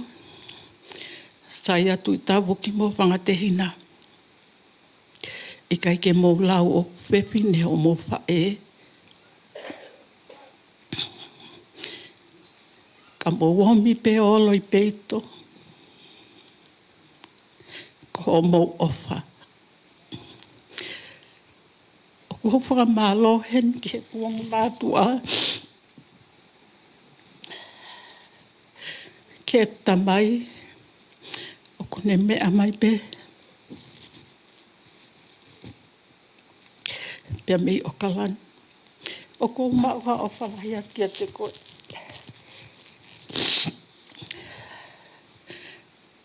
Koe aho na aku lea i ke tamai nusila. O ke ai tangata o ku tokanga mai kia te au. Pea koe eke tamai kia te au. O ku koe ne hau mei whe. Pea o talange. Tamai. Koe mo one e peitu koe ni o ku hau mei ai. Pea o talange. O kou tui peki ai. Kai ke. Pea kou ofalahi atu wheret kia te koe. Pehe ki hok te hina.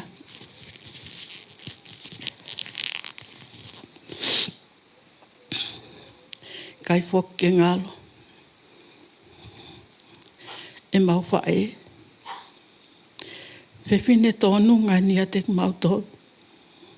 Nei kai ke mau ke ia, me ia o ke tuunga koe ni o mau iai. Ka koe whewhine wheinga, whewhine ngā aue mālohi e mau whae. Ko whakamalo heni, ke whai whikau se a wawau.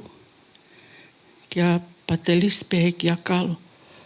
Ne ongo e na alu he lotu.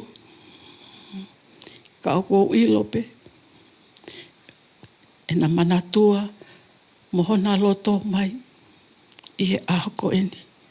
Tā koe na ea ne whakaukau, ke kore mai, ke toloi, Kai po ke ilo ki ai tok ilo au ia ko mau e aho ia. Whai whikau sea ko ofa atu. Wha malo atu he lotu. Mga poupou pe mo tokon koto ape. Wha malo atu hen pulei. Pe he kia sim. Sai ala atu. Sione kia e te au sai losi.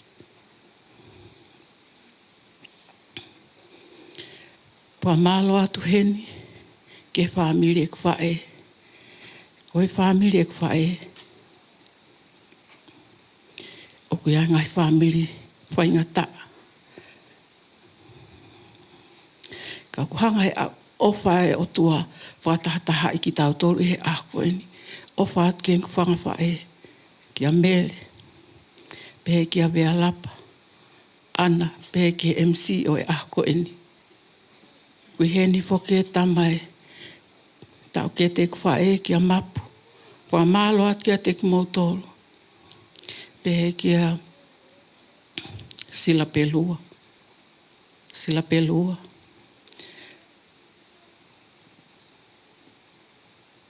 Mo ne lau e whai whekau. Tā koe oku ke whie mari poko. Kai ke mari poko. He siasi.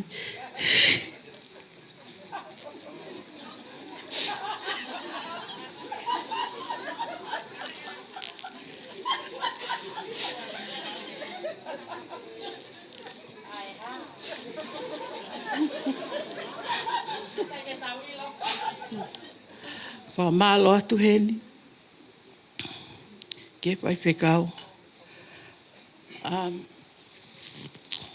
Lot pia mo pisila. Wha malo atu. Kia Maria Mone. Pehe kia toa. Manase Rasi. Wha malo atu kia te kumautolo. O atu poki heni. Stiresa wha malo. Ngai fofonga whae. O siasi. Ko wha malo atu. Mai honga ia. Wha malo atu heni kia wini. Pehe kia kiri. O atu poki heni ku wha malo ki he tafu. Ke whanau ai whai whekau. Wha malo atu kia te kumautolo. Mo ao aho. Koe huiko ki maua. Kai ke mailo pe te malawa ke totong whewhe kia te koe se kona. Aho o tuu peo aho i peito.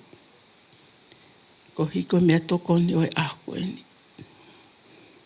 Wha malo atu hen toni ale kia te koe. O lawa mai minu sila. Ko whanongo pe.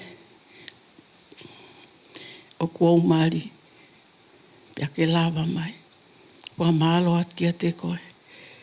O ki ai whoki hene ku wha malo. Ki o whangamikitanga ki tonga. Ko hai au ke mou a pongpong. Toho mou lo i mata. Ho mou whakaamu. Ke mou kau whakataha mo ki maua i he aho koe ni. O whātu ki he tangata eki e tau kete mau tamai. So filisi. Pe he ki o whangamikitanga. Taufo'ou siniva. Koe ne tamai no whahu i he aho koe ni. Pe he whokia tang wholau. Ko tari pena o anki o whamekitanga e nautangi. Oua te moutangi, he komitian tene o atu au ki tonga i Tisema. O ko iai whoke wha malo heni ki a sinawe.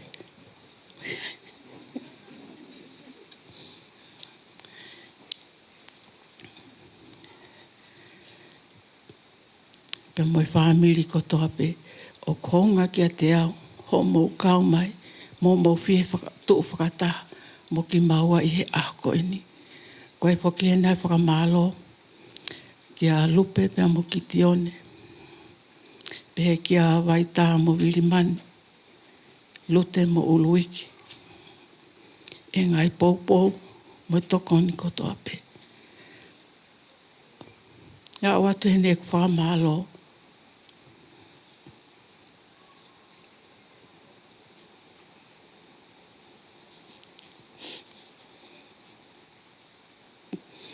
ki o tō ngāne.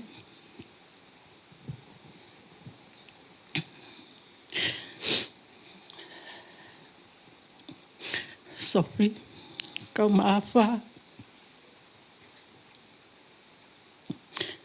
Ko whamalo ke te mauai e a koe ni. Ka paunai kai ke moi heni e ahoni. Hei kai ke peheni ai a koe ni. Kai ke ahataha ia.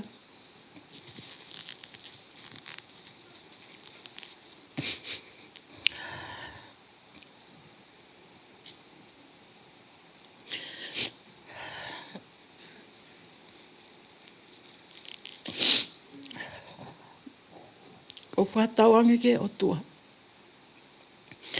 Ke ne whai tāpu e kina ki mou. O atu haiwi. Ko ngā koe ngai whatongia. Ko mo whai.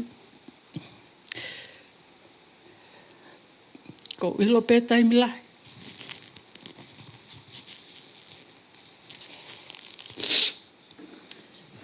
Holoto. Tale malolo e tau whae.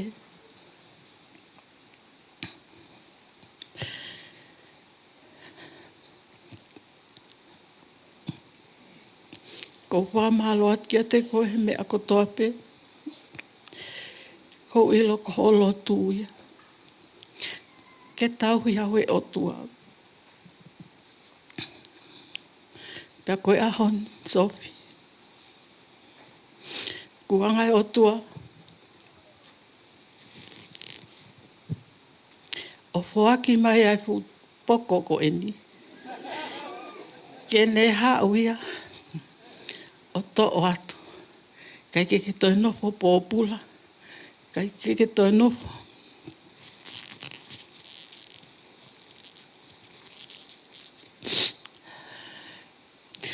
Mo ua anu whakakaukau i mai e nofo. Ko whamalo ke te moua. He mea koto ape.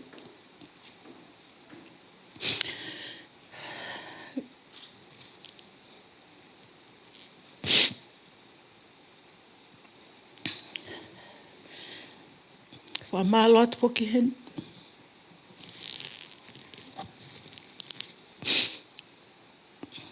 Kia lau ia pe ka Chelsea. Whasi pe kia Fatima ne on koe ke nai hen. Pe whoka tokoloko. Une tala mai ka te au hepi kai ke ilo hata. Ko au pe ko fia lahi taha. Ho mari. He koe uhi. O kulahang e pōpula ia koe. He pōpula he tau whae. Ta o ko o whalahi at kia te koe. Koe nuku ia e tangata. He kai ke toi hao kai ha kukita e ori.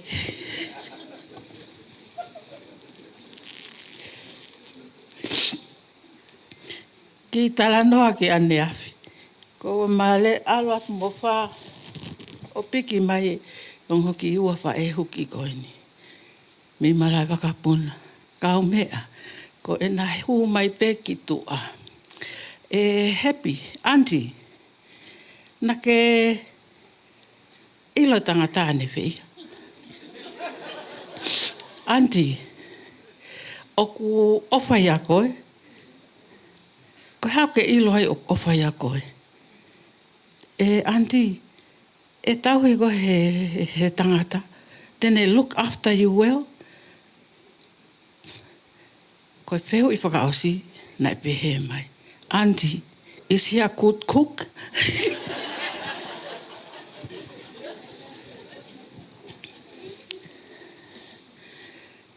O whātua Jamie, pe kia Fleti, Kingston, pe a Motion. O whātua te mautolo hono kotoa pe, ka pau ki kai keu, na ngalo, ai kurupu a Fetu'upongipongi. Ko whamalo atu tikon, ke whaiwhekau sea, pe he kia tikoni, pe a moe kurupu. Ko whamalo atu kia te mautolo, I he tuutafa aki, pe a moe poupou, pe a moe tokoni kotoa pe, pe foki e ku taratu ofa ki he koristutuku. Mahalo pe te mau pehe kua toka lanau pehe. O kuiai hono hoa e mo ua lewa ki ai, he kai ke toi hau ia Kristu tuku. I kai, e penhala whaka mole mole, o Kristu tuku la venga maari e hoku hoa oko. Kai ke, ko wha malo at siasi, ke he taha kotoa pe, wha malo at kia te mautolu he lotu, ko ilo pe koe maa uki he aho ko eni, ka ne tae oua e lotu, ka ne tae oua hao mohanga hufia ki maua, ko ilo pe ko taut pe aho ne malanga aho ko eni, whai whikau, wha malo at he wholofola, whai pe ho malanga, mo poupou, happy, koe uaifi, o whakaongong ke ulu. Pehe pea miti, seuke.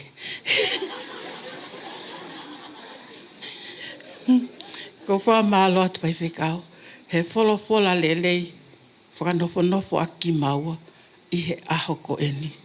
Koe uhi, ko utui pe moana, o kuhala ho mau au.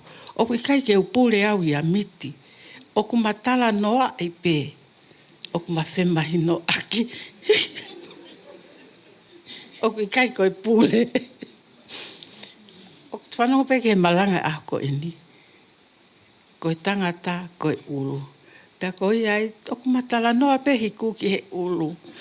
O ku kai ke hak tutu uni. Pea ka pau ia pe he ko o kou tutu uni. Koe whemahi no aki pe. Wha malo atu ki he taha kotoa pe. I ho mau tuku taimi. Ka mau lava mai e a ko ni. To my friends and co-workers, I appreciated you all. Thank you for coming and witness my special day today. Now, I am a Mrs. Not.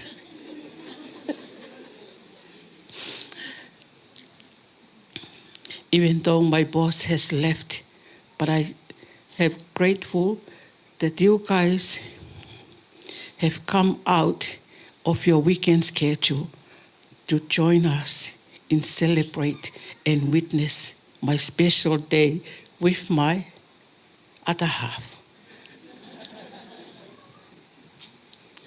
Thank you. Malo aupito ofa.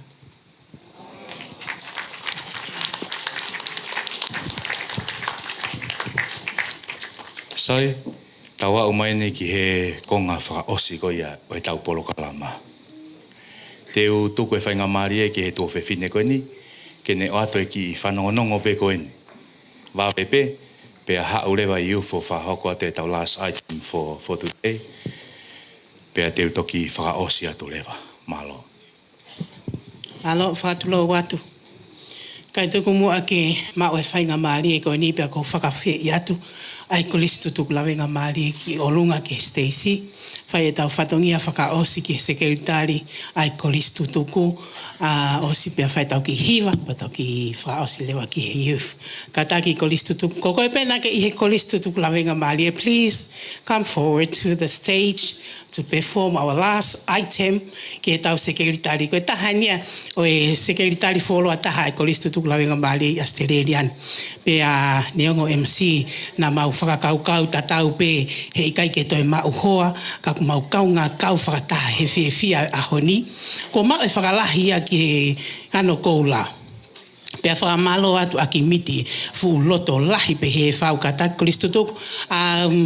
Pe he ki he Palestini mo komiti mo kataki mai ki olunga ke whai e tau hiva pe a fuaki ai mo e tau ki mea ofa ki he sekretari whakamole mole atu ki he whaiwhekau sia pe he ki he whaiwhekau sekretari mo e toi ngā siasi na ataku ko mau kai mumua ka koe ahoni koe aholahia ki he ano koula koe tauni o ku whai e kātoanga tau whanima o e Kristu tuku pea koutui o ku kawe ai whau whaamiri o mau sekretari he whakailonga i ake o tau whanima. Pea neongo heka ke mau lawa kotoa ki tonga ki whaka whiawhia koia o e aho tau whanima ka mau kamata atu pe miheni. Pea koe mau talamonu ia pa mau fia o ku ai ngata afo ke koristu tuku ia ko hi ko nau fufiu he kai. Pea neongo e mau naka kia hapalani pe henia ka ku mo mea ipe ka ingatonga koe ofa ia o ka ke pu ia. Koe pe hepe e ano koula ia ke ofa pe atu o automatiki pe ia. Pea ku mau i heni ke whakafofonga. Te mau hiwa atu ai sisu koe pununga malu o koe taha pe nia ngahi whau. Pea mei he kautangata eiki o e ano koula. Pea kou whakawhei atu ai pe. Sekretaria e koristu tuku Hepisipa Vakameilalo pa pe ki hohoa. Ki ho huse paniti ke mokataki mai ke tau kau whakataha he hiwa koe ni mo e whakawhiawhia i ai pe ho tau. Pea mokataki whamole pe he pu i talau hui. Ka koe aho whokia o kumahu inga kia te kumau tolu. Ko ia pe ai whakahoha a kumau whai atu lewa e malanga kau tatau atu. Malo.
Malo. Whamalo atu ki he Whātokou a koe ni me whātou whawhine. Nau whakamanato mai kia te tau tolu koe tau mamata. O koe ai mea u tau whanongo mo ako ai. Ko mea koe nau ako ai, ko hai e pununga malo. Ko si supe. Taimi koe nai tā ia i he lao. Alo e whakamo ui o whakahoko e ngāwe a ngā ke mo ui koe mo au. O ku tonu hia. Kai tukuange hala ia ia. Mo e toko tahana e whakakina he kolo. Mo e pure anga he taimi ko ia. Ko ta hao anga ia i he taimini. Malo e whau hiva marie.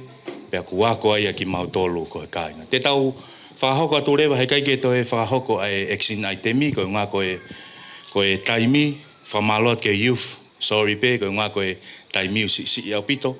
Ka te tau hoko mai ki he konga whamuimui. Konga whamuimui te ukore ki he whaiwhekausea. Ke Scott Latu. Ke ne whakahoko e ia ai rea tuku. Pea moe lotu tuku e aho. O ku asi koe asenita te uto e whai atua e rea. Ka keiki uto e rea au. Ka ai haku to e rea koe whakamatala atua i pe. Ai ngahi mea tatau nai muaki ia te au. Koe poupou ke whae. Moe ta mai koe ni. Ka te uwhae whahauka te ki whatongia koe ni. Pea te utuku toki tukuange rewa. Ai whainga maari e whaosi. Mai whaiwhekausea. O kuia e ki i kato polopola hamu. Ai whamiri. Whahaunga ia ki makinau tolu. O ku mahu inga ki ai e aho koe ni. Pea kuanga peheni ia. Nengo o ku lahi o mauloto. Ka ku si o mau iwi. Koe koloa pe ke si i whakakato aki ai whatongia. Koe kato ulu aki. Si i whahoko e mai whaiwhekausea. Mea whaiwhekau Scott Latu. Koe kato honoua. Whaiwhekau sekeritari. Rev Penihala. Koe kato hono tolu. Ave mai whahu o miti Vakameilalo. Os ilo pe toko taha ko ia whahu kai ki asene o no ingoa. Koe kato hono wha o ku ave mai whahu ko ia o Hepisipa Taufo'ou. Ana a fitu namoa. Koe kato hono nima ave ma a toluafe. Tui wakano. Koe ono rewa ma a ngalu veikune. Moho weiki. Kai pehe ki he kato hono fitu. O ku ave ia ma a lomu. Ke si whakakatoa ke whatongia ko ia kau tafu, kai pe ke tawhaaki o ngō whamiri. Pea kuto ai mo ki i kore taha heni ko loto pe ke tau whemai no aki ai. O pehe, ko te pire ko ia ku iai e kau muri. Pe ko ki nau tolu ko ni hau tawhaaki to he ma. Mo silo whika ulu aki. E si tuku ia ke o mai e whanau iuf. O si ilo me ai. Pea ko te pire rewa i mua. Si tuku e makau whemea toko ni pe koe tawhaaki ko ia e tafu. Mo whamore more pe. Pea koe toenga ko toe u te pire. Ko loto ke peheni. Fie mau ke tau vahe vahe. He koe ko ngā mea kai ko tau alu pe ki api na moe whiawhi o siita. Kau fie mau pe ke tau vahe vahe. Tau whe mori mori i koe anga ia e tau nofo ko kāinga. Mo whamore more e ange au na ku siai tōki tua haku reo. Kau kai ke uloto ke utafu. He koe mea toko ni fie mau pe ke ure o vai vai. Whamalo atu koe unga ko musi toko ni mai. I he polokalama mo e o tau whakahoko kawe ni a polokalama. Whamawhana au pito. Neongo ho mou ture mai koe na. Ka koe taim te mou whaamasi. Ta koe kei toi lahi peho mou iwi ka mou tangutu mai moto. O whatu o whapeke tau mau a aho rerei i he whiawhini. Mo e kotoa e wike kaha au mo no ngahi tāpuaki. Pea koe taimi lewa koe ni te utuku mai whaiwhekausea. Scott Latu ke ne whakaosia i pe e tau rea kai umai tau lotu tuku. Tua ofa e ki atu.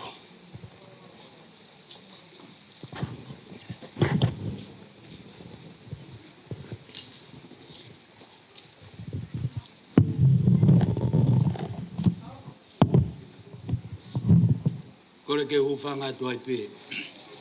I he talawhata kakato. Ne whahoko i he kamataanga. O e kātoanga fia. O e aho ko e ni. I he whakahoko ko ia. O e whare fo'ou. Ai a ko tau i he ni ai i he hoa ko e ni. Tala mo kā pui. E sila pelua. Ai a tāpea mo oku ai whainga maari e ko e ni. mo koloa tāpuaki, ko toi tuku mai mo oku i he whainga marie ke whakaosi ai katoanga ko ia o ahoni. Koutui e kāinga, neongo ai whakatupake ai ahoni pe mono alunga. Nā fu oho vare au pito foki.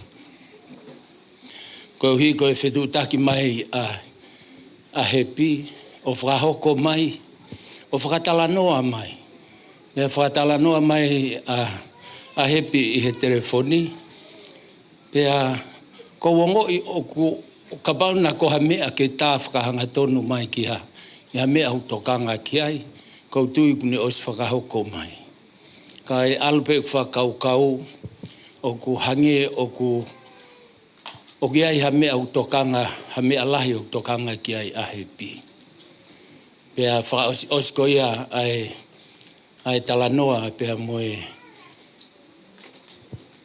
mo hepi, pea mo ne whakahoko ange ko ia e mari. Pea ko fia au pito, e taimi ko ia nai whakahoko ahi. Pea ospe ne whakahoko ange, pea ne talamai. E lava ke whakafonu e kufomu. He koe anga whoki o e mea pe ni ke tala noa. Pea check mai koe hako ai polo kalama, ai motua koe ni. Ka talamai e he pia. E lava ke whakafonu e kufomu e wike pe koen ka hau. Pea u ilo, mahalo koe mahenina e whai fuoloa. Pea kua mau ai mea kotoa pe, pea hange koe mea na tau, mea aki i saione, tau ilo koe finangalo ni oe o tua. Pea o atu koe, o mai koe whakaukau a hepi, pea humari ai mea kotoa pe. Ki hono taimi i he whakafonu, o a o pe ki he ahoni, ki he aho koe ni oe whaamiri. Na ai fo ke whai e whaamiri koe ni a hepi, pea mō miki, na ai ke whakahoko ia i he aho koe a neafi. Aho koe a neafi. He koe anga whoki e tau mari tau anga maheni ki ai, e whai he tokonaki, pea te whai he sāpate. Pea koe whakahoko koe ki a hepi, o mo ua a pini, o whai he aho ia o niu tō ua tei, i he aho koe ia a neafi. Pe mai a hepi. E lava pe ke whai he sāpate, pea talang, koe hai mea whai ki ai e whakavave. Pea tala mai e hepi e mea koe ni. Koe me ako miki o ku loto ia ke whai mo. Pau talang, sai au pito. Ka mo tala noa mo miki, ka bau mo loto ke whahoko he sāpate, pea te tau whahoko le mai a e sāpate. Kai ke ai ha mea e toi tau tungaki. Ka koutui, ka bau ko hepi toko taha pena e lotu. Koutui pe e ai e tau tungaki ai aho koe ni.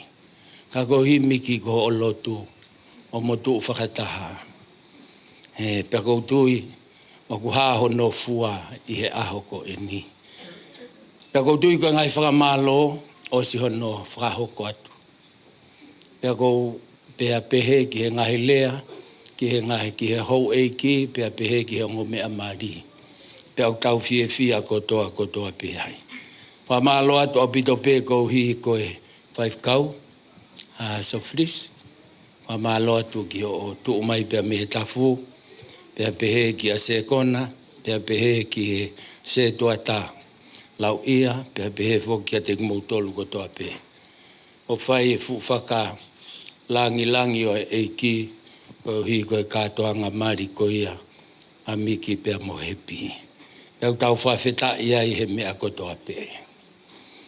Ko whaamu e miki kai uma a hepi, ke whamaupa pe a whiohi koe ni, o atu aki ia, ai tala monu, ai skeritari pea pehe ke kotoa e kau 5 kau, pea mo e siasi. Ko hi koe e Taufo'ou, ko hiki ki ai aho mo ui. Whai koe a ngahi lea, Kau whakalau loto pe ka pau na ke mo ui a ho fine eiki. Mone au pito ngai lea na whakahoko me mu ani ko e fine eiki mawhana. Ka koe mea pe taha ka pau na ke mo ui a ka repi. Hei ilo pe na iai ha aho pe heni pe kai. Kai ko uhi ngā ia, o kai ko uhi ngā ia o ku kai ke o ka kai o ku kai ko koe miki. Ka ko uhi ko ku ilo e na tula o ka repi. Ene ofa ia hepi, ene tahine, na loto pe ia ke na tā kaua mau pe. Kai ke, ko ui e ki ko lea na whai e hepi, kia te au. Ka pāna i kai ke ui e ki e whae, hei kai ke aha aho pe he nia. Kai ke, whawheta i koe whinangalo o e o tua, e hepi ko ke mau hatoko taha, ke mo tā kaua. Ke mo whewhaka ai aki, he whewhaka loto lahi aki. I he wholofola maha oni ai o tua, ko higo no langa ko ia aho mo ki whamiri. Tala monu, atu pe whataha mo e kau whaifkau, pia pehe ki e kau tīkoni, pia mo e kotoa e siasi. Aki ai palovepi vahe tolu, ves ni maa pia mo e ono e hepi. Koe wholofola koe ni, ko hono kawe i ngā koe whakapapau i ko ia o e tataki. Pea koe lea pe ia, o tui e o atu, mea teki mau tolu, ai ka tauhisipi o ou, ka uma aho hoa, miki i he hoko atu o whanonga. Whapapau i ko ia o e tataki, whalala ki he eiki, aki hai kotoa o holoto. Oua au pito, na mo whaaki ki ho mo poto o moua. Ka mo whakaongo ki a te ia i ho mo hala kotoa pe. Tei kai ke ngatai, whatontonu e ia, ho mo ngahi alunga. Koutui koe ki tala monu pe ia, pea mo e whakamaupo pe ia, e hepi. E miki pea mo hepi, e oskoe ni, te tau mātuku ki tau tolu. E alue ai whamiri, e alue whamiri o ou miki, e alu e whamiri o hepi. E nofo mo e siasi, pea tā alu ke ngai wheitu ke. Ko moua e hoko ai toho mo whiohi. Pea nge koe lea ai tau kete o miki, ai triangle. Pea kou pou at ki ai. Whapapaui, koe o tua o kune tataki ki moua. E me a kotoa pe. Hange pe koe ku ako naki ki a te koe, ko ho o apasia, pe ko ho o hanga nofo ki a miki, o kai koe aho nipe. Pea kui kai koe toi ngata unipe. He aho kotoa pe, aho o mo ui. Me a kotoa pe. Ko ia e whakapapau i o e tataki. Kai ke toi ai hao mo pare tu a anga o moa. Pare tu a pe kon tamai ke mo whalala kakato ki ai, ko eiki pe ko sisu kalaisi. Hei kai ke tu e noa ho mo whalala ki he o tua. Ke ilo i ho mo whalala ki eiki, ko sa ia o pito, i he kapau te mo whakaongo ki a te ia. Se e talamai lewa koe, i ho mo whalala kakato ki eiki, tene whakatontonu e ia moa. Ke ilo ho, hei kai ke tonu ai pe he koe human being tau tō. O tau make mistake ko toa pe. Ka ke whanongo ki he tala. Ho mo whalala ke o tua, tene whakatontonu e ia. E merino pe ho mo nofo a moa. He kia e toko taha ia koe o tua, aina tau tokangi ai saione. Ko ia e tene whakatontonu. Tene o atu e loto tukulolo ki a teki moa. Mo fe tukulolo aki. Koe uhi koe ha, ko mo whalala ki he o tua. Tala monu atu ki a teki moa, tawange mo o tua. Iene tāpo e kina ki moa. Pea pehe ki he kotoa ngo whamiri, amana ke tau tutuku, fe potu na ke hao ki ai. Oua ngalo, a si hova he tau mo ui. Mo ngai feitu o tau alu ki ai. Oua na a ngalo e ofa ai o tua i e tau mo ui. Whawheta ilahi ki e iki, mo mea pei lalo ke tau whaos, ni mangi au, hono ngofulu ma nima o e himi. Nima ono nima sisu na e polo i mo ou, hoku lau maari eni. Sio ki he tahi hou e ku mei ngoto hen. Puke, sisu o fufu lolo tonga ai a wha. Pe au mau taulanga u, whaaki ki o whatawhata.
Miki ka maa hepi. Uhinga ni utau falala ai ke otua.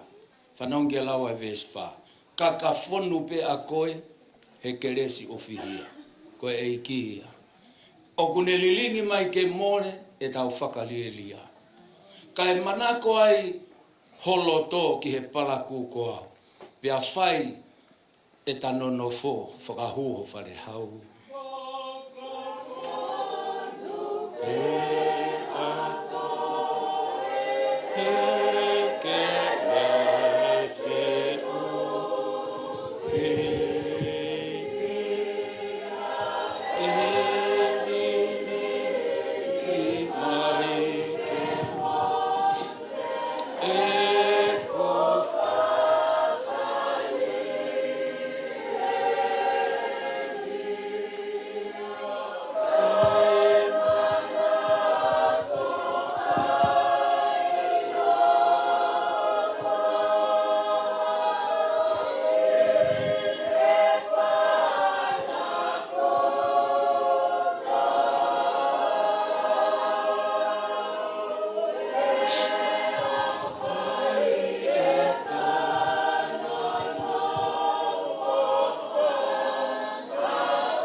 Es whakaosi pe au ilo ai ai monu he whe au moi tui. Si o atu tae pūlou hu inu ki he vai mo ui. Whauni teni he vai olo, hake hoku lo toe. Kau kamata he ho ofa, mau ilangi ono toe.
Hataha ke whakamalo ia, ka koe o tua mo tamai, aho mau eikhoho i ko sisu kalaisi.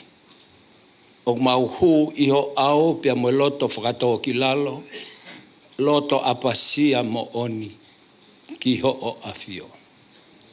Koe o tua koe, neongo koe o tua koe kai te ke hā mai, ka koe kai au pito ha mea e pūri ki he fofonga o afio.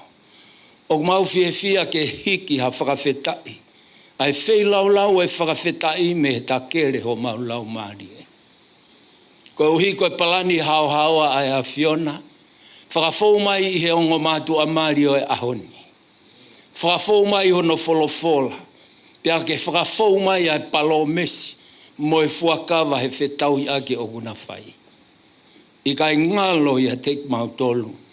O whakamalumalu e pou ao mo e pou mama. Ko lau maari e o e tau kapo. Ko lau maari e ma on aho afio. Mau i kuna saione. Kai whonu ho mau loto he fia. Ko e mau fia eiki he ku mau tu unoa pe. Na mau loto pe o tala ki he afiona. Loto e ongo mea marimo e ongo family. Ka e pure pe angina ki mautolu ho lau maari e ma oni. O ke tataki o whakatatau ki ho fina ngalo. He koe ofa mo oni a lau maari a ho afio. Mau whawheta. Mau whawheta i mo whawheta i atu. Ko ke hanga e o tua o hiki ki o lunga ai ki i marikoini. Hange koe monu ia ai mari i kena i kāleri. Na iai e tōnou nou ai mari, ka kohono whakawhi ia kalaisi ki ai. Pea lo mia ai whiri ko toa pe. He oku iai e master o e mo ui ko sisu kalaisi. Mau iheni e o tua maf. Mo e whita a kua teu he ongo family e o tua. Pea mau whakamalo. Lahi e o tua. Pea hulu atu ai mea kotoa pe kua teu he tāpua ki ho o ofa. Ke whakalangi aki ho huawha e o tua. Pea lave ai e ki maongo mātua mari. Pea moe ongo family pea moe siasi. Eiki o mau tukulolo i he ao. Toi hapai at pe miki ka uma a Hepisipa. Ka uma a ongo family e o tua. Pea pehe ki o siasi. Ke mau kaufata. He fe whaka loto lahi aki iho huafa.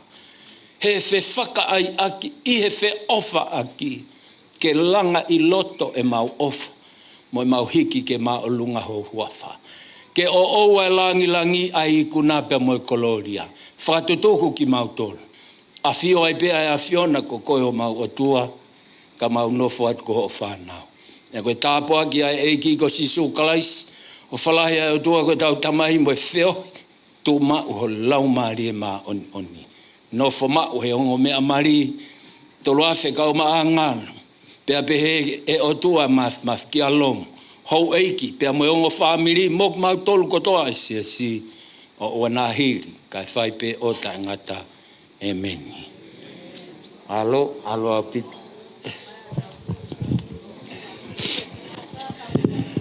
Alo. Sai, ko whamalot ko lawa e tau katoanga, mo si tokanga peho mo peki ko mo metoni na lawe ata.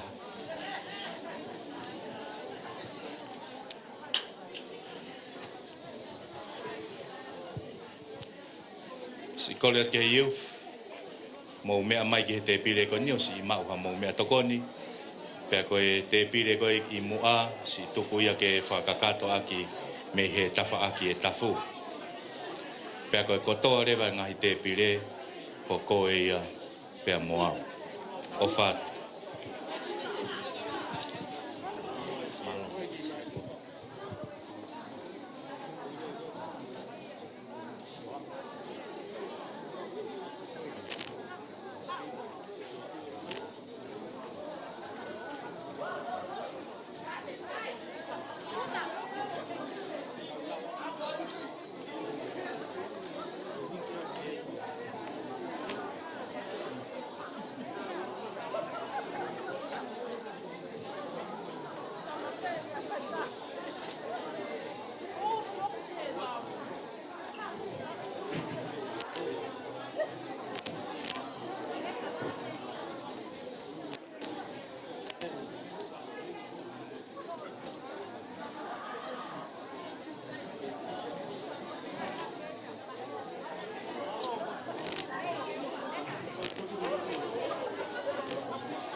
Kadak pe siasi, kadak pe siasi formal pe fa pe mo ke fa no mai pe.